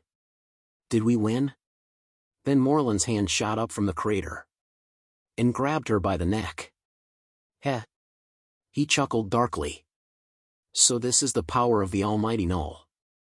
He lifted her easily. Such a waste that I used it on a weakling spider. Then his eyes shifted upward. Oh yes, almost forgot. Crash. The sky itself shattered like glass. A hidden dimension broke apart above us. And inside it. Let me go. Cindy. Cindy Moon struggled helplessly as Moreland dragged her down. Silence. Moreland snarled. He grabbed her by the throat. Once I have you, in the last piece. His eyes glowed with monstrous hunger. I will finally destroy the web. Nothing will stand in my way. I tried to stand. My legs failed. My body collapsed back onto my knees. So this is what defeat feels like. Is this what Peter felt every time he thought he was going to lose? Aha! Cindy screamed. I looked up just in time to see Moreland begin draining her life force. Her body started shrinking, growing thinner as the energy was ripped out of her. Her voice became weak. Please. My hands trembled. My vision blurred with tears. A whisper escaped my lips before I even realized it. Save us. I clenched my fists against the ground. Save us. Then my voice broke completely as I screamed into the ruined sky. Save us. Pater. 9th hour. Peter's view. She's calling me. Gwen is calling me. Her voice echoes somewhere far away, like a sound traveling through deep water. I can't see anything. I can't feel anything either. Just darkness stretching endlessly around me. Get up. Get up. Get up. Get up, you worthless nerdy me. A laugh suddenly echoes through the void. He, finally. We're awake. Another voice cuts in immediately, louder and far more obnoxious. Ha ha. Damn Parker, you look like absolute garbage. My head feels like it's splitting open. Two voices. Both inside my mind. Peter. I'm sorry, the quieter one says. Oh, shut it, the other one interrupts. We're not doing the sad apology thing right now. Then both voices speak at the same time. Because we are one. Pulse. Reality slams back into place. My body jerks violently as power explodes through every nerve. Air rushes into my lungs while broken bones snap and reform. Torn muscles stitch themselves back together as black and white tendrils surge across my body like living lightning. Wind erupts around me as my body slowly lifts off the ground. Energy spirals outward in violent waves, dust and debris swirling in a cyclone around me as if something ancient is waking up. Puha, the loud voice laughs. Hey AV, let me take the wheel for a bit. What? Like hell. Oh, shut your hole. This is how a dramatic comeback is supposed to look. Wait. I know that personality. No. Don't tell me. My eyes snap open as the tendrils explode outward. Pwah! Finally out of the shell, the voice shouts excitedly. The body stretches its arms like someone waking up from a long nap. Oh damn Parker, the voice whistles. You got them big bombarded blondie watching. Don't you dare touch her. Yeah, relax Parker, the voice replies lazily. I'm just looking. Across the battlefield, Gwen stares at me with wide eyes. Who are you? She asks slowly. You're not Peter. The figure controlling my body tilts its head slightly while the tendrils ripple across the suit. Oh no, delicious snack, the voice says playfully. I'm way more than just your boyfriend. At that moment, Moreland suddenly stops draining Cindy Moon and turns toward the massive energy radiating from my body. The battlefield falls silent. Dust settles. Wind slows. My body slowly descends from the air and lands on the cracked pavement. Then the voice inside me suddenly throws its arms wide toward the New York skyline. Wassup, New York. The tendrils flare outward dramatically. Ya OG gangsta is back, baby. Moreland narrows his eyes. The voice laughs loudly. Beware you fools and N-words. Then it roars proudly. Venom is back, bitches. Chapter 29, End. 30, Dawn of a Spider God, Final Chapter. 30 of 31. Final Hour. Venom unleashed massive tendrils that spread like a living storm, crashing through buildings one after another. Concrete shattered. Glass exploded into the air like glittering rain. Steel beams bent as if they were made of paper. The city trembled under the sheer force of the symbiote's rage. This was the final form. The complete manifestation of Peter's full power as the Sorcerer's Supreme Spider. Moreland stood frozen for a brief moment, stunned by what he was witnessing. His crimson eyes widened slightly, something that rarely happened. He had not expected a symbiote to be inside a human, let alone inside Peter. Impossible. How did a puny symbiote escape that wretched planet? Moreland growled, his voice laced with disbelief. He released Cindy Moon, letting her drop to the rooftop behind him as he drew in a deep breath. Power surged violently back into his body, dark energy crackling across his skin like lightning. The air around him warped under the pressure. Venom stood at the upper left corner of a fractured building, crouched like a predator ready to pounce. A glowing portal hovered behind him, swirling with unstable energy. His white eyes narrowed, locking onto Moreland. Then, in a flash, everything blurred. Not even a millisecond. Moreland did not even have time to blink. Venom appeared instantly before him, his massive claw-like palm slamming straight into Moreland's face. The impact cracked the air itself, sending shockwaves across nearby buildings. "Let's take this somewhere, personal." Venom's voice rumbled, low and playful. He leaned closer, his long tongue sliding out as he smeared saliva across Moreland's cheek. His grin widened, filled with savage excitement. "Be careful. He has absorbed a tiny drop of Null's blood." Peter spoke telepathically within their shared mind. Venom's eyes widened for a split second. Then he silenced Peter. "Shush, shush, shush, Peter," Venom whispered, almost teasing. "We don't talk about that. That IT. Get it? IT. The clown with the red balloon movie from 2019. Or was it 2018? Peter sighed internally, rubbing his forehead in exhaustion. He hasn't changed one bit. "'Nuff said, brother." Peter froze. That was not Venom. A second voice echoed through his mind, calm, steady, and familiar. Peter followed the presence and soon recognized it. "Anti-Venom. AV? How are you guys inside me?" Peter asked, confused and alarmed at the same time. "Don't tell me you've both been in me all this time?" Questions flooded his thoughts. His mind raced as he tried to understand what was happening. By everything he knew and experienced, only one symbiote could bond with the right host. But two. Two inside one body. That shattered everything he thought he understood. Peter felt a strange warmth spreading through his chest. Venom's chaotic energy pulsed violently, while Anti-Venom's presence felt calm, almost balancing the storm within him.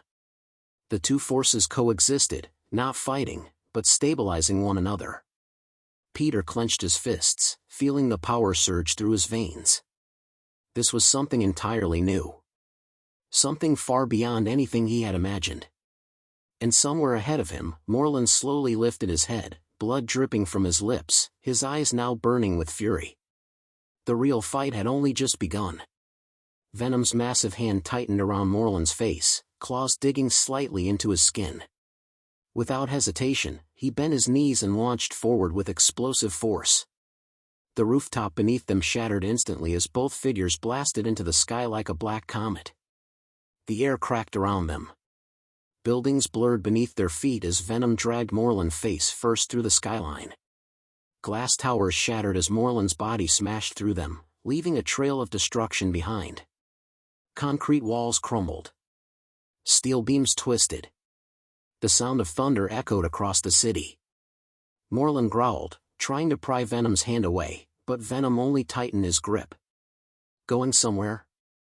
Venom grinned, his teeth stretching wider. He accelerated. Faster. Higher. The city shrank beneath them as they shot beyond the skyline, past clouds, and toward the horizon. Wind roared violently around them, tearing through the symbiote's tendrils as they flapped wildly in the air. Then Venom shifted direction. He angled downward. Hard. They crashed into the ground miles away from civilization, landing in a deserted wasteland. Sand exploded into the air like a bomb had detonated. The impact carved a deep crater into the dry earth. Venom dragged Morlun across the ground by his face, carving a long trench through the desert. Rocks shattered. Dust clouds rose violently into the air. Morlun finally caught Venom's wrist. His fingers tightened like iron. The ground beneath them cracked. "You think distance will save you?" Morlun growled, his voice low and furious. Venom tilted his head. "No," he answered, voice playful yet cold. "Privacy." Morlun swung his fist. Venom blocked it with his forearm, but the impact still sent shockwaves through the desert. The sand lifted in a circular wave around them. Venom responded instantly. He slammed his knee into Morlun's stomach. The impact echoed like a drumbeat. Morlun staggered slightly, but he quickly retaliated, grabbing Venom's shoulder and slamming him into the ground. The earth split beneath Venom as cracks spread outward. Venom's body melted slightly, reforming as tendrils shot out from his back. They wrapped around Morlun's arm and yanked him forward. Venom's head snapped forward. Headbutt. The impact echoed across the empty wasteland. Morlun stumbled back 2 steps. Venom did not stop. He lunged forward, claws slashing across Morlun's chest. Sparks flew as Morlun blocked the attack with his forearm. The force still pushed him backward, his feet digging trenches into the sand. Morlun raised his hand. Flames ignited instantly around him. Fire surged outward in a violent wave, engulfing Venom completely. Peter's heart skipped for a moment. "Fire!" Peter warned. But Venom did not retreat. Instead, the symbiote shifted. Memories flowed through Venom's mind. Peter's knowledge of magic surfaced. Symbols briefly flickered across Venom's black surface like glowing runes. Energy wrapped around his body, forming a thin shimmering barrier. The flames swallowed him whole. Then the fire faded. Venom stepped forward through the flames. Completely unharmed. Morlun's eyes narrowed slightly. "Magic," he muttered. Venom tilted his head, grinning. "Magic," he confirmed. Then he disappeared. Venom appeared behind Morlun, delivering a devastating punch to his ribs. The impact lifted Morlun off the ground slightly before Venom followed with another strike to his jaw. Then another. Then another. Venom's assault became relentless. Punches rained down like a storm. Each blow cracked the air, sending shockwaves through the desert. Sand rose into spiraling clouds around them. Morlun blocked several strikes, but Venom adapted quickly, shifting his arms into blade-like shapes, forcing Morlun to dodge instead. Venom spun. A tendril shot from his leg, wrapping around Morlun's ankle. Venom yanked hard. Morlun slammed face first into the ground. Venom leapt into the air, raising both fists. He brought them down like a hammer. The ground exploded. A massive crater formed beneath them. Morlun pushed back, grabbing Venom mid-strike and throwing him across the desert. Venom tumbled through rocks before digging his claws into the ground, stopping himself. Venom rose slowly. His white eyes narrowed. His body expanded slightly, tendrils writhing violently behind him. "Now, we're having fun." He lunged forward again, faster than before, his movements becoming more savage, more aggressive. Venom's claws clashed against Morlun's strength, each collision shaking the desert floor. The fight intensified. Blow after blow. Speed against power. Magic against ancient strength. Neither one backed down. And the desert trembled beneath them as the battle escalated further. "Enough!" Morlun's voice exploded across the desert, shaking the air itself. The ground beneath his feet cracked as his power surged outward in violent waves. Sand lifted into the sky, swirling like a raging storm. "Have you symbiotes forgotten who your god is?" Morlun roared, his eyes burning crimson. "I have consumed this tiny blood totem portion of Null. And I will not waste this consumption." Venom tilted his head slowly, shoulders rising and falling as if he were bored. Chitty chitty chat chat. Chit chot. Venom waved his clawed fingers mockingly. Morland's expression twisted with fury. Arg! He surged forward, vanishing in a blur of speed. Venom's eyes widened slightly as he rushed forward as well. The two collided mid-charge, fists clashing with enough force to send shockwaves across the desert. Sand blasted outward. The ground beneath them shattered. Blow after blow followed. Morland's strikes became heavier, faster, more violent. Venom retaliated with savage precision, tendrils snapping like whips, claws carving through the air. Then suddenly, Morland disappeared. Venom froze. His eyes narrowed as he scanned the empty wasteland. The wind howled softly, sand shifting across the battlefield. For a brief moment, everything felt eerily quiet. Too quiet. Venom turned slightly. Then he saw it. A ginormous boulder, ripped from the ground, came crashing down toward him at terrifying speed. Ah, you sick mother! Boom! The boulder slammed into Venom, the impact shaking the desert. Dust erupted into the sky, forming a massive cloud that swallowed everything. Morland stood on top of the boulder, breathing heavily.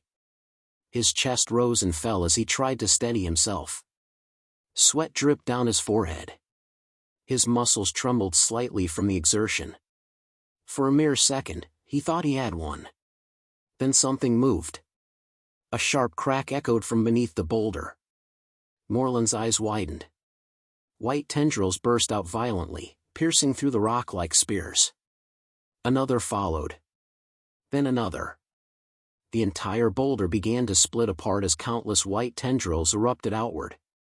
They wrapped around Morland before he could react. Now he's out. It's my turn. The voice was calm. Cold. Controlled. The boulder shattered completely. Standing beneath the rubble was Anti-Venom. He was bigger than Venom. His body bulkier, more monstrous. His white form contrasted sharply against the desert. His face looked more terrifying, his jagged mouth stretching wider, his black eyes darker and colder. Yet his presence felt different. Calmer. More controlled. You could not judge a book by its cover. He was the perfect host for Peter Parker. Morland struggled as the tendrils tightened around him. How? Morland shouted, his voice filled with disbelief. How can two symbiotes be a host for one? Anti-Venom tilted his head slowly. Because, he replied calmly, tightening his grip, we are not fighting for control. White tendrils lifted Morland into the air, suspending him like prey. We are fighting together. Anti-Venom's arm expanded, forming a massive blade-like structure. Morland's eyes widened as he felt something different. Something dangerous. The blade glowed faintly. Magic. Peter's magic. Anti-Venom swung downward. Morland broke free at the last second, twisting his body mid-air. The blade slammed into the ground, splitting the desert in half, leaving a massive glowing crack behind. Morland landed several feet away, breathing harder now. His eyes flickered. His body began to twitch. Dark veins slowly crept across his arms. Anti-Venom paused. Peter felt it too. Something was changing. Morland slowly lifted his head. A dark aura began to leak from his body. His voice dropped lower. You think, you are the only ones evolving? The ground trembled. The sky darkened slightly. The air grew heavy. Morland's body began to distort, shadows crawling across his skin. Anti-Venom took one step forward. Then suddenly, Venom's voice echoed inside Peter's mind. Peter. There was something different in Venom's tone. Something serious. Something urgent. That is not just Null's blood anymore. Morland slowly smiled. And then his body exploded with darkness. Ah! Yes, more power. Ah! Cosmic energy surged violently through Morland's body. Dark currents rippled across his skin as faint glowing totems began levitating out from him, circling faster and faster. Ah! I feel power. The air twisted violently. The ocean surrounding the deserted island churned into chaos. Waves collapsed inward, forming a massive swirling whirlpool around the battlefield. The sky darkened as clouds spiraled above Morlun. He slowly rose off the ground. His body curled inward, compressing all the energy into himself. The glow intensified, growing brighter and brighter until it became blinding. Then he exploded. Boom! The blast radiated outward like a destructive wave. The surrounding water evaporated instantly from the heat. Steam flooded the battlefield as the ground cracked and split apart. Peter braced himself. Their shared body dug its feet into the ground, tendrils anchoring them against the overwhelming shockwave. The wind screamed as the power rushed past them. Slowly, the energy calmed. The steam cleared. And they saw him. Raghai. Morlun stood in the center of the scorched battlefield. His appearance had changed drastically. His skin turned gray, lifeless like a corpse. His hair turned white, floating wildly in the air. His features became sharper, more demonic, his eyes glowing with unstable energy. Inside their shared mind, Anti-Venom spoke calmly. Hey, V. Peter, he looks similar to. Yeah, Peter responded quietly. Null. Raph. Morlun's body trembled violently as power continued surging through him. His arms suddenly expanded and exploded into fragments of flesh and energy. Then regenerated instantly. It's so much. Yes. This is absolute power. His laughter echoed across the island, distorted and unstable.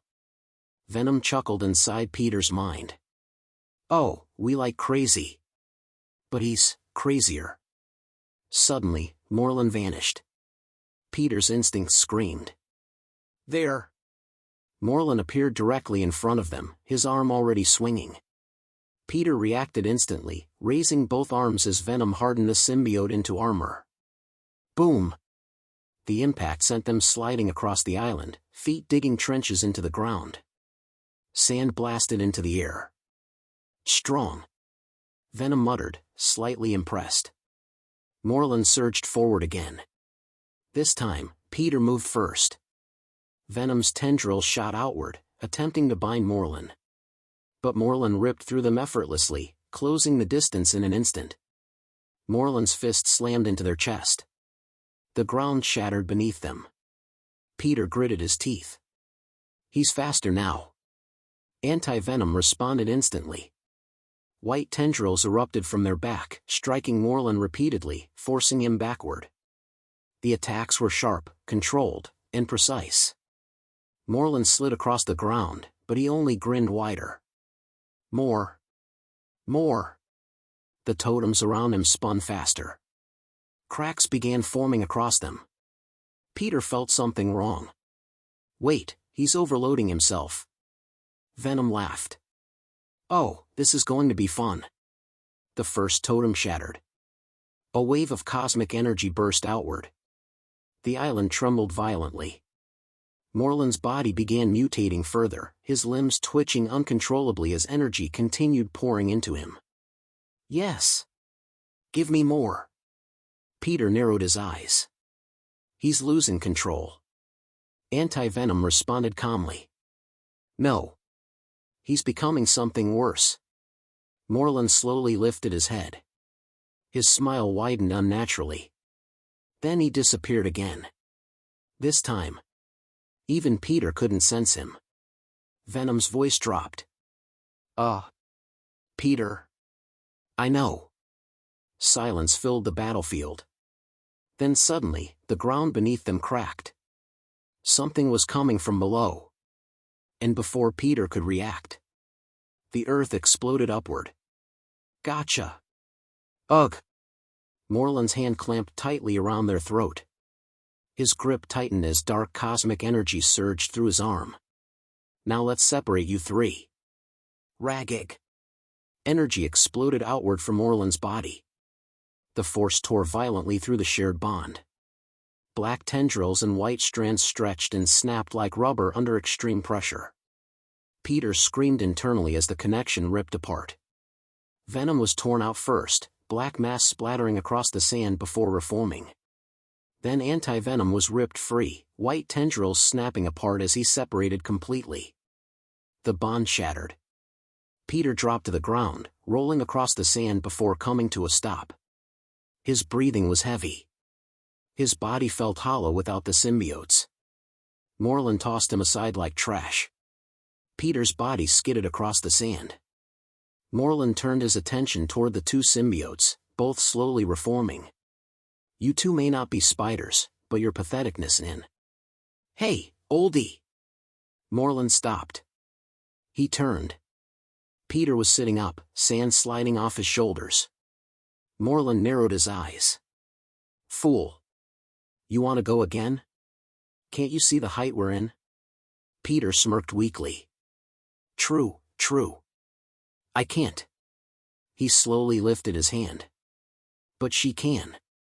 Peter revealed a glowing totem in his palm. Morlun's eyes widened instantly. No. Don't. Peter crushed it. The totem shattered. Karar. A ferocious scream erupted from the broken totem. The sound rippled across the ocean like a shockwave. The waters trembled violently as the scream traveled far beyond the island.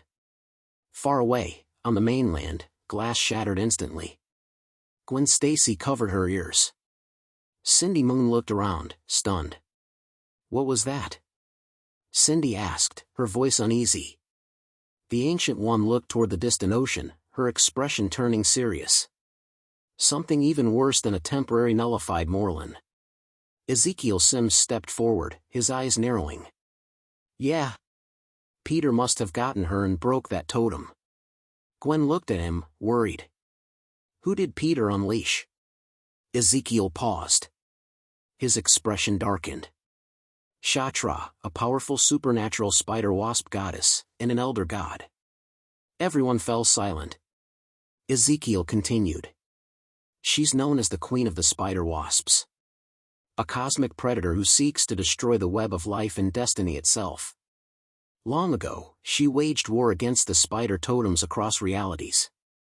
Cindy's eyes widened. The web of life. Ezekiel nodded. She comes from Earth-001. Loomworld. The birthplace of the Great Web. She is the sister of Neith, the weaver of the web of life and destiny. Gwen's face turned pale. So, she's a goddess, the Ancient One finished calmly. Ezekiel nodded. And worse. She's an elder god. Older than most cosmic beings tied to the spider totems. She feeds on spider energies, and turns them into her spider-wasp army. Cindy swallowed hard. And Peter just freed her? Ezekiel exhaled slowly. Yes, and if she decides to destroy everything, even Morlun won't matter anymore. Back on the island. A cosmic entity emerged from the shattered totem. Energy spiraled around her as her form slowly materialized. Wings formed from golden cosmic threads. Her eyes glowed with ancient power. Free. Finally free in. She stopped. Her eyes slowly lowered. She looked down at Peter. A human, freed me? Peter slowly stood, exhausted but determined. You want revenge on who sealed you? Peter pointed directly at Morlun. You. Shatra slowly turned. Her eyes locked onto Morlun. The air instantly grew heavy. Morlun took a step back for the first time. Shatra smiled. And her wings spread wide. The island trembled again. Shatra slowly turned. Her glowing eyes locked onto Morlun. The air grew unbearably heavy. The ocean around the island trembled violently as her wings unfolded, stretching wider and wider, shimmering with cosmic threads and razor-sharp edges. Morlun's grin slowly faded. For the first time since the battle began, he looked cautious. An elder god. Morlun muttered, his gray skin twitching as dark energy continued leaking from his body. Shatra tilted her head. Her voice echoed like 1,000 whispers layered together. You carry the scent of corruption. Her wings twitched. And yet, you dare to stand before me? Morlun's eyes burned red. Aya! He surged forward first. The ground shattered beneath his feet as he launched toward Shatra at blinding speed. His fist swung toward her head, packed with cosmic energy. Shatra didn't move. The moment his fist reached her face, one of her wings snapped forward. Slice. Morlun's arms separated from his body instantly. Blood sprayed across the air. Morlun flew past her, landing hard and skidding across the scorched island. His severed arm twitched violently on the ground. Peter's eyes widened. Venom growled. Anti-Venom stayed silent, observing carefully. Morlun slowly rose. His severed arm began regenerating, flesh reforming, bones snapping back into place. He grinned again. Good. Good. He disappeared. Shatra's eyes shifted slightly. Morlun appeared behind her, both hands forming into claw-like shapes. He slashed downward. Shatra spun. Her wings sliced across his torso. Morlun's body split open from shoulder to waist. Dark blood spilled as his organs briefly exposed before regenerating rapidly. Morlun laughed through the pain. Yes. This is what I want. He grabbed her wing mid-regeneration and yanked her downward. The two slammed into the ground, creating a massive crater. Morlun jumped on top of her, punching her face repeatedly. Each strike cracked the earth beneath them. Cosmic blood splattered across the ground. Shatra's head snapped sideways. Then she smiled. Her abdomen opened slightly. From it, dozens of razor-thin stingers shot outward. They pierced through Morlun's chest, shoulders, and neck. Morlun's body jerked violently. Shatra pushed him off her and rose gracefully. She pulled her stingers back. Chunks of flesh tore off Morlun as she withdrew them. Morlun staggered, laughing again. You think poison will work on me? His body regenerated again, faster this time. Shatra raised her hand. Golden threads shot outward, wrapping around Morlun instantly. The threads tightened, slicing into his flesh. Blood dripped. Morlun flexed. The threads snapped. He surged forward again, faster than before. This time, he grabbed Shatra by the wing and slammed her across the island.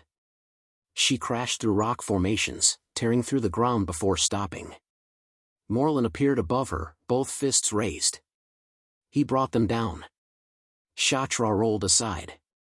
The ground exploded. She countered instantly.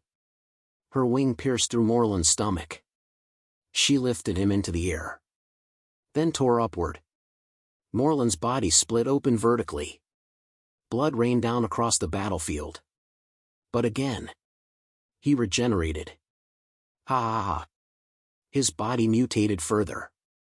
Bone-like spikes grew from his shoulders. His fingers elongated into claws. His gray skin darkened with veins of black energy. He grabbed Shatra's face. Then slammed her into the ground repeatedly. The island cracked further with each impact. Peter clenched his fists, watching intensely. This is insane. Venom grinned. Oh, we love this. Anti-Venom spoke calmly. They're both adapting. Morlun roared again, lifting Shatra and throwing her into the ocean. Water exploded sky-high. But before the water settled, Shatra burst out from beneath, wings slicing upward. Morlun's legs were severed. He fell.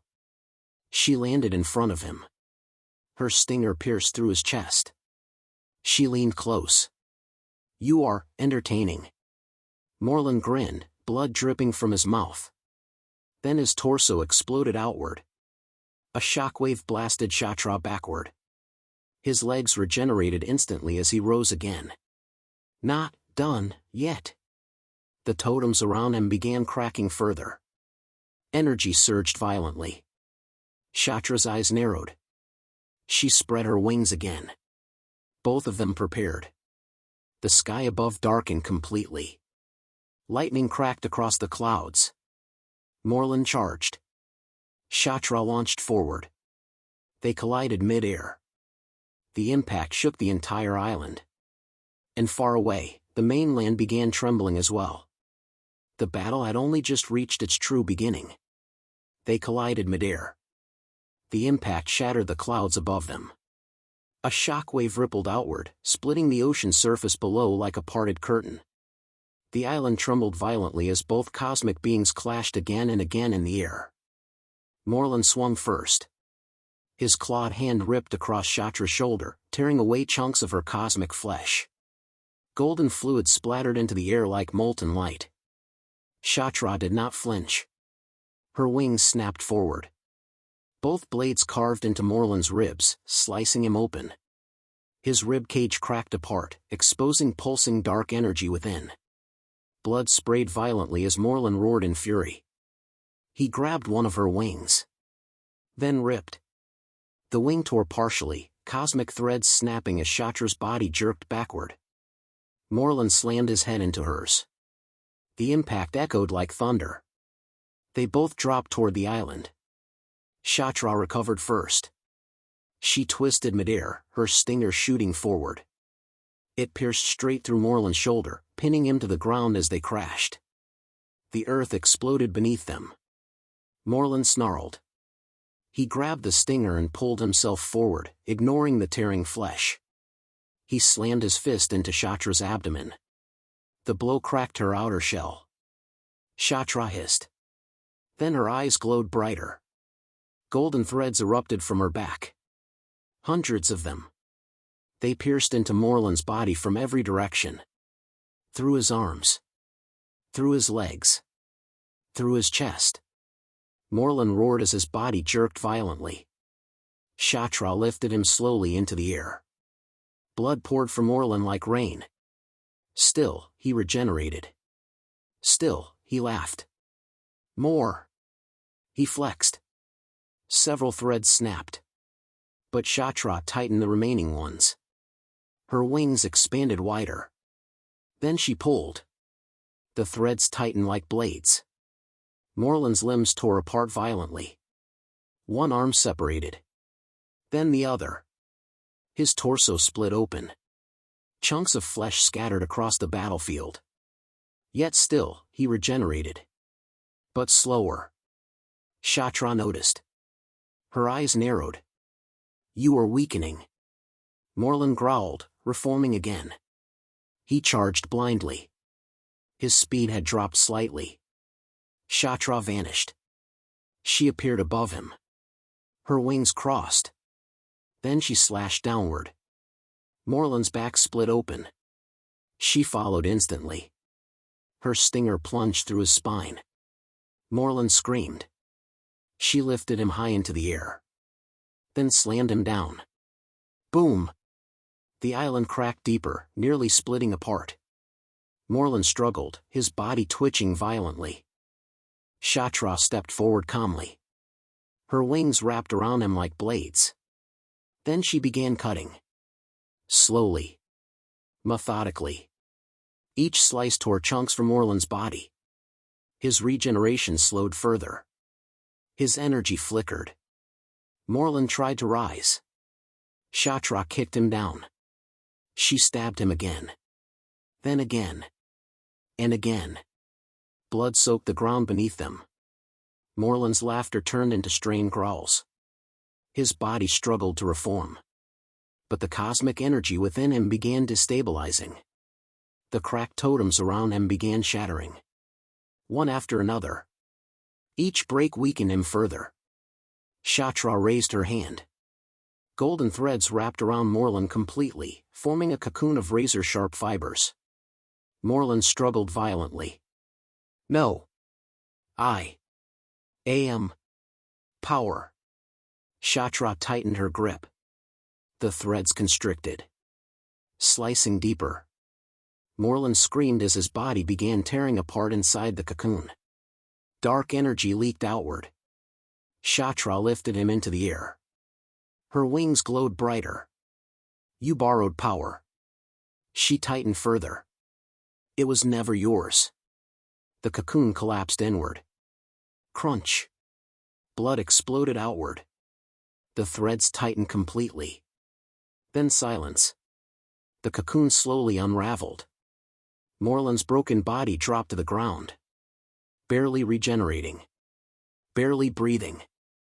Shatra stepped forward. Her stinger rose slowly. Morland looked up weakly. For the first time. Fear filled his eyes. Shatra prepared to strike. Peter watched from the distance, breathing heavily. Venom whispered. Oh, she's finishing him. Anti-Venom remained silent. Shatra's stinger aimed directly at Morland's chest. Then suddenly, Morland smiled. A faint glow appeared inside his chest. Peter's eyes widened. Wait. The last remaining totem inside Morland began cracking. Shatra's eyes narrowed. Too late. The totem shattered. And Morland's body exploded with unstable cosmic energy. The shattered totem released a violent surge of unstable cosmic energy. Morland's broken body lifted off the ground, twitching uncontrollably as cracks of black and crimson light spread across his gray skin. The air distorted around him. The island trembled violently, fragments of rock lifting into the air as gravity itself began to falter. Morland's scream tore through the sky. The energy expanded outward, unstable and growing. Shatra stepped back slightly, her wings folding defensively. Even she could feel the danger now. This was no longer just Morland. This was something far worse. Peter gritted his teeth. Venom and Anti-Venom, still separated, both looked toward him. Without a word, black tendrils slithered across the ground toward Peter. At the same time, white strands followed closely behind. They reached him. Venom reattached first, wrapping around Peter's body like living armor. Then Anti-Venom merged in, the white symbiote weaving between the black layers, stabilizing the bond. The fusion completed instantly. Peter inhaled sharply as power surged back into him. Miss us? Venom chuckled. Focus, Anti-Venom said calmly. Peter looked up. Morland's body floated higher, energy spiraling outward like a growing storm. The ocean around the island churned violently again. This is bad, Peter muttered. He launched forward instantly, leaping toward Shatra. She turned as he landed beside her, sand kicking up beneath his feet. That energy, it's unstable, Shatra said, her voice serious. Peter nodded. He consumed something else. Shatra looked at him.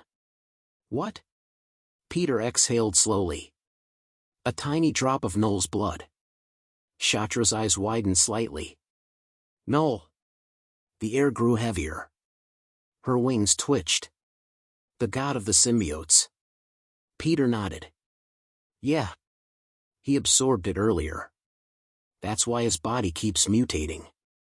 That's not just Morland anymore. Shatra turned back toward the floating mass of unstable energy. Morland's body continued distorting, limbs forming and collapsing repeatedly. Dark tendrils of energy leaked from him, spreading across the sky. If that explodes. Peter started. Shatra finished his sentence. This entire region will be erased. Peter clenched his fists. Then we stop it. Shatra glanced at him. A human, working with an elder god? Venom grinned. Oh, we like her. Anti-Venom remained calm. We do not have time. Shatra nodded.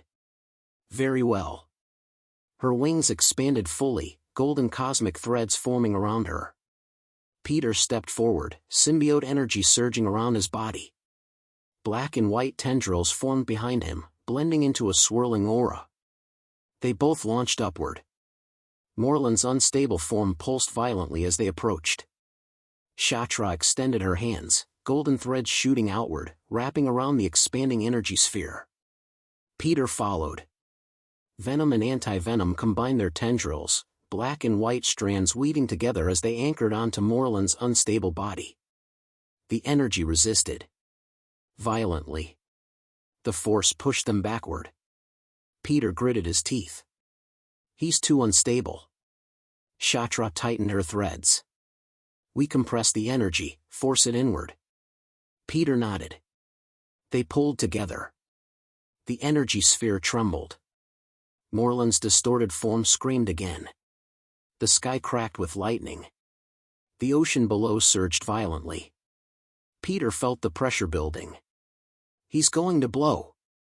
Shatra pushed harder. Then we hold. The energy pulsed again, stronger than before. Their grip began slipping. Venom growled. We need more. Anti-Venom added calmly. He's collapsing, but not fast enough. Peter pushed forward, forcing more power into the tendrils. Shatra's wings glowed brighter, threads tightening further. The energy sphere began shrinking. Slowly. Painfully. Moreland's body twisted violently inside. The pressure built higher. Then suddenly, a crack formed across the compressed energy. Peter's eyes widened. That's not good. The crack spread. And the entire sphere began to fracture. The crack spread across the compressed energy sphere. Shatra tightened her grip, golden threads digging deeper into the unstable mass. The pressure continued rising as the energy fought back violently, pushing both of them away. Peter gritted his teeth. This isn't enough. Venom growled inside him. Then stop holding back. Anti-Venom spoke calmly. Peter, you know what to do. Peter's eyes hardened. He exhaled slowly. Yeah. I do. He released his restraint. The air around him shifted instantly. Black and white tendrils flared outward, spiraling around his body. Mystic symbols began forming in the air around him, glowing with ancient golden energy. The ground below trembled as magical currents gathered toward him. Shatra glanced sideways. She felt it. Power unlike before. Peter floated slightly off the ground. His suit began transforming. The symbiote armor expanded, merging black and white into a flowing cosmic pattern. Golden magical runes etched themselves across his arms, chest, and mask. A cloak of shifting symbiote magic formed behind him, flowing like living energy. The completed form. Sorcerer Supreme Spider. Peter raised both hands. Golden magic surged outward, merging with Venom and Anti-Venom's tendrils. The combined energy thickened, reinforcing their grip on the unstable sphere. The pressure stabilized slightly. Shatra's eyes widened slightly. Your power has matured. Peter focused. Let's end this. He extended his fingers. Mystic sigils formed in layers around the energy sphere, spinning slowly. Each rune glowed brighter, reinforcing the compression. The sphere began shrinking faster. Moreland's distorted form screamed louder inside. Dark energy burst outward, clashing against Peter's magic. Peter pushed harder. Veins of glowing magic spread across his arms. Venom roared. More. Anti-Venom stabilized the flow, balancing the chaotic energy. Shatra added her strength, golden threads tightening further.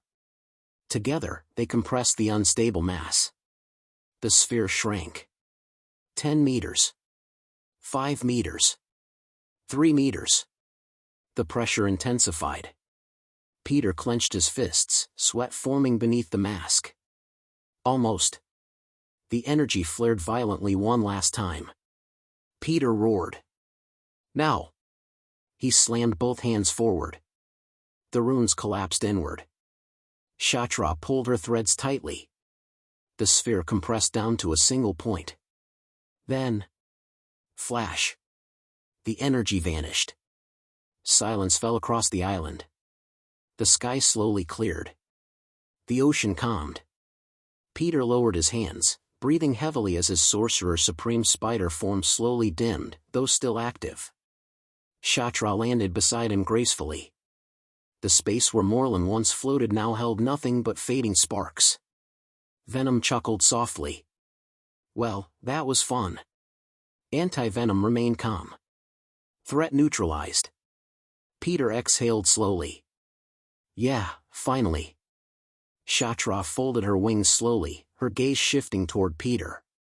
You wield power far beyond most mortals. Sorcerer Spider. Peter rubbed the back of his neck. Still figuring it out. Shatra studied him carefully. Then she turned toward the horizon. The balance has shifted today. Peter looked at her. You planning to destroy the web of life now? Shatra paused. For a moment, she remained silent. Then she looked back at him. Not today. Her wings slowly began to glow. But human, remember this. Her form began fading into golden particles. You have caught the attention of forces far greater than Moreland. Peter watched quietly. Shatra disappeared completely.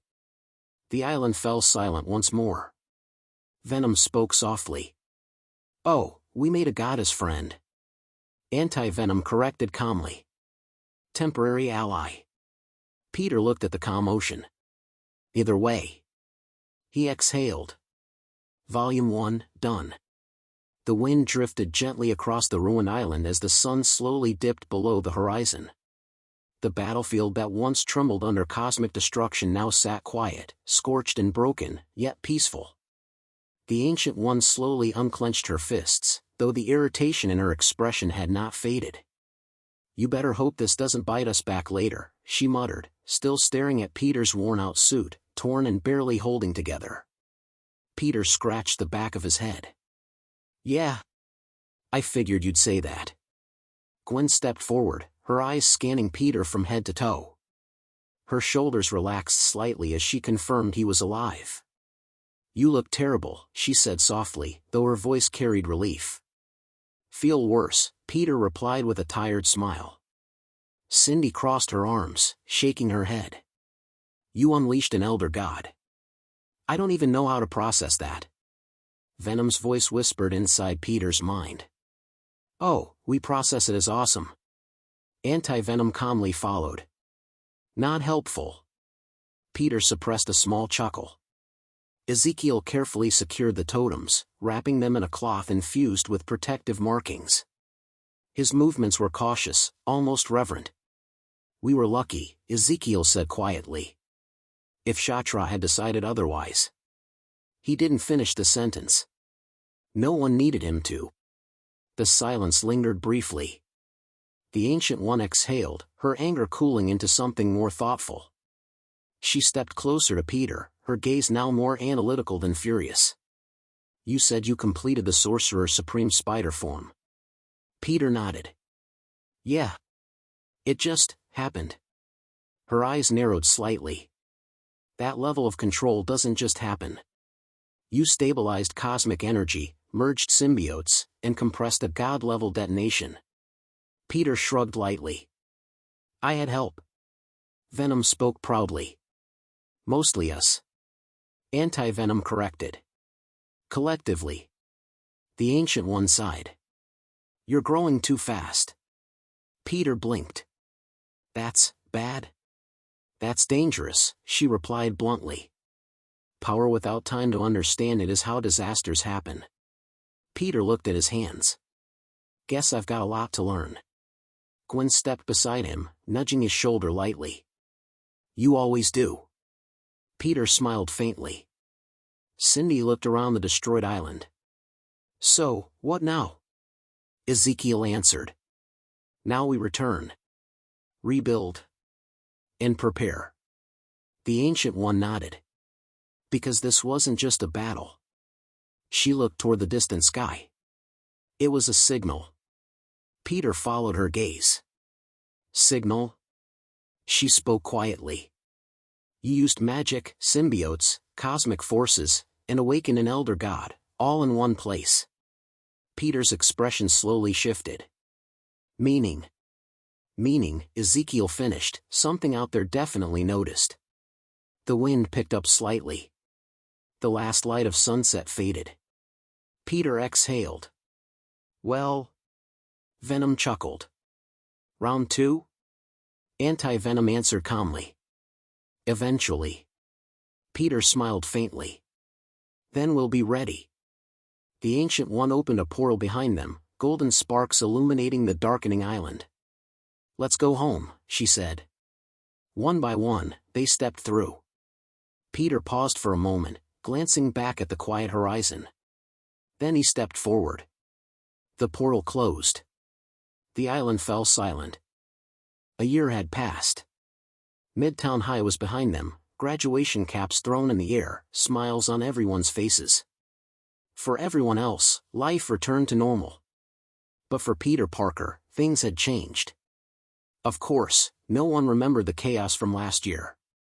With the help of the Ancient One, Wong, and Doctor Strange, who was now training more aggressively, civilian memories had been wiped, and the entire disaster was officially recorded as a massive earthquake incident. Peter, Gwen Stacy, and Cindy Moon walked across their graduation stage, unaware of the massive forces that had threatened the world just a year ago. For Peter, the real work had only begun.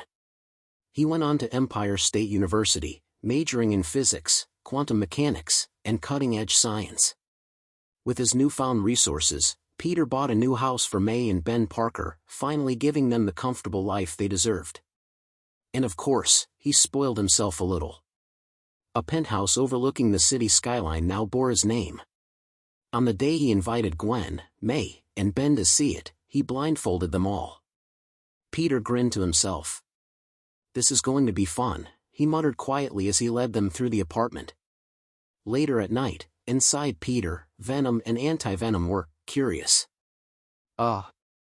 Peter. What the hell is all this food? Anti-Venom asked, tilting his head. Yeah. Where are my tater tots and chocolate? And brains. Chicken's brains, damn it. Venom whined, stomping like a tantrum-throwing child. Peter chuckled. Today, I'm gonna do a little test on us, he said mysteriously. The two symbiotes exchanged a glance. Peter waved his hand, magic rippling faintly across the air. His spell infused their symbiote bodies. Go on, you two. Try it, he said, stepping back. Venom and Anti-Venom hesitated. Tentacles twitched nervously. Then, they took a bite. It doesn't, Anti-Venom paused. Bon appetit, fool. Venom suddenly launched himself onto the table with reckless enthusiasm, devouring everything in sight. Foo asterisk Kes. Finally. We can eat anything, besides chocolate. Venom cheered, crumbs and goo flying everywhere. Anti-Venom tried a cautious nibble, then hesitated for a moment, and finally gave in. Well, okay, this isn't bad, he admitted. Peter watched, amused. See? Magic makes life a little easier for all of us. Venom and Anti-Venom continued digging into the feast, laughing, shouting, and occasionally arguing over who got the last piece of chicken. Peter leaned back, hands behind his head, watching the chaos with a grin. For once, life felt simple. Peaceful, even. But deep down, Peter knew better. The universe always had a way of shaking up even the quietest moments. For now, though, the city was safe, the symbiotes were full, and Peter Parker's world was exactly how he wanted it. Until the next cosmic headache, of course. The penthouse was sprawling, modern, and spotless, at least it had been for about 5 minutes. Venom had already launched himself at the fridge, tentacles slithering around the shelves. Chicken, tater tots, leftover pizza, nothing was safe. Peter, why is there so much food? Anti-Venom groaned, balancing a stack of pancakes on one tendril. Do you plan to feed the whole city? Peter chuckled, watching from the couch, Gwen perched nearby with a skeptical smile. Cindy Moon leaned against the kitchen counter, arms crossed, clearly trying to hide amusement. It's a test, Peter said. I wanted to see if the spell worked for all foods. Turns out, it does. Mostly. Venom let out a loud, gleeful roar, his tongue flicking across a mountain of scrambled eggs. Finally. No more diet of humans, brains, and chocolate. Anti-Venom's face twisted in a mix of confusion and reluctant approval. Okay, this is weirdly good. He nibbled a tater tot, eyes widening. And I like it. Peter shook his head with a grin. You two better behave, or the neighbors are going to think Midtown exploded again. Venom paused mid-chew, glancing at him. Exploded? Oh, you mean that one time last year? Peter groaned. Don't remind them, no one remembers. Thanks to the Ancient One, Wong, and Dr. Strange. Gwen laughed, shaking her head. You're ridiculous. And I swear, if I step on any of your symbiote goo, Peter, you're cleaning it up. Hey! Venom protested. It's natural and delicious. Cindy rolled her eyes. You guys are worse than Peter sometimes. Peter smirked. Sometimes? That's fair. Venom leapt onto the dining table and knocked over a bowl of fruit, sending apples and bananas rolling everywhere. Anti-Venom carefully caught a floating kiwi with a tendril. See? Anti-Venom muttered. Balance restored. Peter laughed, shaking his head. I swear, one day I'm going to have a quiet dinner without you two causing chaos. Venom shot him a grin. Good luck with that, Spider-Fool. Cindy peeked at Peter. You really did all this for your aunt and Ben? Peter nodded. Yeah. They've always been there for me. They deserve a little comfort, and maybe a little chaos too. Venom held up a drumstick. Comfort and chaos, huh? That's my kind of meal plan. Gwen chuckled. Peter Parker, you're officially living in a symbiote-run circus. Peter leaned back, exhausted but happy. Well, it could be worse. At least it's peaceful, for now. Outside the window, the city glittered in the evening light. For a moment, all was calm. Peter smiled. The world was safe. The symbiotes were fed. And for once, he didn't have to worry about cosmic explosions or elder gods. Just chaos, dinner, and a little bit of magic. And somehow, that felt perfect. The night was calm, the city lights twinkling below the penthouse. The chaos of the past year felt like a distant memory, almost unreal, as Peter Parker sat quietly in the living room. Gwen was beside him, suitcase packed, a nervous but excited smile on her face. You really are going to Oxford, Peter said softly, his eyes tracing her face like he wanted to memorize every detail. Gwen chuckled. Yep, just like you predicted last time. I'm finally going to do this. But, you know, I'm taking a little hiatus as Ghost Spider. Peter smiled, trying to hide the small ache in his chest. Yeah. I figured that too. Last hurrah, huh? Gwen nodded. One last time. For old time's sake. Later that night, the two of them shared the bed in Peter's penthouse. There was no awkwardness, just a quiet warmth. Peter held her hand as they talked, reminiscing, laughing softly, and enjoying the peacefulness that had eluded them for so long. By morning, the time had come. Gwen's parents waited outside, along with Peter, her official boyfriend, giving her the send-off she deserved. Good luck, Gwen, Peter said, trying to keep his voice steady. You're going to do amazing things. She smiled brightly, brushing a stray strand of hair from his face. Thanks, Peter. For everything. With a last hug, she turned and walked toward her new life. Peter waved, feeling a strange mix of pride and emptiness. Meanwhile, Cindy Moon had her own plans. She was pursuing genetics at Empire State University, but her mind was already racing ahead. I'm thinking of creating my own anti-criminal organization, she said confidently to Peter later that day. Something like S.H.I.E.L.D., but more cooperative with local police. Strategic Intelligence and Logistic K. Peter smiled, rubbing the top of her head like she was a little kitten. Just be careful out there. And if you need an investor, you know who to call. Cindy grinned, her eyes sparkling. Of course, idiot. You're the first investor I'd call. That crispy mama isn't going to be wasted, I guarantee it. Peter chuckled, shaking his head. Good. Just, don't blow up the world before breakfast, okay? She laughed, walking away with purpose. Peter leaned back, watching the sunset from his penthouse. The city below was calm, peaceful. For once, his friends were following their own paths, and the world, at least for now, was safe. Venom and Anti-Venom peeked from behind his shoulders, tongues flicking in curiosity. Think they're gone for good? Venom asked, tilting his head. Peter smirked. For now. But something tells me, the universe never stays quiet for too long. Anti-Venom nodded. Then we'll be ready. Peter looked out over the skyline, the last light of day reflecting in his eyes. Yeah, we'll be ready. And for the first time in a long time, Peter Parker allowed himself to just breathe. Peace, chaos, and all, at least for a little while. During the semester break, Peter walked slowly through the quiet halls of the secret sanctum, the weight of the city far below feeling like a distant echo. The magical wards around him hummed softly, attuned to his presence, as if the building itself recognized his growing power. For the first time in months, he felt the luxury of uninterrupted thought, and a chance to finally explain himself. He found the Ancient One in the central chamber, meditating as golden energy swirled around her in delicate spirals. The faint scent of incense and the faint hum of the mystic wards filled the room. Ayo, Peter began, using the nickname he'd picked up for her, I know you've been, kinda bugging me for answers about last life. Well, now you've got time.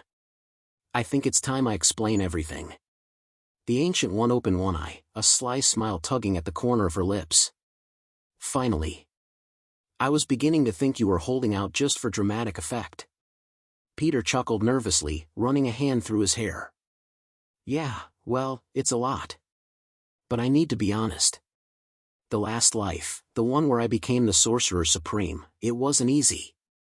I faced Null, I bonded with symbiotes, I merged them with magic, and, well, I survived. Somehow. He reached for the long red scarf draped over his shoulders. Its edges were frayed, but the fabric still shimmered faintly in the dim light. He lifted it so the Ancient One could see.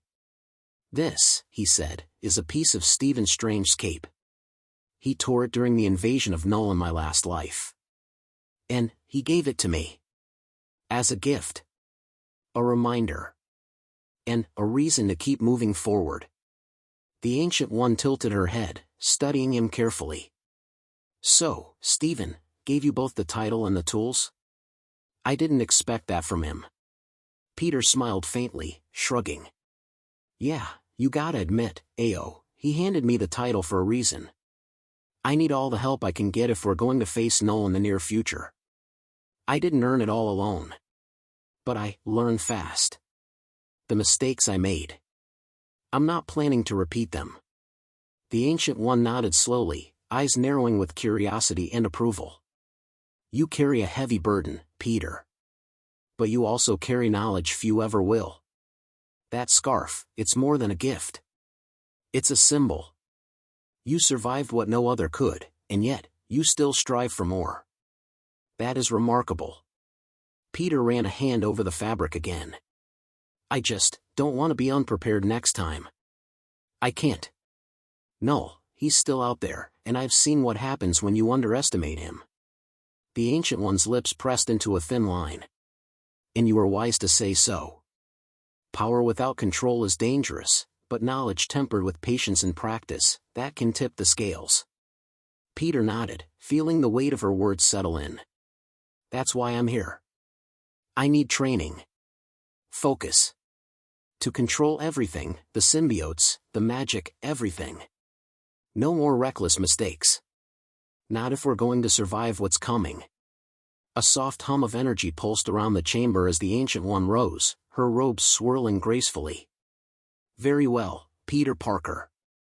You've survived an unimaginable past, but now you will face the challenge of mastery. We will begin your training immediately. Every movement, every spell, we will refine it. You will become stronger, wiser, and more precise. Not because I demand it, but because you owe it to the universe itself. Peter exhaled slowly, feeling a mix of determination and relief. All right, then let's get to it. I've waited long enough to understand what it means to truly wield this power.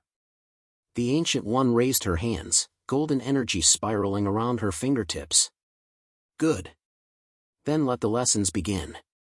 You will learn control, discipline, and clarity, so that when the day comes, you will not falter against the darkness that looms. The symbiotes, your magic, your mind, they will all be tools, not weapons out of control. Peter adjusted the red scarf around his neck, feeling its warmth and weight. Tools, not weapons, got it. Let's do this.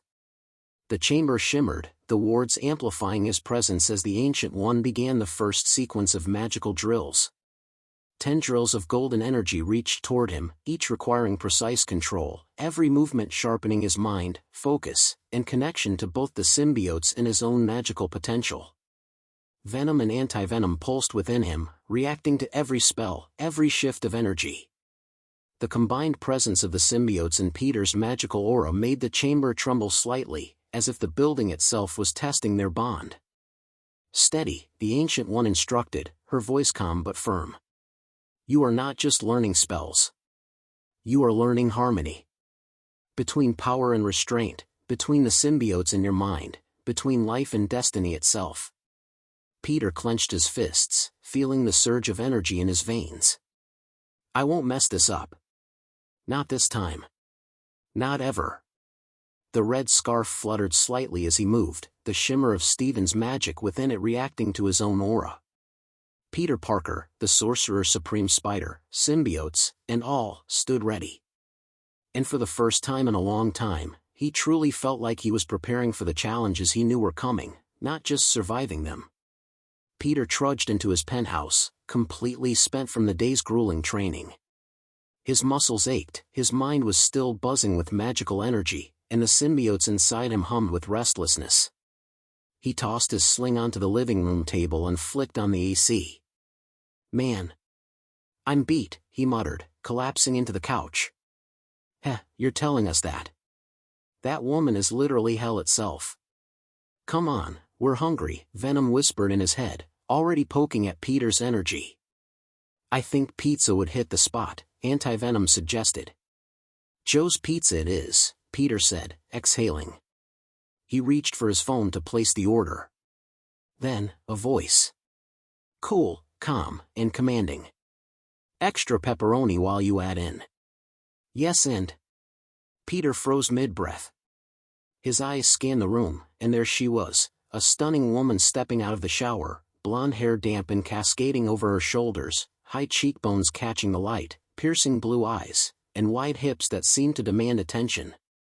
Venom immediately spoke up, unfiltered, that's some thick mommy thighs. Anti-Venom's voice was sharper, practical, clearly we've got an intruder. Peter blinked, caught somewhere between disbelief and alarm. Greetings, and sorry for the intrusion, the woman said, her tone polite but commanding. I'm Emma Frost. And you? Peter Parker. We need your help. Or should I say? Spider-Man. Peter slowly set down his phone, a mix of exhaustion, curiosity, and the faintest spark of dread settling in his chest. He rubbed the back of his neck. Yeah, okay. I guess Volume 1 just isn't over yet. Venom growled happily. Finally. Someone new to play with. Anti-Venom sighed.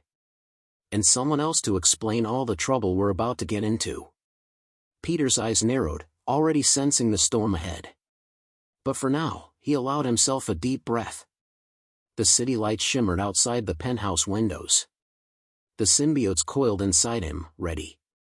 And Emma Frost, standing there, confident and unyielding, was the final signal that Volume 1's calm had ended. Peter Parker, Spider-Man, Sorcerer Supreme, Symbiote Host, and Quantum Genius, was about to face a new kind of chaos. And with that, Volume 1 ends.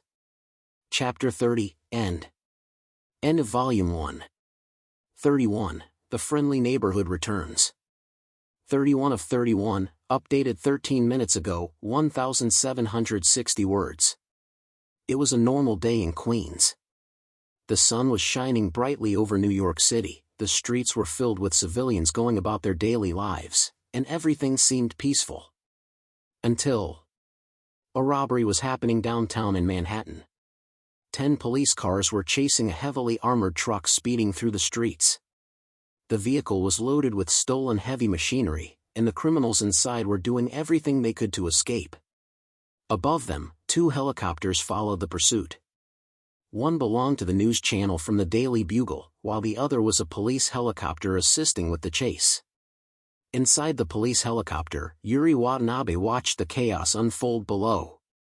Her eyes remained focused on the speeding truck as she held onto the communication device. Suddenly, the pilot called out to her. "Chief! Where's your guy? Isn't he back from vacation yet?" Yuri chuckled softly, shaking her head. "Come on, it's been a while since we had a good chase without him," Yuri replied.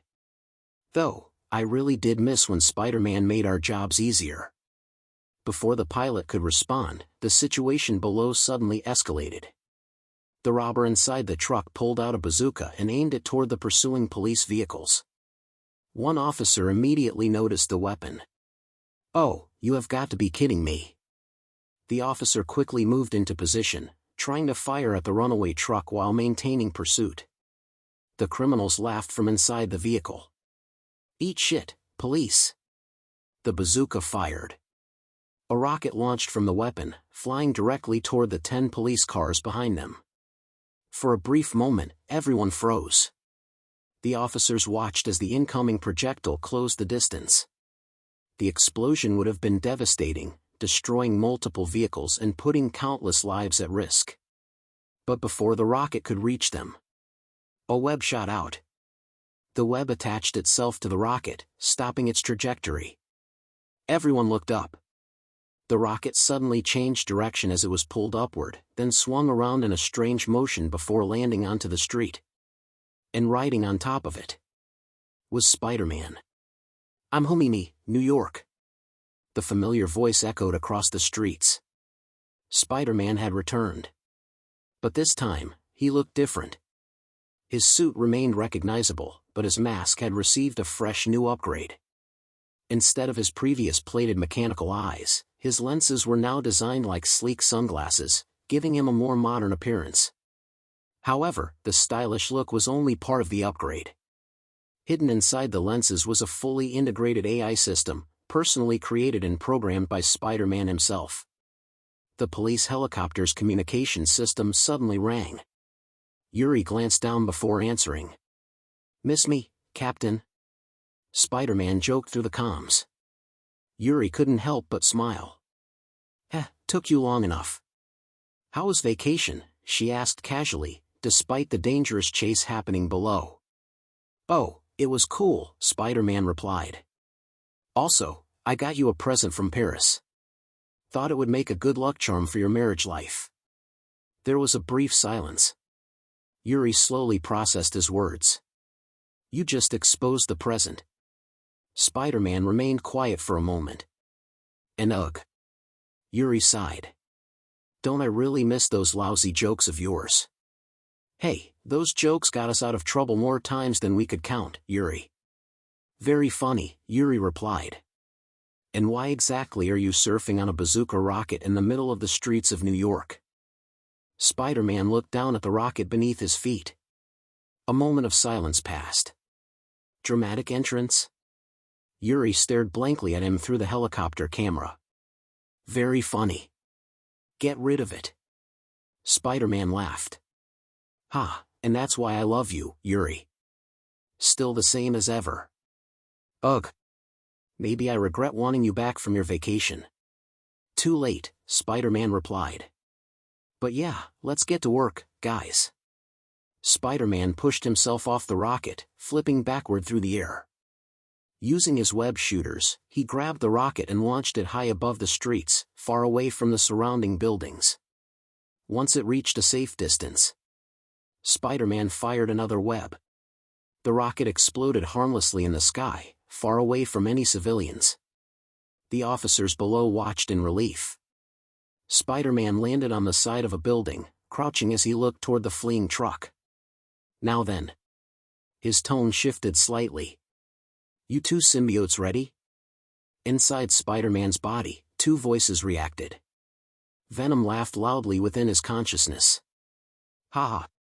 Oh, it's so on. The thrill is exciting. The symbiote's excitement was clear, almost eager for the battle ahead. However, Anti-Venom was not impressed. Within Spider-Man's consciousness, Anti-Venom simply stared silently at the robbery unfolding ahead. After a few seconds, he sighed. Sigh, let's get to work. Peter swung effortlessly through the city, weaving between towering skyscrapers as he closed the distance on the armored vehicle. His webs snapped from building to building with practiced precision, each swing carrying him closer to the fleeing robbers. Inside the truck, panic began to spread. Shit, where's the boss? One of the robbers shouted, frantically looking out the rear window. A deafening explosion suddenly erupted ahead. Boom! The armored truck lurched violently as something enormous crashed onto the street, forcing the driver to slam on the brakes. Peter sighed beneath his mask. Of course he's here. A massive figure slowly emerged from the cloud of dust, his armored hide gleaming beneath the sunlight. Ha ha! The Rhino is back. Alexei Mihailovich Sitsovic roared dramatically, pounding his fists against his chest before lowering his horn towards Spider-Man. Spider-Man. You're mine. Peter narrowed his eyes behind his upgraded lenses. Arachne, check status. His suit's artificial intelligence immediately responded. Scanning threat. A thin blue holographic interface flashed across Peter's vision as data rapidly flowed through his lenses. Scan completed. Information about Rhino's armor, structural integrity, impact force, and weak points instantly appeared before Peter's eyes while he continued moving, never taking his attention off his opponent. Rhino let out another furious roar before charging. The pavement shattered beneath every thunderous step as he barreled straight towards Spider-Man like a runaway freight train. Peter waited until the last possible second before firing a web onto a nearby traffic light. He swung gracefully over Rhino's head, causing the giant brute to smash straight through several parked vehicles instead. Come on, Rhino! Spider-Man called out, waving his hand playfully. Let's play follow the leader. Rhino growled. Stop running and fight me. Oh, I am fighting you. Peter fired another web and launched himself farther away, deliberately baiting Rhino. You've just gotta keep up. Unable to resist the taunt, Rhino charged after him. The chase continued through several blocks before the buildings gradually gave way to a wide-open field. Peter landed lightly on the ground, turning to face the charging behemoth with a confident stance. Perfect. Rhino lowered his head. I've got you now. He charged. Peter didn't move. At the last second, black symbiote matter surged over his forearms as Venom eagerly answered the call. Now we're talking. Venom laughed excitedly. Peter fired several reinforced webs coated with the symbiote, anchoring them around Rhino's limbs and torso before attaching the opposite ends to massive concrete structures and steel supports surrounding the open area. Rhino tried to push through them. The reinforced webbing stretched, then snapped back with overwhelming force. Rhino lost his balance for a split second. That was all Peter needed. He launched forward, delivering a powerful symbiote-enhanced kick directly into Rhino's jaw before following it with a barrage of rapid punches. The massive villain staggered backward. Peter finished the sequence by wrapping Rhino completely in layers upon layers of reinforced webbing, pinning his arms tightly against his body before slamming him onto the ground with a final web-assisted throw. The earth trembled from the impact. Rhino groaned, struggling against the bindings, but the combined strength of Spider-Man's webbing and Venom's symbiote enhancement kept him firmly restrained. Nicky ye going, partner, Venom said, stretching every word with obvious amusement. Peter blinked. Why do you say it like that? He asked within the privacy of his suit. Like what? That. Peter replied in exasperation. For Christ's sake. A moment of silence followed. Then Anti-Venom finally spoke. You two literally sound like brothers. Peter and Venom answered at exactly the same time. We're not. As Peter finished restraining Rhino, his communicator buzzed. Yuri's voice came through almost immediately. We got them. Peter smiled beneath his mask. The robbers? Caught every last one of them. Nice timing. Peter looked down at the unconscious Rhino wrapped tightly in layers of reinforced webbing. I've got another package for pickup. Sending Rhino's location now. His suit transmitted the coordinates directly to the police network. A brief pause followed before Yuri replied. Thanks for handling Rhino, Spider-Man. Peter chuckled as he began swinging toward the city again. For you, Yuri. Anything to make our city a better place. Oh? Yuri teased. And what happened to Spider-Cop? Peter's eyes widened. Then he burst into laughter. Pwah. I missed that. Meh, Yuri replied with a grin in her voice. You're retired from being Spider-Cop. Hey! I only do Spider-Cop during interrogations now. Still cheesy. Yuri sighed dramatically. I've got a mountain of paperwork waiting for me after this. Peter laughed as he fired another web toward a nearby skyscraper. Want the usual? Extra sugar for the rush? There was a moment of silence. Make it double. Another brief pause. And the pizza. Peter smirked. Ah. I knew it. You and I are pizza lovers. That's so crude. Without waiting for another joke, Yuri ended the call. Peter simply laughed to himself before changing direction and swinging toward Joel's. A few minutes later, he left another message for Yuri. Rooftop delivery. Don't let the rookies steal it. He carefully secured 2 extra sweet coffees and a boxed pizza with webbing before hanging them from the rooftop access door of the police precinct where Yuri usually took her breaks. Mission accomplished. With the city finally quiet again, Peter stretched his shoulders as he made his way back to his penthouse. The moment he stepped through the front door, exhaustion immediately caught up with him. Man. He let himself fall backward onto the sofa with a heavy sigh. I'm beat. A black mass peeled away from his body. Venom stretched like someone waking up from a satisfying nap before grinning widely. Easy for you to say. Anti-Venom emerged shortly afterward, remaining as composed as ever. Thanks to you, Venom continued, opening the refrigerator without asking, I don't need to eat humans or chocolate anymore. Progress, Peter muttered, too tired to argue. The 2 symbiotes immediately began rummaging through the fridge, pulling out drinks and leftovers as if they owned the place. Peter lazily pointed a finger toward them. You two, clean up after yourselves. Venom glanced over his shoulder with an innocent expression. Oh, I'm sorry. He deliberately knocked over a bottle. Did I make a mess? Peter sighed deeply. You did that on purpose. Before he could finish his sentence, the sound of a bathroom door opening caught his attention. Peter's eyes widened. He immediately sat upright on the sofa. Standing there was Emma Frost. She stepped out of the bathroom looking completely relaxed, drying her hair with a towel as though she belonged there. That's the 5th time this week, Miss Frost, Peter said, pinching the bridge of his nose. Emma smiled with effortless confidence. Darling, you really should change your shampoo. It's less delicate.